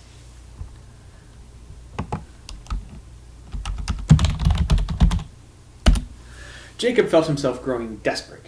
Lucas was brave, loyal, and strong. The Darkblade was better. Lucas, please! Lucas didn't even take his eyes off of the Darkblade. The bodyguard didn't even raise his voice. Lie down on the ground or die. You dirt-side types never learn, the voice came from behind Lucas. Jacob felt new shock rippling through him. There were suddenly 3 energy pistols gleaming in the darkness. A vaguely piratical-looking man with graying hair stood behind Lucas. Each of the newcomer's hands held an energy pistol. One was aimed at Lucas's head, the other at his heart. Lucas spun like lightning, bringing his pistol around. The pirate was even faster. He stepped inside of Lucas's turn and smashed down on the bodyguard's gun arm just as it came into reach. Lucas's weapon went spinning out into the underbrush. The other pistol connected with Lucas's temple. The bodyguard crashed to his knees in the dirt. Lucas started to rise and then froze. He was looking straight down the pirate's pistols. The pirate had proven he was the faster one of the pair. The pirate asked Doran, "What do you want me to do with him?" Jacob spoke as quickly as he could. "Don't hurt him, please." Doran looked at Jacob, then back down at Lucas. He's just doing his job. He's just doing his job. Page down of the devil. He's just doing his job, Ryder. I don't want to kill him, but I don't have to, and we don't have time to drag him around. Jacob felt something heavy settle in his heart. Lucas was staring up at him now. There was silent and painful expressions of betrayal in the younger man's eyes. How could you? The young man asked him. They're the enemy. The pirate, the man Doran had called Ryder, snorted. Boy, we've been in orbit around your planet for nearly 30 hours. If we were a threat, your city would be cinders by now. You've got the McDuvet ship to worry about, not us. This was happening too quickly for Lucas. Jacob was struggling himself, and no one had clubbed him over the head with a pistol butt. Doran stepped around to face Lucas. I'll put it to you this way, boy. If you come with us, you may live long enough to get another chance to bring me to justice. If you keep fighting, you'll just force us to kill you and leave you here to die. Lucas looked up at the Darkblade with a burning hatred beyond anything Jacob had seen before. The Darkblade simply said, choose. Lucas stood slowly, fist clenched. He never stopped glaring at Doran. Jacob breathed a sigh of relief. The boy was going to live. Doran gave his pirate companion a nod to keep an eye on Lucas. Then he turned back to Jacob. We're running out of time. We have to go now. Jacob didn't understand. What are you talking about? McDuvet must be hours away. The pirate, Captain Ryder, shook his head, never letting his pistols waver from Lucas's direction. The MD launched a fast attack shuttle. It's been burning its way in at several Gs. They'll hit the atmosphere any minute. Jacob swallowed with a throat that suddenly felt very dry. Our sensors never detected a shuttle. They wouldn't have. The McDuvet electronic countermeasures are nearly as good as the sensors on board the Phoenix. Lucas flinched. Did you say the Phoenix? He swung his glare from Doran onto Jacob. The Darkblade and the Phoenix together? Prime Minister, what have you done? The Darkblade snorted. He did what he had to do, boy. If you're still breathing a year from now, you'll be thanking him for it. Jacob shot Doran a warning glance. His old friend's brusque manners weren't helping. We need to get to the archives. Come on, I'll show you the way. Deacon Ryder nodded. I can summon my private shuttle by remote. We can reach anywhere in the city within minutes. Jacob grinned. There's no need for a shuttle. I chose this meeting place on purpose. We don't need to fly, but we might want to run. That's scene break. So yes, Heidi has got all capital X Cooper. This is one of the reasons why watching this is worthwhile, is because I am going to do responses and I am going to do spoilers as long as there's anybody to interact with. Which, an expression, it's like I didn't. If Nathan hadn't have asked, I wouldn't have given that. I wouldn't have given that away. So just by following this along, you're getting way more info than even most of my beta readers had. So waha waha waha. And as encouragement, as long as you guys are awake, feel free to interact. And if you know other nerds who enjoy this kind of stuff, then feel free to share. That's why I'm doing it here, and streaming it, as opposed to just doing it on my own. Because I can read out loud to myself and get most of this anyway. This is going to be something for potential fans or potential readers to try and improve things. Keith Moore smiled as he double-checked the seals on the helmet of his battle armor. Armor design had changed very little since the original overlords had conquered the hyperspace web 2 centuries ago. His sword and energy pistol hung on his hips alongside various gadgets the research department boasted about. He checked his gear. Years of training made the inventory a reflex. The powers swelled within him, eager to be called, to be used. His blood seemed to burn with the urge to reach out to them and dance with their violent energy. He forced them to wait. It wasn't time yet. Not yet. Soon. As the combat shuttle shrieked and moaned around him as it burned through the upper atmosphere, Case's fellow mighty were preparing around him. The Darkblade caught by surprise before... that sentence could use a verb. The Darkblade had been caught by surprise before, when he was unarmed, unprepared, and alone. 2 full-men squads were preparing for battle. Each of them was an elite, mighty warrior. Each one was armed and trained beyond any mundane limitations. The McReady house would have its own elite programs. Every house of overlords did. Even if McReady's mighty remained on the planet, without communication they would never be able to respond in time to intercept Kaith's men. Even if they did, Commander Stevens had called her powers, and through them, Kaith saw her meld with the shuttle controls. She would be able to maneuver and track with superhuman skill and almost no response time. He almost felt sorry for any fighters the MR sent to intercept them. Almost. Commander Stevens' voice crackled over his helmet's comm.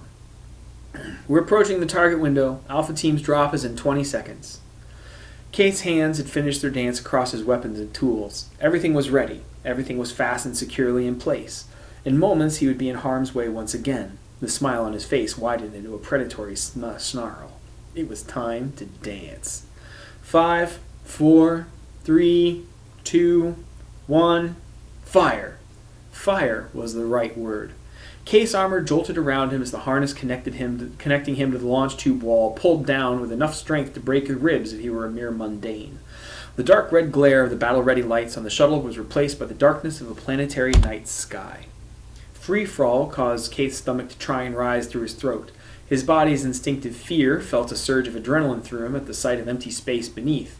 Kaith had been fired feet first from the belly of the shuttle. He tucked and rolled into a horizontal spread-eagle formation as the air itself became a brake, slowing his fall. Even at terminal velocity, his streamlined armor sent him hurtling towards the ground at breakneck speed. Kaith's helmet optics kicked on the instant that the drop began. Image enhancers painted the world around him in shades of red and gray. Kaith had been fired first. He preferred to lead from the front. He had also braked first. The other 9 members of Alpha Team rocketed past him before they spread-eagled and braked back to terminal velocity. Using the air's buffeting to maneuver, it took less than a minute for Alpha Team to form up around him. Their target city spread wide beneath them, probably alert but pathetically unprepared for what Kaith's mighty were bringing down from the sky. Most of the Ol thought of power in terms of naval battles and armies. Consequently, their defenses were set up against large-scale attacks. It was time to provide yet another painful lesson to one of his master's enemies. Kaith's helmet optics filtered and interpreted the cities beneath him. He whispered a command to his suit's onboard computer, which summoned a digitized map of the capital city and laid it over the black and gray panorama beneath him. Before he had fallen a full kilometer, Kaith's helmet visor told him exactly where he was and what he needed to do. Just after the 1 kilometer mark, the computer identified his target. There was no need to communicate his discovery to the rest of Alpha Team. They knew the mission, the target, and the urgency of success. Kaith simply folded his arms and legs to the side to form a human pillar. The weight of his head and helmet nosed him down. Without his full profile acting as a brake, Kaith's terminal velocity increased dramatically. Gravity pulled at him with insatiable desire, and Kaith did nothing to fight it. Captain Kaith Moore felt the thrill of the hunt fill him. He called his powers, and they answered, filling him with nearly to bursting with a burning thrill that could only be compared to lust. Yes, it was bloodlust that filled him, and Kaith let it burn through. The Darkblade was down there, the symbol and protector of the fanatic filth that had poisoned Andy. Kaith promised himself that his bloodlust would be well and truly sated before he released the powers again. Sight told Kaith that Alpha Team was plummeting to the ground behind him like so many missiles. He could see their powers burning within them. They were mighty and fearsome, but none of them glowed as brightly or as fiercely as Kaith knew he did in their own sight. The McReady defenders must have finally discovered the McDivey presence in their night skies. Kaith doubted that their sensors were capable of piercing the stealth technology built into the hull of the shuttle, or even the less powerful cloaks built into the battle armor.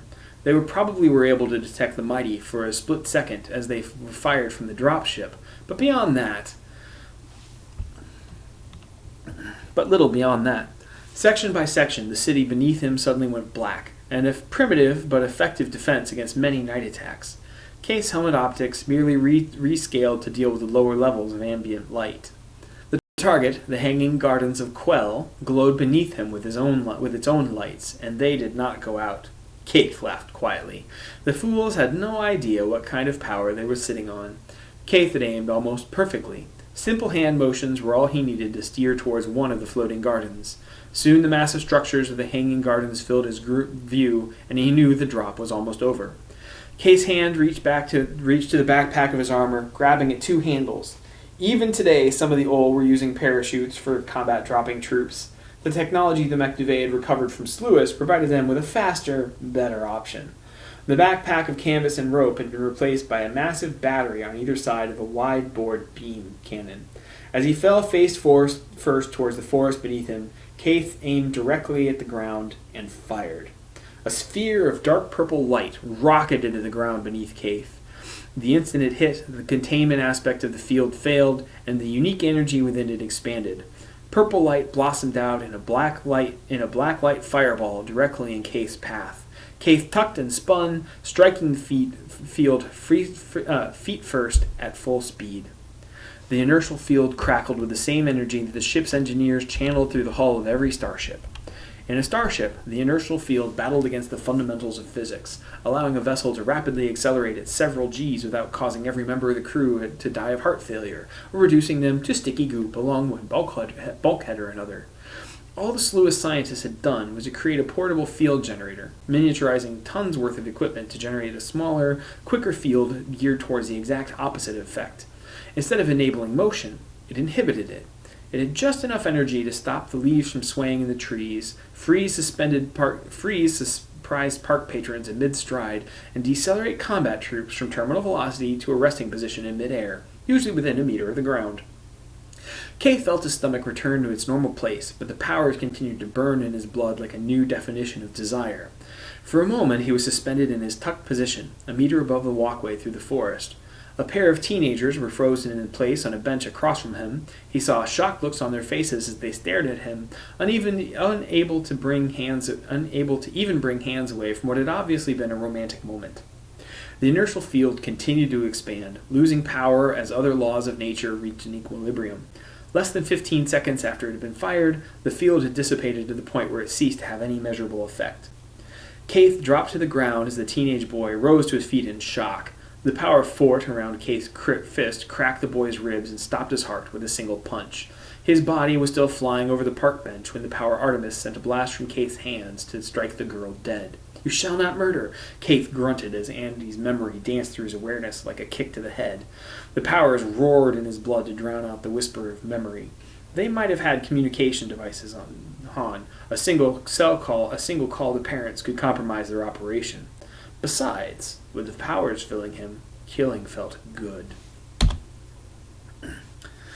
Kaith turned in a swift circle to orient himself while the rest of Alpha Team formed up around him. The entire team had dropped 3 square kilometers to land within 100 square meters. Kaith's onboard computer mapped his path through the maze of platforms. He pulled a clasp on each shoulder and allowed the drop pack to fall from his back to the ground. The drop packs would provide homing beacons for their pickup zones, and they were too bulky to carry into combat. The power agile filled Kaith's muscles and nerves. Alpha Team's point man started running ahead of them. The rest of the team followed, with Kaith in the center. Their armor barely slowed them as they began to run faster than any mundane would believe possible. Kaith's sword and pistol felt eager in his hands. Eventually, the powers would wear him down, and he would need to release them and feed before he could call on them again. But he had more than an hour before that happened. As pathways and foliage raced past him, Captain Kaith Moore vowed that the Darkblade would lie dead at his feet long before that time had passed.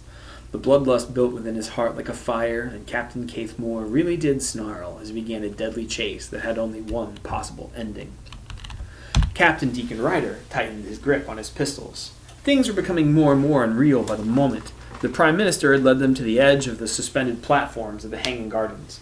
They had been facing the kilometer-tall tower of falling water in the center. Then, with a gesture and command words, the Prime Minister had extended a hidden ramp into the heart of the thundering waterfall. Force fields, invisible to the human eye, kept them from falling into the lake 500 meters below. The same force fields kept them from being crushed instantly by the weight of the falling water they walked through. A sphere of breathable air, complete with a level floor, hung in the middle of the feeder channel to the waterfall. The sphere was now descending against the upwards current in the center of the massive structure. Deacon thought about the Mactave soldiers who were already on their way. A healthy desire to not die filled him with urgency.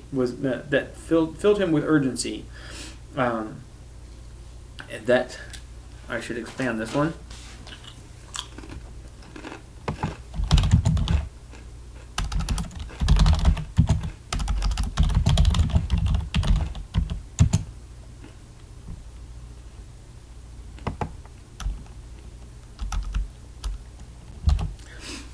A healthy desire to not to die filled him with urgency that thought this platform was moving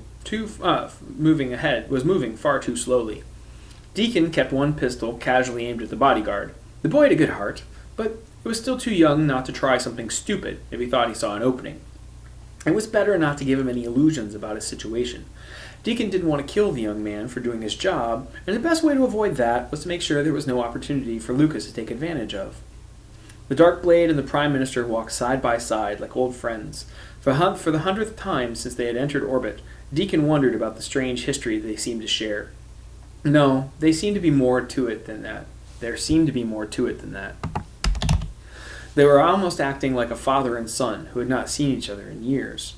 The thought brought a pang of longing to the outlaw captain. His Rachel would have known exactly what to make of them. She had always been the eyes of his heart.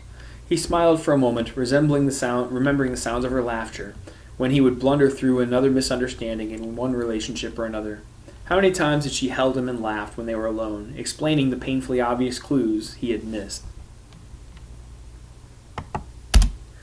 5 years since her death did nothing to soften the grief that chased a smile from his face.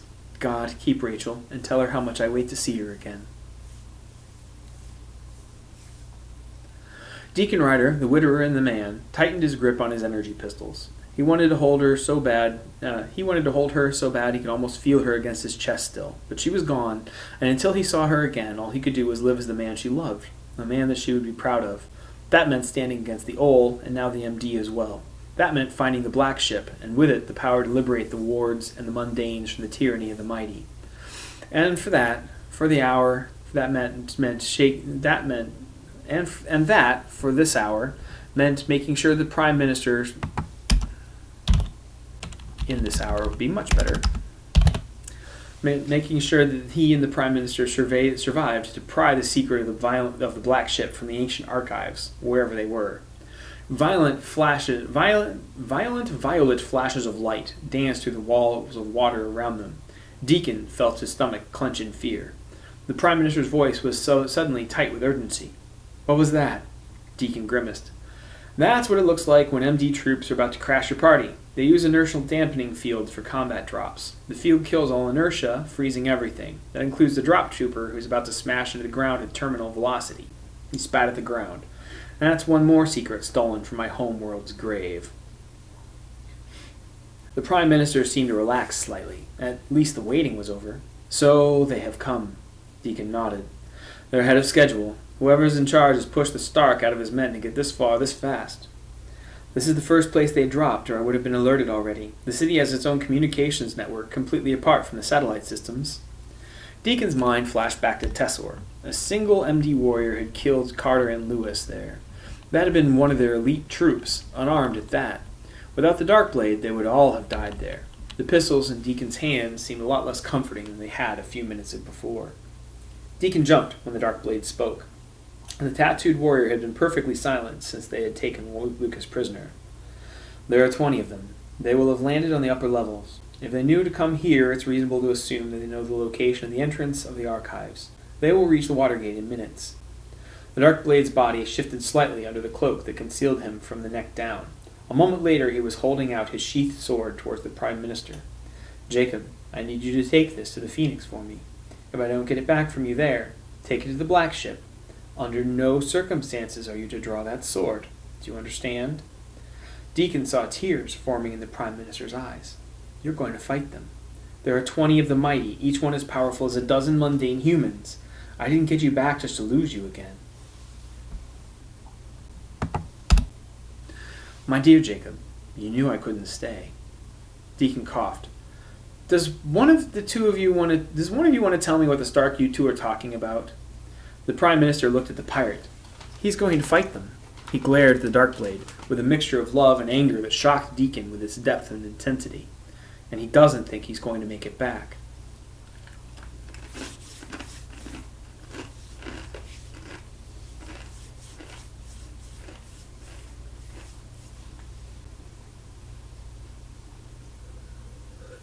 That one's in tea.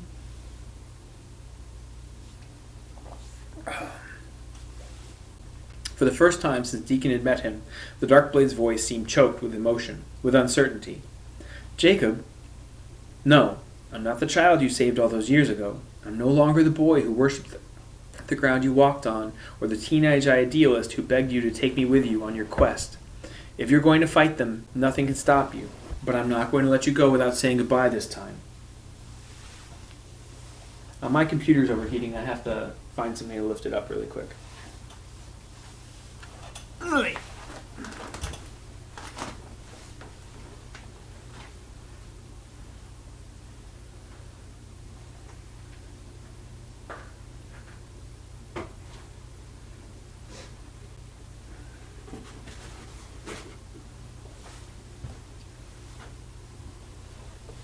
Just one moment.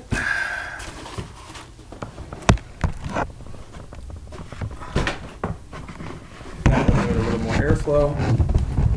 And let me double check that I'm aiming it remotely at me.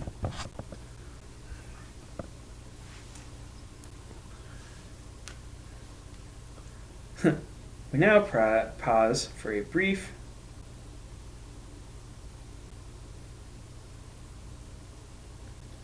Alright, so we now pause for a brief station identification as I have to use my cell phone. My poor laptop won't let me won't handle both of these, and so I actually have to use my cell phone to station identification as okay. I have to use my cell phone. All right. My poor laptop. Yes. Good. All right, my aim is pretty good. All right, onward. For the first time since Deacon had met him, the Darkblade's voice seemed choked with emotion, with uncertainty. Jacob. No, I'm not the child you saved all those years ago. I'm no longer the boy who worshipped the ground you walked on, or the teenage idealist who begged you to take me with you on your quest. If you're going to fight them this time, nothing can stop you, but I'm not going to let you go without saying goodbye this time. The Prime Minister paused and swallowed thickly. This time, I'm not going to let you go before I get to say I love you. The Darkblade moved to embrace the Prime Minister. Deacon felt his head swim at the weight and confusing nature of what they were saying.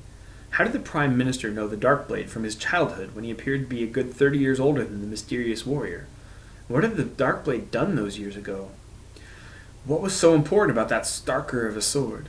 The other men stepped back, ignoring Lucas, who was staring at them both in total confusion. Deacon managed to voice some of the dozen questions whirling through his mind. You're going to fight them unarmed? Are you insane? The Darkblade looked back at Deacon, and then the outlaw captain felt a chill run down his spine. He'd seen that look before.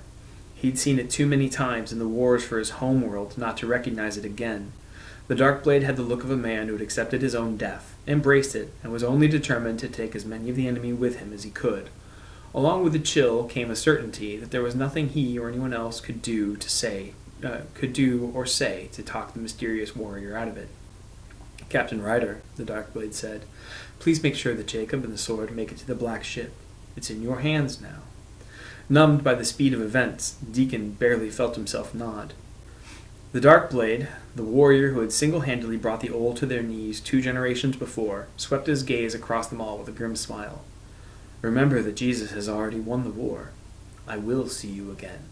Then with a flash of light and a change in air pressure that made Deacon's ears pop, the Darkblade was gone. Chapter 10. Elder Simeon ignored the tears that wet his cheeks, and he took deep breaths to firm himself. Without a word, he swung the sword belt over one shoulder. It surprised him how easily his hands remembered the feel of the leather, clasping it firmly in place. It had been 40 years since he had worn a sword.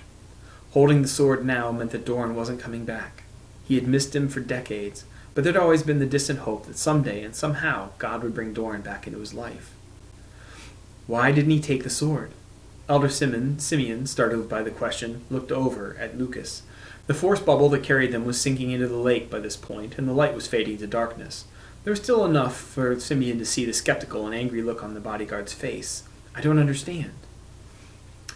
You don't go in a fight unarmed if you don't, not if you want to live. That's doubly true of the MD elite warriors. I wouldn't go against one of them without a full squad at my back. So why did he give you the sword? Elder Simeon sighed. It was far too late in the game to be keeping secrets, and they still had a few minutes before they reached the bottom of the lake. He would rather fight them unarmed than risk the sword falling into their hands. What's so important about the sword? Simeon reached up and touched the hilt. It's the key to his power. He couldn't let the MD or anyone else have a chance to misuse the power. Lucas snorted. But because he knew you from your childhood, he can trust you with the same power? He trusts me with more than his power, Lucas. He knows that I would destroy the blade before I let it fall into anyone else's hands. The foreign captain, Deacon Ryder, spoke up. So, how does he know you can trust him with his secret? No offense, but no matter how close you used to be, 40 years is a lot of time. People change, and not always for the best. Simeon nodded. What you say is true, but some things you don't forget. I was there the last time that someone gained access to the Darkblade's power. During the Darkblade Rebellion, an entire ship's crew tried to get his power to bring the war to the Oll on a web-wide scale. What happened? They were going to escalate the rebellion to the point of genocide. They forced him to act before billions died. He hunted them down and stopped them. He killed them all? Elder Simeon looked up. Not all of them. There was a cabin boy, the younger brother of the ship's captain. He was touched by the power of the Darkblade, but Dorn let him live. With consent, most of the power of the Darkblade can be taken away again. What happened to him? Elder Simeon looked up into the gathering gloom. As the last of the light died, choked out by the mass of water above them, he spoke. The boy's brother killed their family. He'd been driven mad by the power of the Darkblade. The boy was also nearly insane. Stripping him of the majority of his power saved his mind and nearly killed his body. Doran nursed him back to health, brought him to faith in Jesus, and when he was well enough, Doran found him a family of believers who would take him in and give him the childhood he had nearly lost. The boy didn't want to go. He wanted to stay with the man who had saved his life. But the Darkblade's power is not for the innocent. It is a path for the guilty. Doran understood what the boy could not. So once again, Doran saved the boy again. This time for himself. Then he disappeared from himself. Then he disappeared so that the boy could not run away. The boy could not run away to find him again. Doran was right, of course. Love heals all wounds, and the family loved the boy fiercely. In time, he laid down his pain and his desire for violence and vengeance. Instead, he became a man who worked for peace and safety for all men, believers, mundanes, and lords. Yes, he even tried to reach out to the mighty. The Lord blessed his efforts, and before the end, he became the Prime Minister of Quell. Light suddenly speared from the force bubble into the force bubble from below. The floor of the lake opened and swallowed them once again. The bubble's floor settled on the smooth marbled... the bubbles... Let's get rid of scare quotes, because scare quotes are evil, and let's get a floor. The bubble's base settled on the smooth marble floor of an ancient structure, and then the energy disappeared again. Elder Simeon looked around him and felt his heart lift, as it always did here. Out of courtesy, and also to keep from thinking about Doran, despite Doran's desperate battle above them, he began to speak. This is the ancient hall. It has been here since the overlords came to the hyperspace web. Legend has it that it was constructed by the people of the black ships themselves as a peace offering to the people of Quell nearly 200 years ago. As you probably know, the overlords and the people of the black ships arrived at the hyperspace web at roughly the same time. The Oll spread through conquest, the faithful spread through cooperation and evangelism. Afraid to challenge the power of the black ships, the Oll refused to attack any world under the protection of the faithful. That is, until the years of the Black Ship War, when the Oll burned down the very few stars of the faithful world.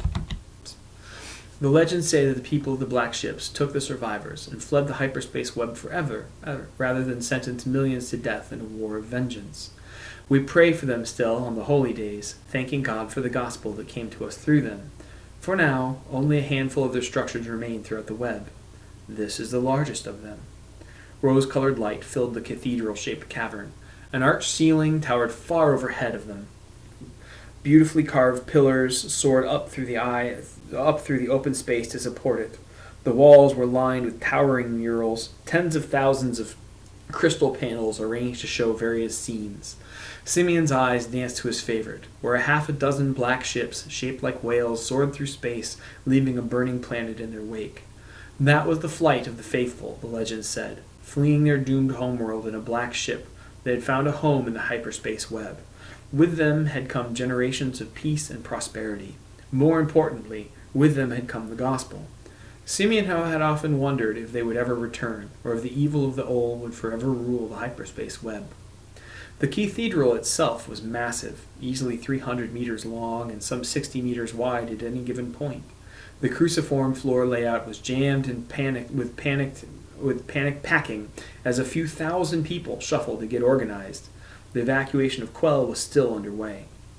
Without pausing to let his companions get their bearings, Elder Simeon raised a hand. A young woman in her early 20s arrived at her side, breathless. She had been at the far side of the cathedral when she saw the force bubble arrive. "Elder Simeon," she called, "thank the Lord you've arrived." Simeon smiled compassionately, forcing his own panic under control for the sake of the believers around him. "Lord, give me strength and faith. Help my fearful heart be strong enough. See us through this terrible hour." "Hello, Samantha. Is there any news?" "Ken's researchers have found the information you requested. They only deciphered the last passage a few minutes ago." Simeon felt an enormous burden lift from his shoulders. "I am bringing these gentlemen down to the archives immediately. Send a message to Kenai to make a hard copy, but also prepare a burst transmission of the data to the Phoenix in orbit.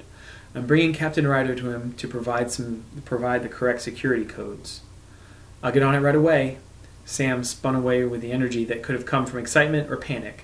Perhaps it was a mixture of both. Simeon stopped her with a quick word. "Oh, and Samantha? Send the final evacuation notice.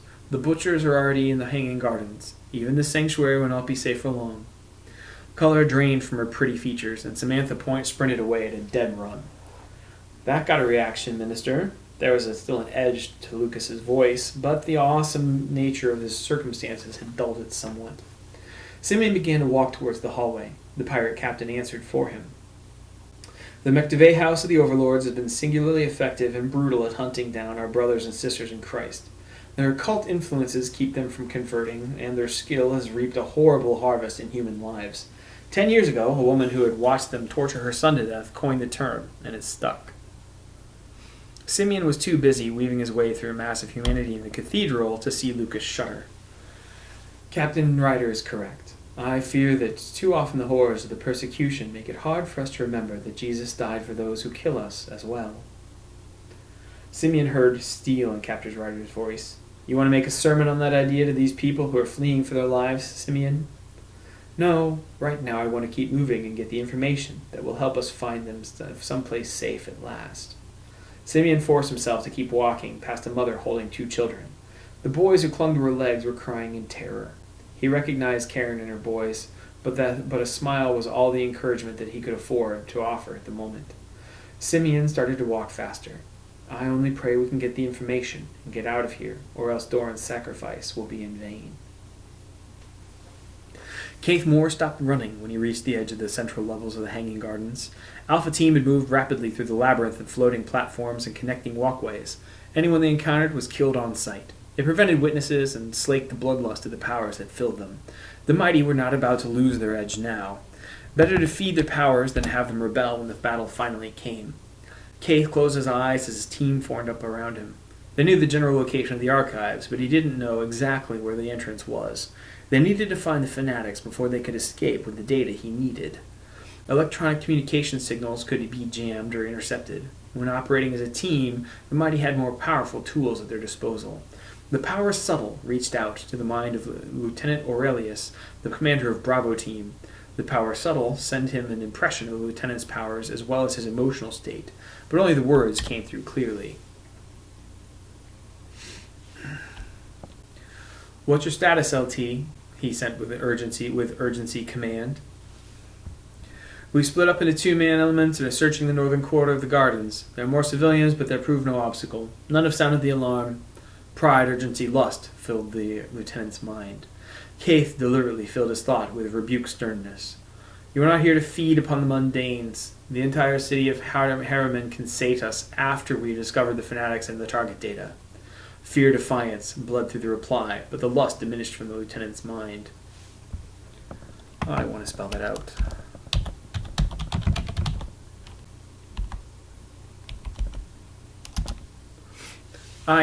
There was a sudden spike of surprise, battle fear, through his power subtle. Concern, uncertainty, command. Lieutenant?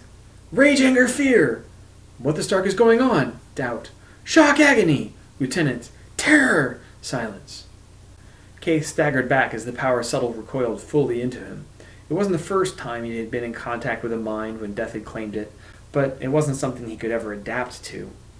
The final, desperate clawing for life was both pathetic and bone-wrenching. It was no wonder that the powers coldly abandoned the mortally wounded. The rest of Alpha Team had felt the backlash of Keith's power. He saw them assume a defensive circle, even as he triggered his battle armor's comm unit. Bravo Team, activate your locators now. Fall back to my position. Bravo leader is down. Assume hostile activity. With their locators activated, the McCready defenders would be able to track them and find their position. Without them, Keith's mighty were easier to isolate and pick off. Alpha Team, circle up defensively. They might have something that can challenge one or two of us, but the McCready have nothing that can take on a full team of the mighty. Keith snarled to himself as Bravo Team's transponders sprang into place on his helmet's internal mapping system. Bravo 1, 2, 7, and 8 failed to appear. Someone or something had taken out 4 of the mighty before any of them could sound an alarm. Intelligence on the McCready House of Quell indicated that the MR were generations behind the MD in terms of special forces. There should be nothing on the planet capable of doing what had just been done. So either the intelligence was faulty, which was unlikely, or they were facing something that was not from this world. Darkblade, Keith snarled. All teams be on your guard. The Darkblade may be loose in the gardens. Consider him mighty and dangerous. Sergeant Dougal from Bravo 2 team protested. Sir, no man could have taken out the lieutenant. Only a fool underestimates his opponent. Only a dead man does so twice. Which are you, Sergeant? A strangled sound came over the con, and then a sigh. I'm a fool, sir. That's right, you are. Let's not underestimate. Garth started to speak, then his voice died. A white metal blade had buried itself in the concrete a few meters from where he stood. It quivered in the ground, whipping back and forth with an energy that died slowly. Keith and all of Alpha Team stared at the blade for a long moment. It was in McDuvet's sword. Keith's eyes shot to the high skylines of the hanging gardens. The sight flared within him, drawing his gaze to a place 2 platforms up. There was nothing to be seen. The powers whispered angry words at his heart. Someone dared play games with him? The powers raged at the insolence. They lusted for the blood of the enemy. The other members of Alpha Team drew and aimed their pistols, carefully sweeping the maze of skylines that the hanging gardens presented. Had their enemy used the sword to send a warning? Was it a thrown blade that had missed its target? There! Alpha 5 shouted. He matched his words with a crackling snap of a pistol shot. The powers that filled them drew all of their eyes to a platform 100 meters above them and some 30 meters to the south. Keith spun in place to fire at the enemy. He was not quite fast enough. Even as he spun, Keith saw a glaring sphere of violet light out of the corner of one eye. The enhanced reflexes that the power Agile gave him sent him hurtling to the right. If the purple bolt had been a supercharged energy of an E-weapon, Keith's movement would have turned a kill shot into an endurable wound. His armor could turn away a glancing shot. It was not an E-weapon's bolt. Keith ducked the blast completely, spinning out of the way. The direction of his spin allowed him to see out of the corner of his eye. The brilliant sphere of fire splashed against the breastplate of Alpha 9. The blast knocked him from his feet and exploded outwards in a fireball of restraining force. Keith felt his momentum bleed out of his body in an instant. He was suspended in mid-air. The other members of Alpha Team were trapped in various positions of reaction. Some of them triggered their E-pistols into the ground or into the sky as the shock of the dampening field slammed through them. The sword thrower hadn't missed. It wasn't a spoiler. It was a lure to keep them all within range of the restraining field. Sight told Keith that most members of Alpha Team were pushing their powers to the limit, trying to overcome the field's dampening effect. Keith knew this was a useless waste of time and control. The more energy they demanded of the powers, the more the powers would try and fight them later on. It was worse than useless. Keith released every power but sight, and turned sight on his attacker. The world seemed to telescope as sight replaced Keith's vision. His attacker was a man in his late 20s, dark-haired and brown-eyed. Dark gray tattoos covered every exposed inch of his flesh. It was the Darkblade. Here in the upper levels, the constant wind snapped and whipped the Darkblade's cloak like a dark flame. Darkblade's cloak like a dark flame? Yeah, dark, dark, dark, dark, dark, dark, dark. Let's try gray. Whipped the Darkblade's cloak like a gray flame. The man wore a sleeveless kimono of deep blues and somber grays over a black bodysuit. Keith saw the Darkblade balancing a McDuvet drop pack like a bazooka on one shoulder. Keith's stomach twisted in horror. He could not even cry out as his enemy leveled an E-pistol at the frozen members of the Alpha Team. The drop pack's force field was never intended to stop non-kinetic energy. It couldn't blunt the fury of the spears of light that punctured it. By chance or malice, the Darkblade had targeted Alpha 9. The mighty warrior was frozen directly in front of Keith. All Captain Moore could do was watch the first two blasts splash and char the combat armor into useless, fatigued wreckage. The third blast punched straight through Nine's heart. The warrior's mind lashed out with the power subtle. A nauseating wave of terror, despair, anger wrenched through Keith's mind. "Captain, help me!" Then Alpha 9 was gone. "Remember, O man, that thou art dust, and unto dust thou shalt return." Andy's voice was whispering the words over a fallen comrade in the engineering section of the Resolute. Keith could feel Andy's compassion, his weakness, the fanatic infection of a warrior's heart that had forced Keith to kill him. The memory shot through Keith's heart like a spear, then the sound of weapons fire brought him back to reality. Keith's eyes did not see behind him, but the power of sight refused to look away. Keith could see a quick double tap of blast hit Alpha 7. The first shot shattered her faceplate, and the second speared in the space behind it, killing her instantly. Keith could see powers burn brighter around the rest of the mighty as fear gripped them.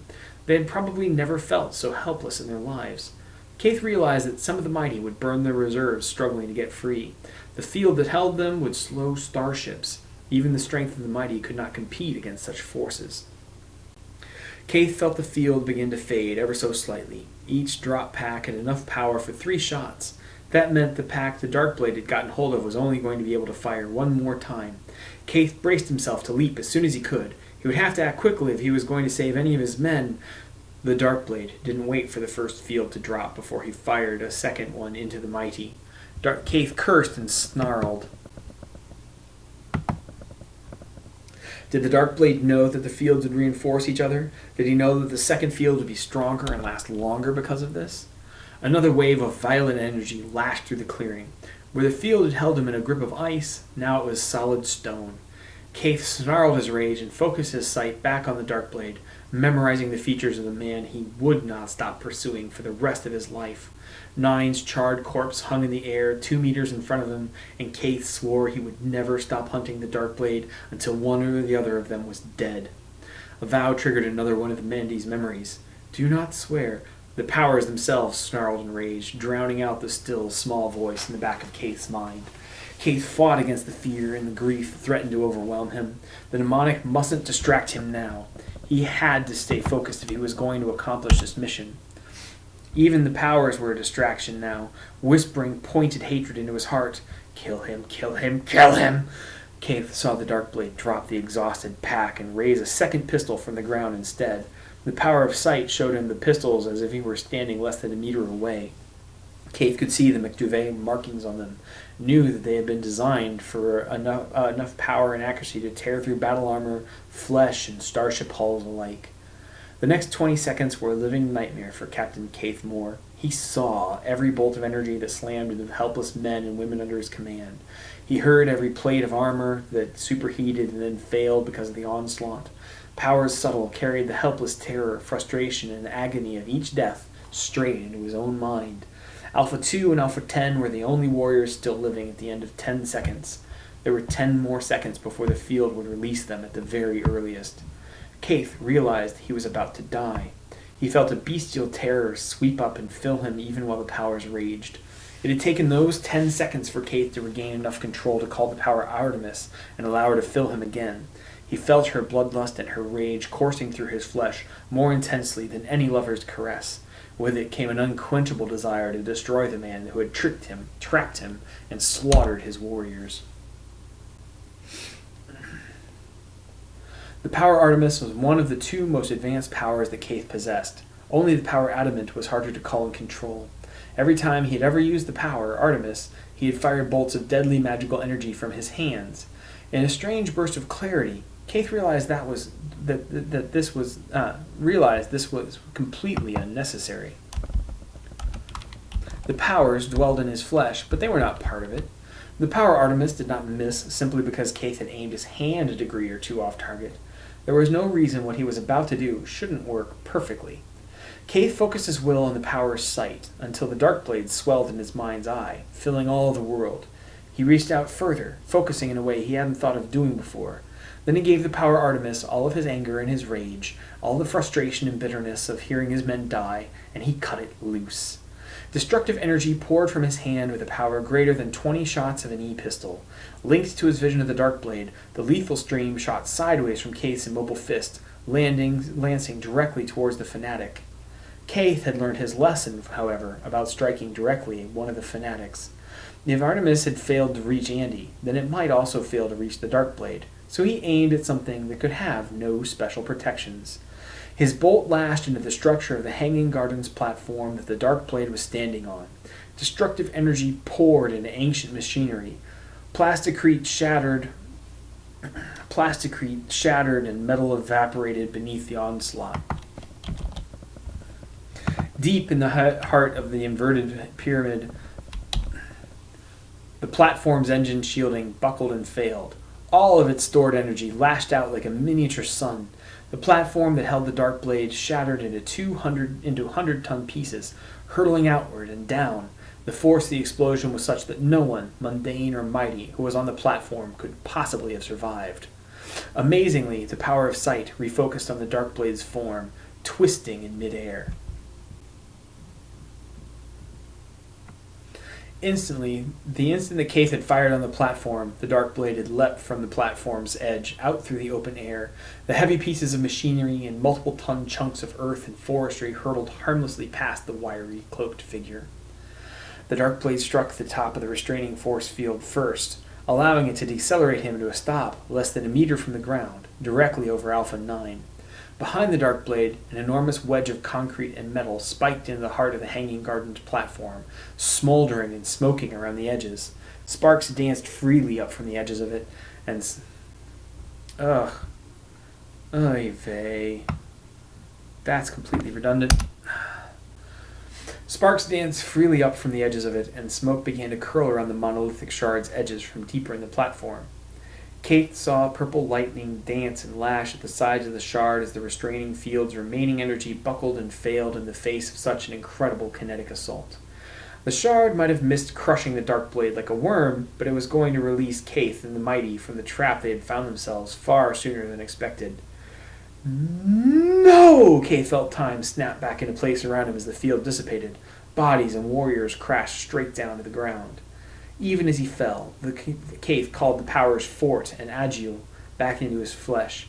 He struck and rolled back to his feet faster than any mundane acrobat. The Darkblade stood motionless where he had fallen. Forgetting his weapons, Keith lashed out with the power Artemis again. He felt waves of fatigue lash through him. For the second time in his life, the deadly energy slammed into an unbreakable shield that was neither power nor magic nor technology. Keith was past caring. He poured blast after blast from the power Artemis at his opponent. Blast after blast seemed to explode uselessly in the air in front of the Darkblade. In his fury, Keith lost track of time. An eternity and a heartbeat later, he collapsed to the ground, completely exhausted. The ground between him and the Darkblade was smoldering and charred. The trees behind the Darkblade burned in the beginnings of a small forest fire. The cement monolith that had speared into their platform had a larger-than-life-size silhouette of the Darkblade flash-burned into its face. Keith knew that his men were exhausted. Alphas 2 and 10 had spent themselves fighting the restraining field, and they were in even worse shape than Keith was. The captain felt the powers refuse his control, and without their support, he flopped helplessly onto his back, barely able to lift his arms. Keith raised his head to glare at the Darkblade, who had not moved. "Surrender, soldier. Don't make me kill you." The Darkblade's gentle voice clashed with the violence Keith had seen in him. Kaith wasn't about to surrender. He'd rather die than allow one of the fanatics to defeat him, but he needed to feed, and quickly. The powers lusted for the suffering of others. They hungered for it and fed off it, and the more they served his will, the more suffering they would demand. He had minutes, an hour at the most, before they turned their hunger and frustration upon his flesh and his mind. That would kill him if he was lucky, or drive him mad if he wasn't. You! Kaith hated how weak he sounded. You killed Andy. It was all he could manage. His body hurt and his mind burned. The powers began to shout ever louder for blood. Andy. That was it. If he could just get the Darkblade a little closer, within a meter or so, he could kill the Darkblade the same way he killed Andy. The powers would be fed, he would be saved, the Darkblade would be dead. More than any of that, he would have all of the Darkblade's knowledge and memories. It was the same man. If this was the same man, the Darkblade had brought the entire hyperspace web trembling to his knees 40 years ago. The Owl had never rescinded his death warrant. That sort of knowledge would save the McDuvet cause and guarantee their freedom from the overlords at long last. More than that, the Darkblade obviously knew where the entrance was to the Fanatics' database. Kaith knew it was hidden somewhere in the Hanging Gardens. If he could rip the Darkblade's memories from him, he'd be able to find it and get back in time. Kaith smiled over his trembling limbs and thought of what he could possibly say to lure the Darkblade to his death. Brief chapter break. I'm getting a little more water. After these messages, I'll be right back.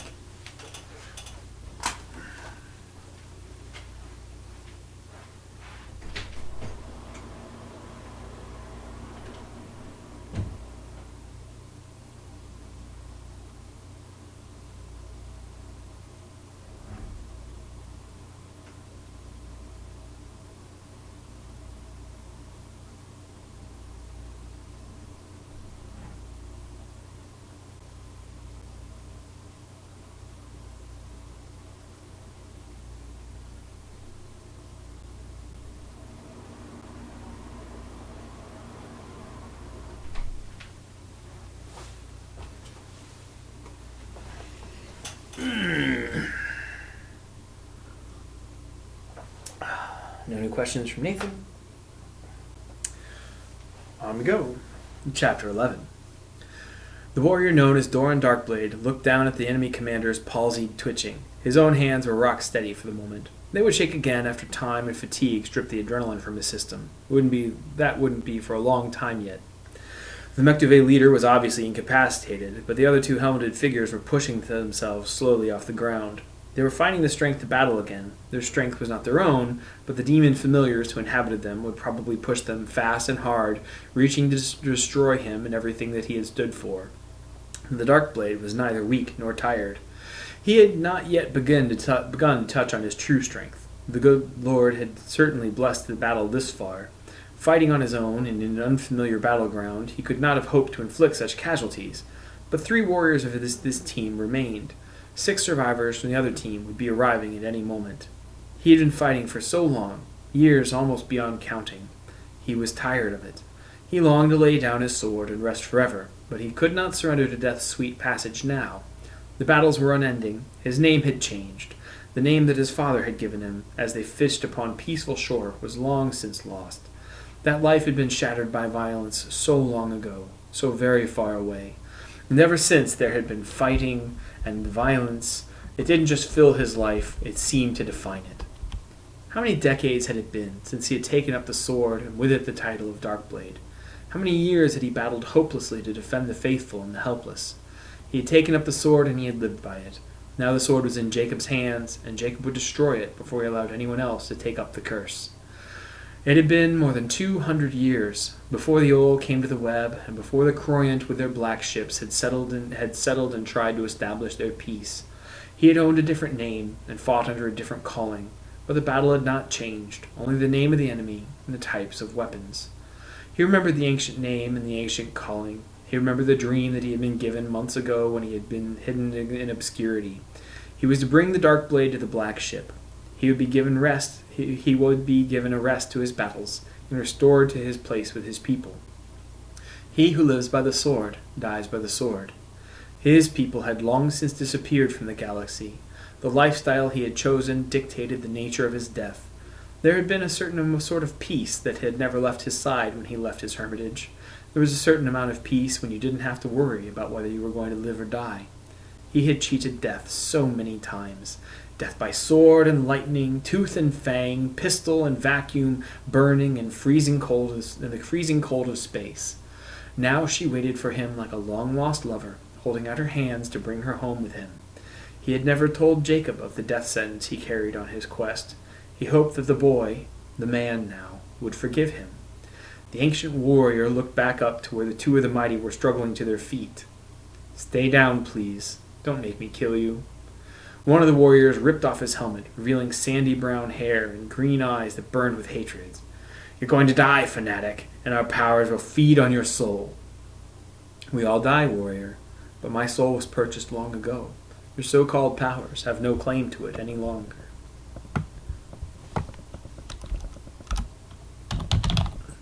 The helmeted warrior was staggering to his feet. He held a hand out to balance on unsteady legs. His other hand clasped at the sword on his hilt. "Don't," Dorn warned. "Your prize is lost. The believers will escape.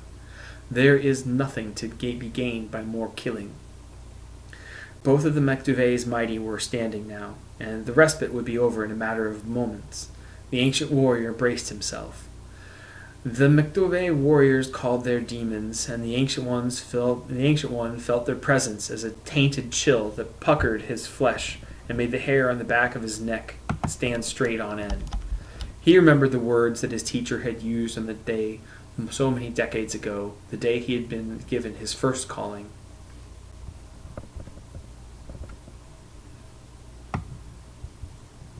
So we're going to change that to so long ago, and then delete a little bit of repetition. "Put on the full armor of God, so that you may be able to stand." Here he would take a stand. He idly wondered if he would die by pistol or sword. Perhaps it would even come down to hand fighting. It didn't really matter. Death called to his heart over the burning of the forest behind him and the roaring of the warriors as the pain of possession filled them.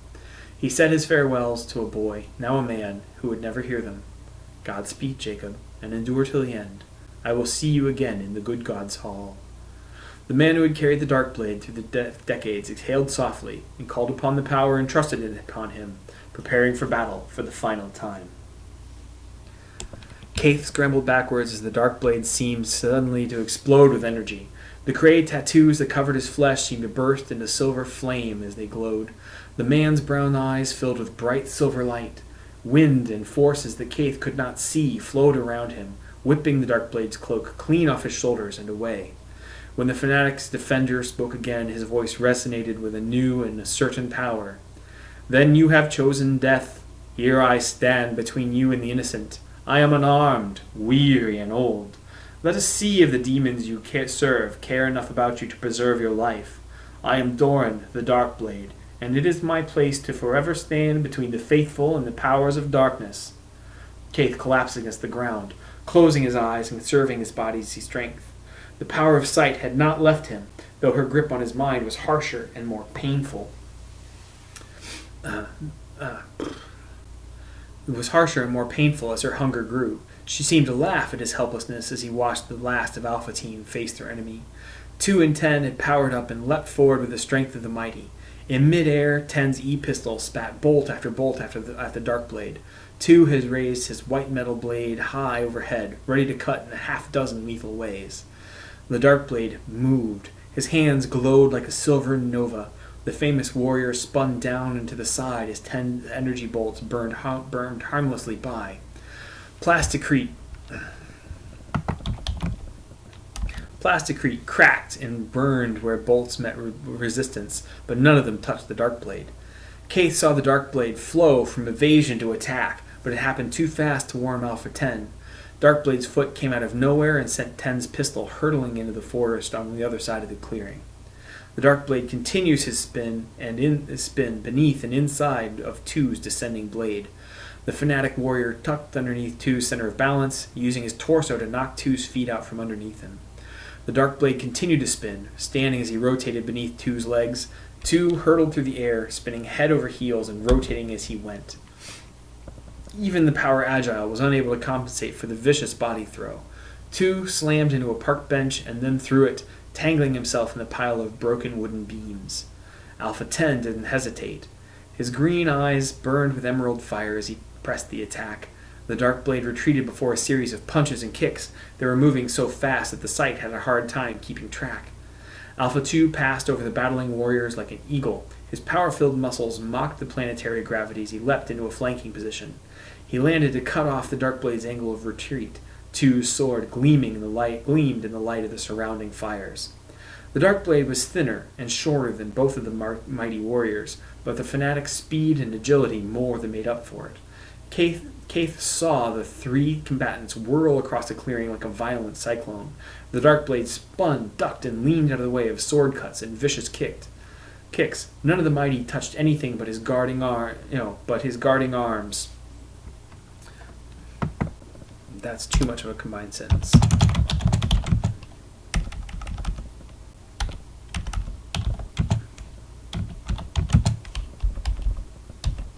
Even so, their combined attacks were nearly enough to keep him on the defensive. Alpha Team's battle armor turned his blows easily enough, or absorbed them when he didn't. Kaith saw the Darkblade's fist dent plates of battle armor designed to withstand e-pistol blasts at point-blank range. The battle was short and sweet. Each combatant was so mighty and so skilled that the first mistake would be the last. Dozens of lethal blows flashed every few seconds. It was an impossible pace for any warrior to maintain. Then Kaith saw the Darkblade falter. The fanatic warrior had overextended one of his dodges, placing all of his weight squarely upon one leg. Alpha 10's punch rocketed past with enough power to shatter plasticrete.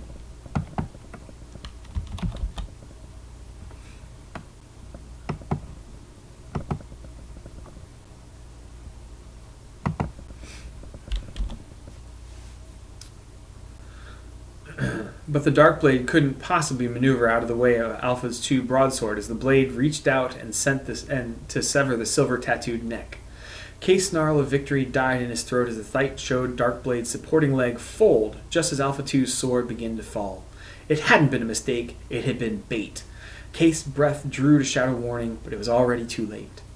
The battle was moving too quickly for the human eye. Sight shot still images into Kaith's mind, choosing the precise seconds that would burn deepest into Kaith's awareness. To Kaith's mind, the Darkblade was frozen in time, in a front stance so low that his back knee nearly touched the ground. Alpha 2's blade was passing directly over the Darkblade's head. The fanatic warrior's right fist was punching 10's thigh with such force that the armor on the opposite side of 10's leg shattered and exploded outward. Kaith did not have to hear 10's cry of agony to know that the femur was shattered as well. The fighting images shifted and blurred to capture an instant, a heartbeat later, after that crippling blow. 10 spun from the power of the blow and fell on the mangled limb that would never support him again. 2's blade had swung out and back in again to catch the Darkblade in his crouch, but the Darkblade was no longer there. The Darkblade was over 2's head in perfect gymnastic extension. Kaith saw the Darkblade literally performing a handstand on 2's shoulders, pushing down with enough force to rocket him up and away. 2 stumbled beneath the sudden pressure. 2's sword cut into 10's falling body, with devastating results.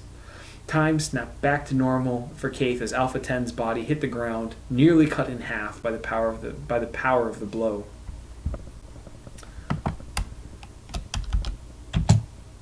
Darkblade landed and rolled through the tangle of Alpha Team's bodies. To his credit, Alpha 2 didn't freeze in horror at what he'd done.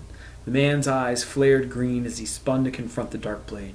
The sight showed Kaith that Alpha 2 had thrown his sword straight and true into the path of the rolling enemy.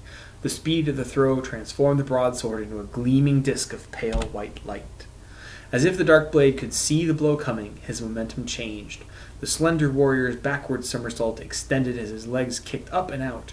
The spinning sword had been aimed too low, and the tip of the blade only cut into the flesh of the Darkblade's supporting arm. Kaith saw the enemy's blood splatter against trees clear across the glade, but it was too late. The Darkblade's other arm had already brought a recovered energy pistol to bear. Superhuman reflexes targeted and fired, even while the Darkblade's left arm trembled and collapsed. Alpha 2 was mighty, and his reflexes were almost equal to the task. He leapt aside as the e-pistol bolt flashed into his body. Hit in the shoulder instead of the face, Alpha 2 was still alive as the power of the blast began to spin him around. But the spin became a short and jerky dance as the Darkblade continued to empty the E-pistol's power back into his distracted target. Keith could see a half-dozen holes burned in 2's battle armor, even as the last functioning member of Alpha Team tumbled to the ground. Both warriors slammed into the ground, hard. Keith imagined that he could feel the entire platform tremble beneath him as his last hopes of military victory shattered. He tried to dismiss the power of sight, but she refused. Instead, she turned on him of her own free will. Keith's mind reeled as the sudden panorama of destruction washed through him. Every wound on every dead body was flashing through his mind as if he were a millimeter away. "These are your men," Sight whispered to his heart. "These are the men who trusted you and followed you to their deaths. Look on their bodies. Their deaths are on your hands." "No," Keith whispered. "You failed them." "No." "Their blood calls to you in hatred. Without you, they would still be alive." "No!" Keith opened his eyes, hoping against hope that this would stop the torment. But Sight merely mocked and laughed in the futile hopes of his heart. She released his vision, but kept digging her whispered accusations like needles into his mind. "Look at the waterfall, Keith. Look at your failure and despair." He didn't want to. He wanted to look away, but he felt his head turn as if it were not his own.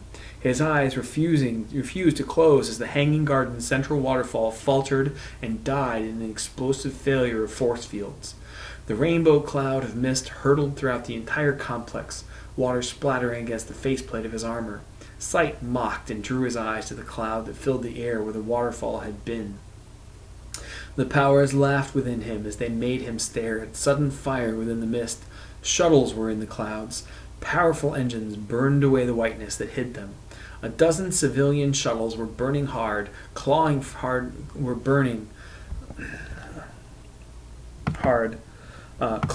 the sky as sheets of water poured off their smooth skins. The fanatics were escaping. They had escaped.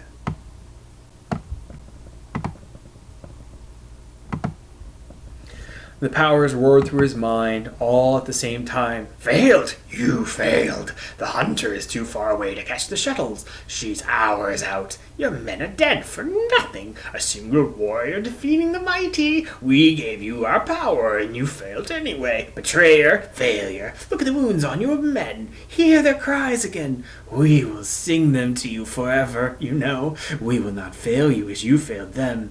We will always be there to remind you forever and until you die, and then still you will burn with their songs. You will burn with us forever. No, burn with us forever, and we will sing their deaths to you forever and ever, forever and ever." No, Keith begged to the powers that were tearing at his heart and mind now with increasing fury. He could feel madness starting to eat at his mind. He needed more time. "No, I haven't failed. They won't escape. Just give me one more chance." "There are no more chances. We are hungry. We love you, Keith. We lust for you, Keith. We want you to be one with us forever. Burn with us forever. Us and you and us for all time. Their deaths will sing with us forever." "Help!" It was only a whisper, but Keith remembered the Darkblade was still there. He remembered Andy. He felt a memory trigger something, but the voice that came to his heart was so distant that he could barely hear it. "Love your enemy, and pray for those who persecute you." "Useless words won't save you," the powers raged. Oh, that shouldn't be italics. That shouldn't be in bold. Nerp, nerp, nerp, nerp. That should be just normal. Just normal.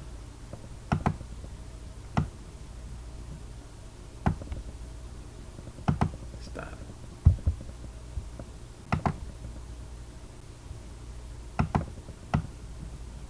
Come on.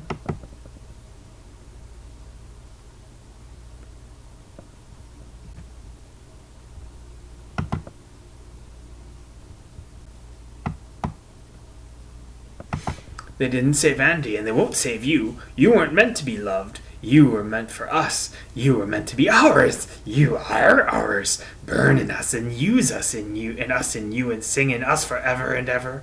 The fanatic could hear him. It took all his willpower to draw a lungful of air against the trembling that racked his muscles and burned his nerves. The powers were nearly at the end of their patience. Burn in us and you, and sing in us forever and ever.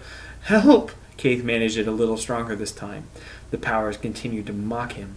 Kaith felt as if the entire world was shaking around him. But it couldn't be.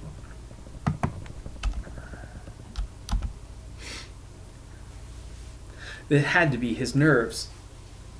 The fanatic shuttle engines were lost in the starlight and the glare of the city lights. Sight released her grip on Kaith's eyes, and he looked over at the Darkblade, the man whose tattoos were still glowing in their own burning silver light. The Darkblade's eyes contained nothing but shimmering silver as they looked down on him. Kaith shuddered as he used his last bits of his sanity to trigger the mnemonic. He felt the device implanted in his skull reach out to the Darkblade, even as Kaith's world shuddered one last time. He closed his eyes and waited for the first image to flow into his awareness, waiting for the pain to feed the powers before they tore his mind to shreds. Nothing happened. There was nothing from the Darkblade. The powers continued to turn on him, to grab at his mind and shout, "Failure, come to be in us. We will rip you, burn you, tear you, beat you." Another wave of agony and seizures racked his flesh at the power's assault. Outside the chaos in his mind, Kaith felt explosions, saw fire, and felt the Darkblade's arms wrap around his waist. There was a roar and a lurching sound, then Kaith's world exploded into fire and darkness. Deacon Ryder only felt the slightest lurch as the escape shuttle docked with the Phoenix's umbilical hatch. With the spacer's reflexes, he was already through the hatch before it was completely opened. Deacon's yeoman, Mr. Tanner, was already there. The Phoenix had rescued Tanner from a prison barge. He had been sentenced to life on the prison planet of Warden for taking part in a planetary rebellion. The rest of the barge's crew had left the Phoenix to make lives of their own, but Deacon was glad that Tanner had stayed. What he lacked in enhanced reflexes and adaptations, he made up for in photographic memory and dauntless courage. The young man had not yet seen his 25th birthday, but he was already an indispensable member of the crew. Tanner was surrounded by a number of technicians and Marines who were waiting to lead the shuttle full of refugees to their quarters. The Phoenix had already converted her cargo bays to house most of the refugees. This unexpected influx of even more people meant that the crew would be sharing their own quarters as well. Deacon had been very proud of them when the crew insisted on it themselves. Deacon didn't pause. He marched straight for the bridge. Tanner fell in easily beside his captain. "Welcome aboard, sir." The tension of the current situation did nothing to dampen Deacon's enthusiasm when he replied truthfully, "It's good to be back. What's the situation of the fleet?" Over the past 12 hours, the Phoenix had been guarding and organizing the Exodus fleet of believers from Quell. The crewmen hadn't taken long to dub the motley collection of vessels the fleet. The nickname had stuck. All reinforcements have entered the system from every gate. Dekka, Fandor, and Angus. A small battle group from Fandor is closing on the Hunter's position. Apparently, Dekka and Angus have spared more than half their defensive fleets. There are 4 destroyers from Dekka and a pair of light carriers from Angus. Quell's own defensive squadrons have finally scrambled. Apparently, they've been underreporting the planetary militia size in the annual old tax assessment. Deacon knew better than to doubt Tanner's word on that. The yeoman would no doubt be able to cite the specific paragraphs if Deacon asked for them. Mr. Tanner droned on endlessly. Deacon had once waited for the yeoman to run out of significant details to share in any given conversation. It had nearly become an exercise in sleep deprivation. Mr. Tanner simply did not run out of significant details. As you've ordered, we broke orbit as soon as it was sure you would make it safely away from the planet. We're now an hour out from orbit and moving fast for the Dekka gate. So far, the fleet has formed a convoy ahead of us. We constitute 40% of the traffic leaving Quell at the moment. That was no surprise to Deacon. Any one of the hyperspace web's world was doing a constant and steady business in shipping. For each world with a web gate, half dozen lost worlds surrounded them, depending on them for supplies and trade. The lost world goods were taken to the nearest system with a hyperspace gate. Then, more powerful and advanced ships moved them across the web to waiting markets. The only thing that really closed off the flow of merchant traffic through the gates was a full blockade. Even naval battles were simply given a wide berth by the merchants. Conventional wisdom held that the old warships respected the neutrality of shipping since galactic society as a whole depended on it. Mr. Tanner continued without pausing. 80% of the fleet is away without noticeable problems. Most of them have formed a convoy and are heading through the web for Talon. From there, they should be able to catch the gates of the Second Circuit to Shekel and Tellus, respectively. Another 10% is scattering among the merchant traffic.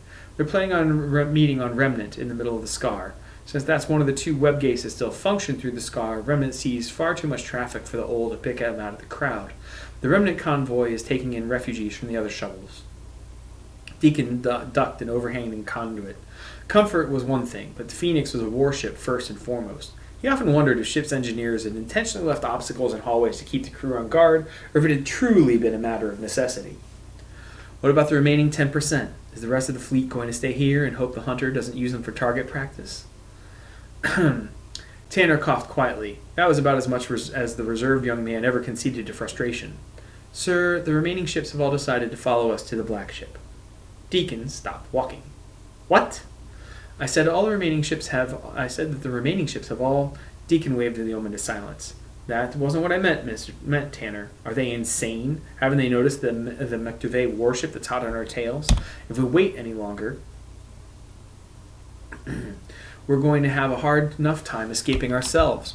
We don't have the time or firepower to defend a convoy against a warship of unknown power and abilities. She probably outguns us, Even if she doesn't, I'm not risking the Phoenix, the lives of the entire crew, and the fate of the black ship just to find out. Tanner's left eye twitched. For any other man, that would constitute a visible squirming motion. They're not listening to us, sir. I'd hoped that the voice of Elder Simeon might be able to shine the light of reason upon them. Deacon grimaced. With the hunter closing quickly on their position, he was anxious to be away as soon as possible. As long as the Phoenix remained with the fleet, she couldn't use her speed to stay out of the hunter's range. He ached to be in the Phoenix's command chair, doing everything he could to keep his ship and her crew safe. But this problem was bigger than just one vessel. He shared the faith of the refugees, but their fanaticism and fervor was threatening to drive him mad. Deacon had never been the type to believe that God would stop an energy bolt simply because he could. The fleet's decision was the same folly, but on a much greater scale. Well, I guess I'd better go and have a chat with Elder Simeon. Where's he bunking? Tanner's left eye twitched a second time. The highly organized yeoman was obviously suffering under the chaotic conditions of cramming 400 refugees on what was usually a highly efficient warship. Still, Deacon knew that the yeoman could find any one of those refugee families by name alone. How Tanner's rebellion had failed with such a mind backing it would forever mystify him. I placed the elder and his bodyguard in the Darkblade's guest quarters. Deacon felt as if he had been punched in the stomach. Does the elder know what happened? I didn't have the heart to show him the video. Tanner nodded. He forwarded a request for surveillance footage as part of his boarding preparations. The data should have been waiting for him in his quarters. Deacon swore under his breath. Perfect. Just when you need him the most, he's watching something that will tear his guts out. You're sure about what you told me? Tanner nodded again. The video clearly shows the platform the Darkblade was fighting on as it exploded. The Darkblade managed to grab one of the McDuvet warriors and leap to safety, but the rest of the McDuvet troops were waiting for him. He went down in the crossfire. His body was loaded onto the shuttle, onto a combat shuttle. The shuttle is now en route. The shuttle is now en route for the Hunter, with several squadrons of McReady fighters in an ineffectual pursuit. You're certain the Darkblade is dead? No one could have survived that sort of punishment, sir. I have Dr. Kimball's assessment on the data as well. All of that in the hour and a half has taken us to reach you? You said it was a priority, sir. Deacon patted this younger man on the shoulder. You're a miracle worker, Tanner. I just wish you had some miracle up your sleeve that would help me ease the elder's pain. Tanner looked completely dumbstruck. I'm sorry, sir. Relax, yeoman. I was just thinking out loud. It's a starker of a day that doesn't even leave a man a time to grieve.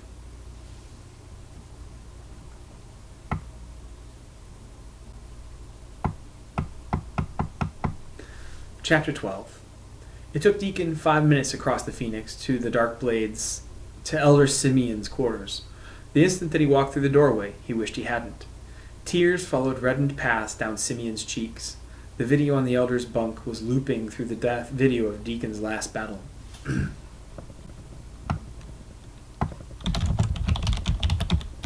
Of the Darkblade's last battle.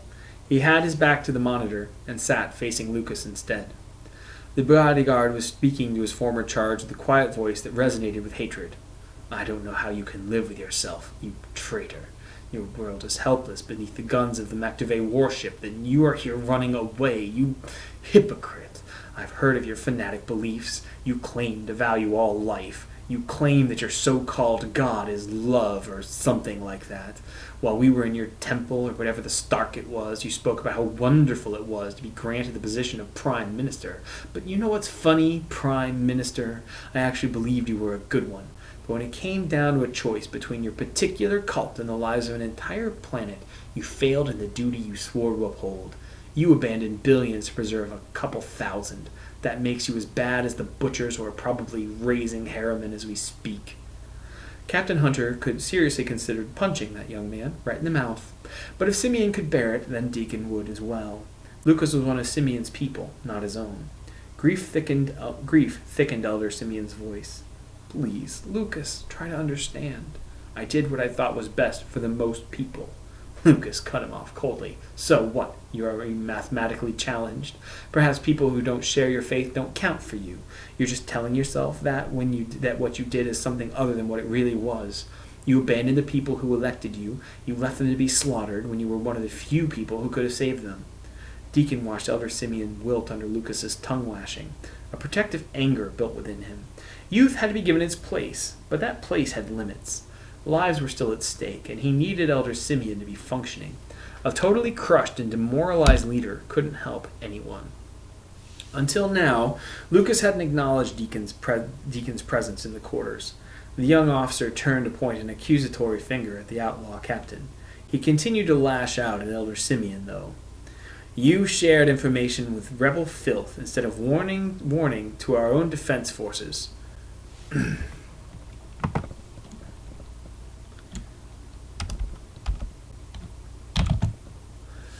Instead of warning our own defense forces. If we had known about the attack shuttle, we could have gotten troops into the Hanging Gardens. We could have been waiting for them. If you had trusted your planet, your outlaw friend would be dead. Real warriors could have won through instead of outlaw idiots who believe their reputation alone is going to be enough to save them.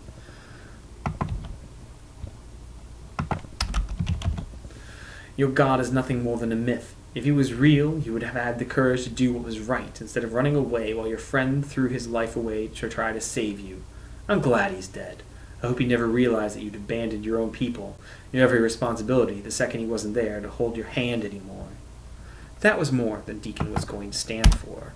The 2 long strides brought him face to face with Lucas. His open-handed slap whipped the young man's face around. Lucas was on his feet in an instant.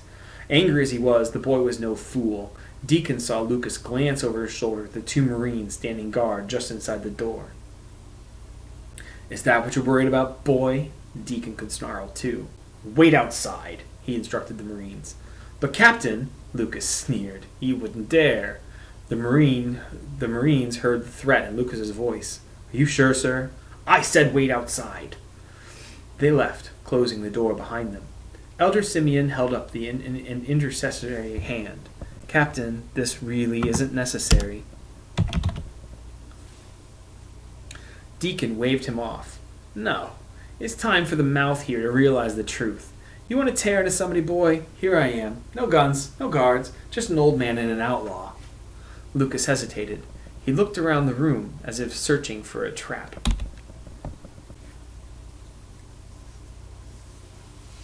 Deacon's other hand blurred up and out. A handprint blossomed on Lucas's other cheek. What are you waiting for, boy? You're looking for your mommy. She isn't here. I am. You're going to deal with me now, whether you like it or not. Lucas was shaking with anger now. It wasn't fair to be doing this, Deacon thought.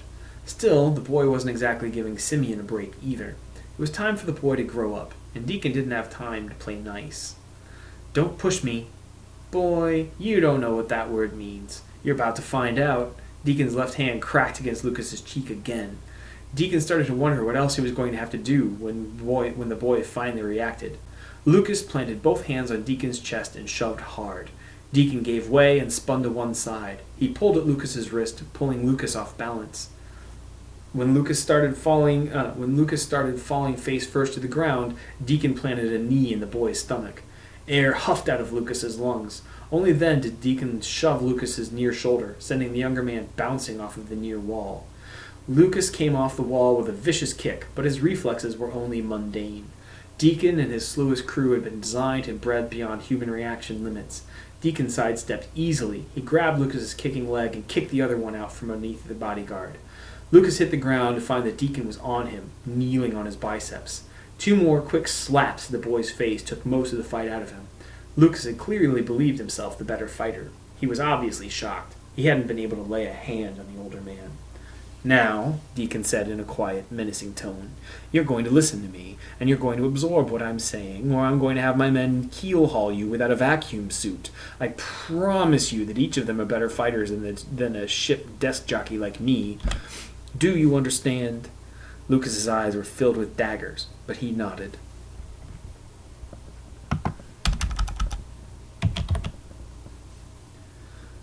"You're going to keep a civil tongue in your head. My crew has more important things to do than look after you. I have 500 people filling a ship designed for 100. They've all just lost their homes, and if they had time to pack, well, they didn't try and shoot me like you did. You'll pardon me if I'm not full of sympathy for you. You are simply incapable of fighting my crew. My cabin boy is capable of taking you down, and he's only 16. We've been genetically engineered, so that part isn't your fault. When your emotional tirades threaten the well-being of this crew in any way, shape, or form, that is your fault. You're going to be held responsible. I've done you the courtesy of not throwing you in the brig. That's partly out of respect for Elder Simeon, and mostly because we need the space to house a family of 8. If I ever hear you barking at your Prime Minister again, I'm going to post you as our self-defense dummy. You owe this man your life 3 times over. If he hadn't spoken up for you, I'd have killed you. Those Mektuve soldiers would have done worse if he hadn't taken you with us into the archives. If he hadn't insisted on taking you with us, taking you here, you would have been trapped right under those collapsing platforms and buried alive. Instead of thanking him for the life instead of thanking him for your life, you decide to tongue lash him while he's just lost someone very important to him, another man, I might add, who gave his life to save your own hide. You complain to the Prime Minister, but you lack the simple decency to let him grieve. I don't have time for the stark of an attitude you've been radiating for the past few hours, so listen up. Your Prime Minister probably saved half your planet today. Your defense force met the hunter, and they couldn't stop it. Even if your militia could have gotten troops into place, which I doubt,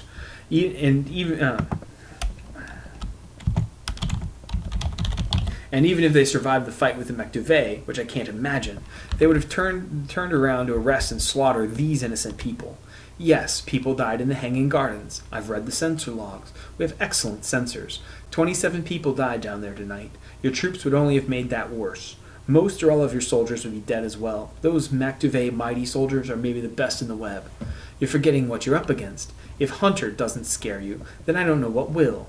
That ship blasted its way past 3 full battle groups in Fandor. It tore through the Quell Navy like it was made of reprocessed tin. Simeon knew that the Mektuve were after information, not territory. The believers have it. When the Hunter scanned our ships, it changed course and headed straight for us. We've drawn her out of range of Quell, and any captain as ruthless as this Mektuve butcher would think of nothing of raising a city just for a distraction. You accuse Simeon of running. You saw what the Darkblade did against the Mektuve troops, and he was unarmed. If Simeon's right, that sword has the ability to give anyone that type of power. If Simeon's the only one who has enough power to destroy the sword, then it has to stay with him.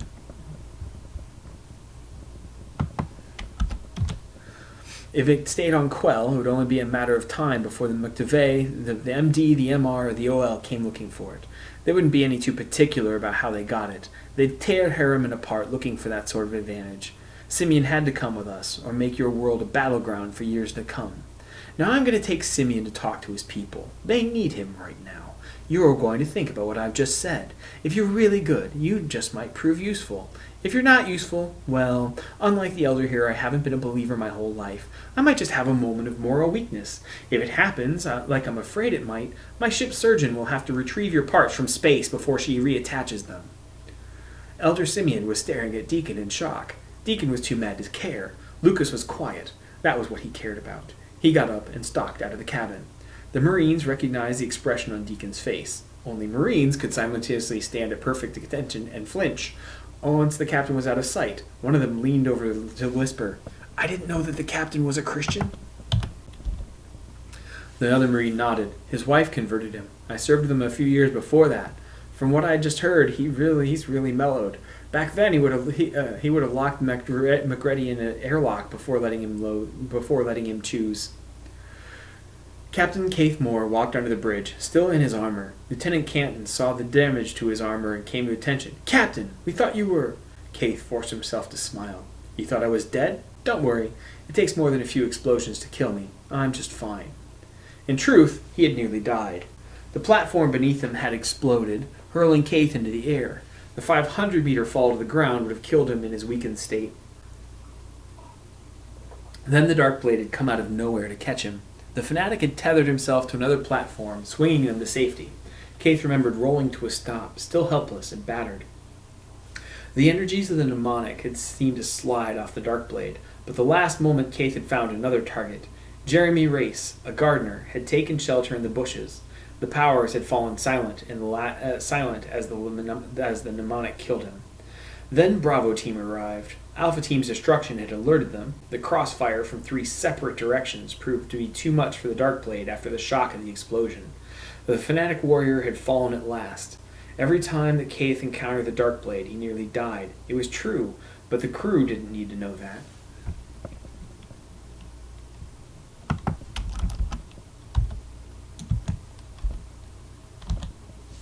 Obviously relieved, the bridge crew turned back to their duty stations. The hunter was so far from home that they started to look to Keith as their only hope of making it through this mission alive. Out of the corner of his eye, Keith noticed Commander Stevens staring at him for a moment longer. The look on her face was not relief. It was more like suspicion. Keith made 2 quick stops on his way up to the bridge. He had made sure that the Darkblade and the members of Bravo Team made it to the infirmary all right. The Darkblade's body needed to be analyzed, and Keith needed his men in top shape. The Hunter sickbay contained 3 of the new nanopods to patch them up. The second stop had been at his quarters, to pick up the small satchel that he kept secret since Andrew's death.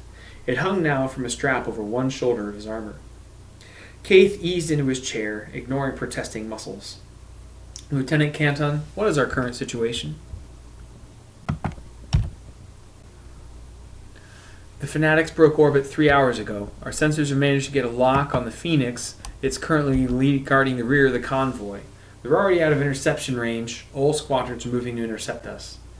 "Lieutenant Fraser, can we use a hyperspace tunnel?" "No, sir. Hyperspace engines are back online, but engineering has a better idea of how much stress they can handle. I've added the new tolerances into the nav computer. We should be able to set any future courses without ripping the ship in half, Captain."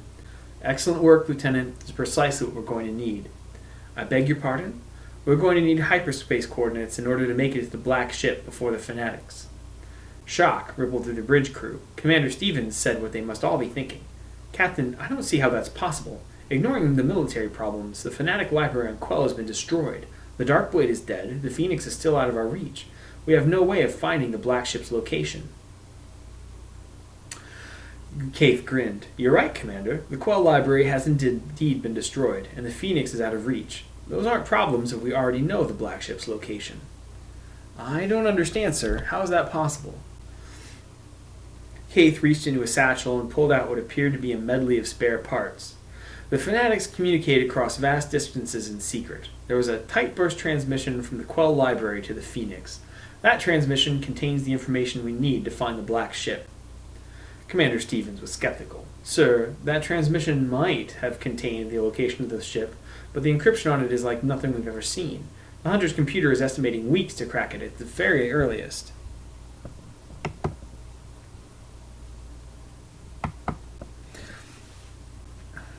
Keith twisted something on the jumble of spare parts. A black panel lit up and a small light started blinking.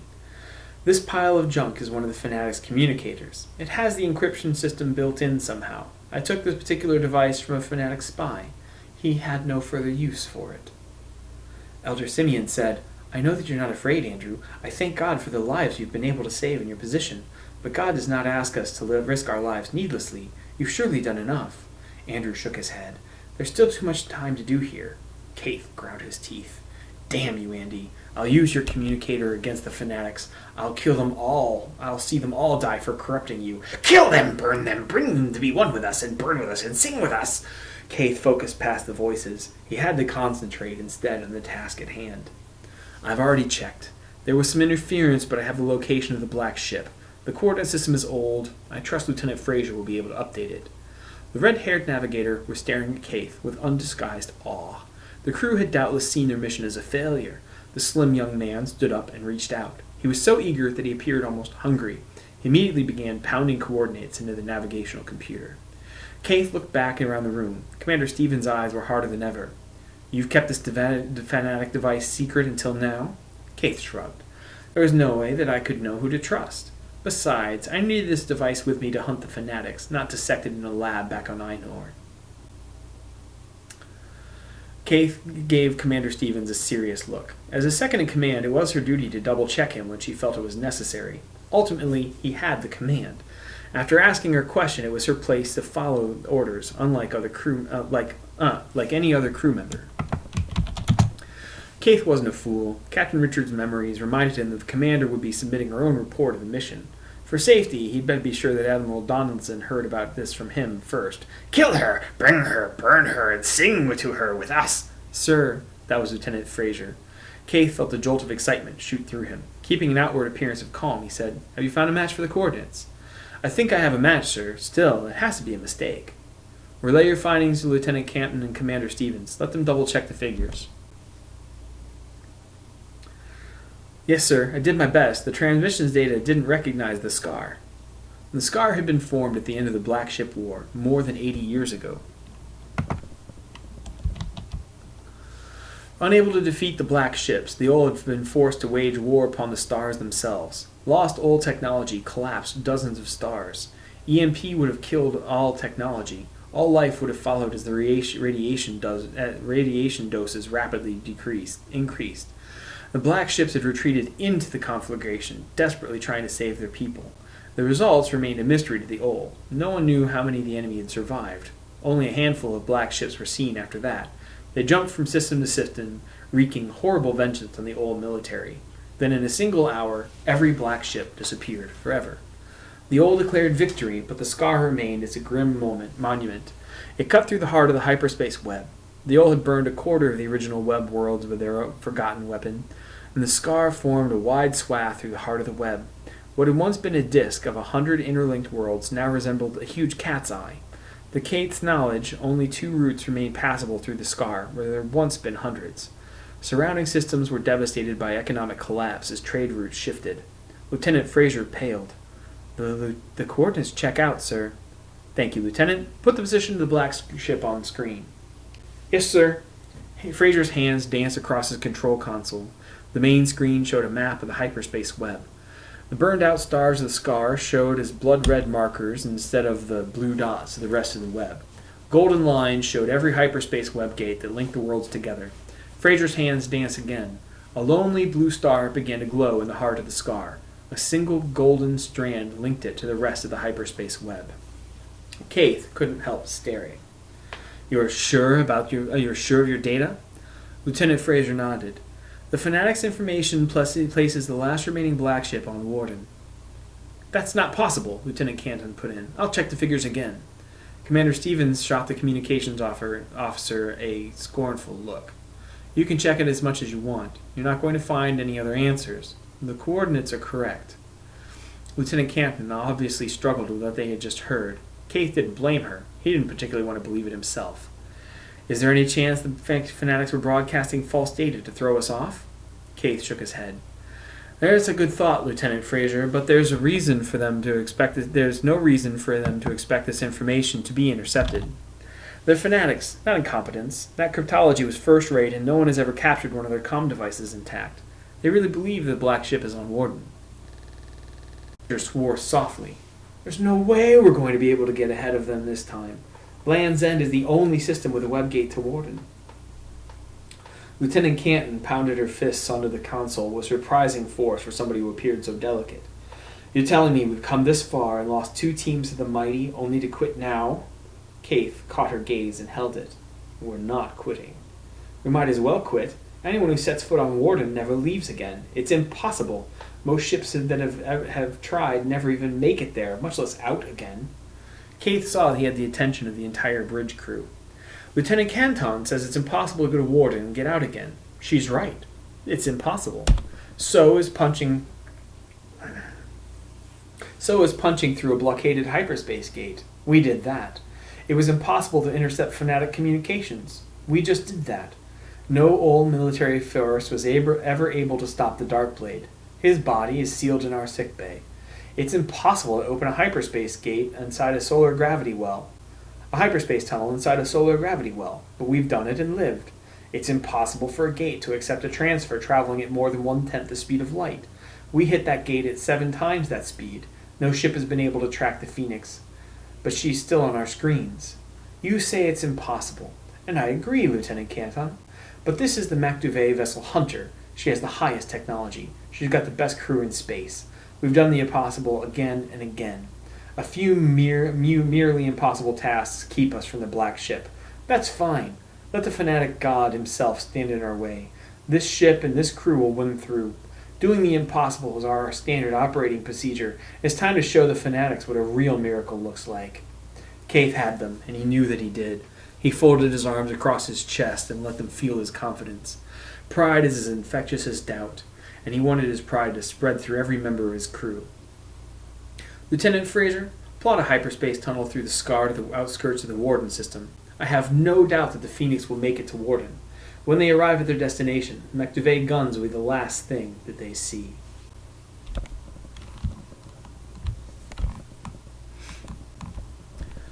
In the Hunter's sickbay, a sealed forensics pod held the body of the outlaw known as the Darkblade.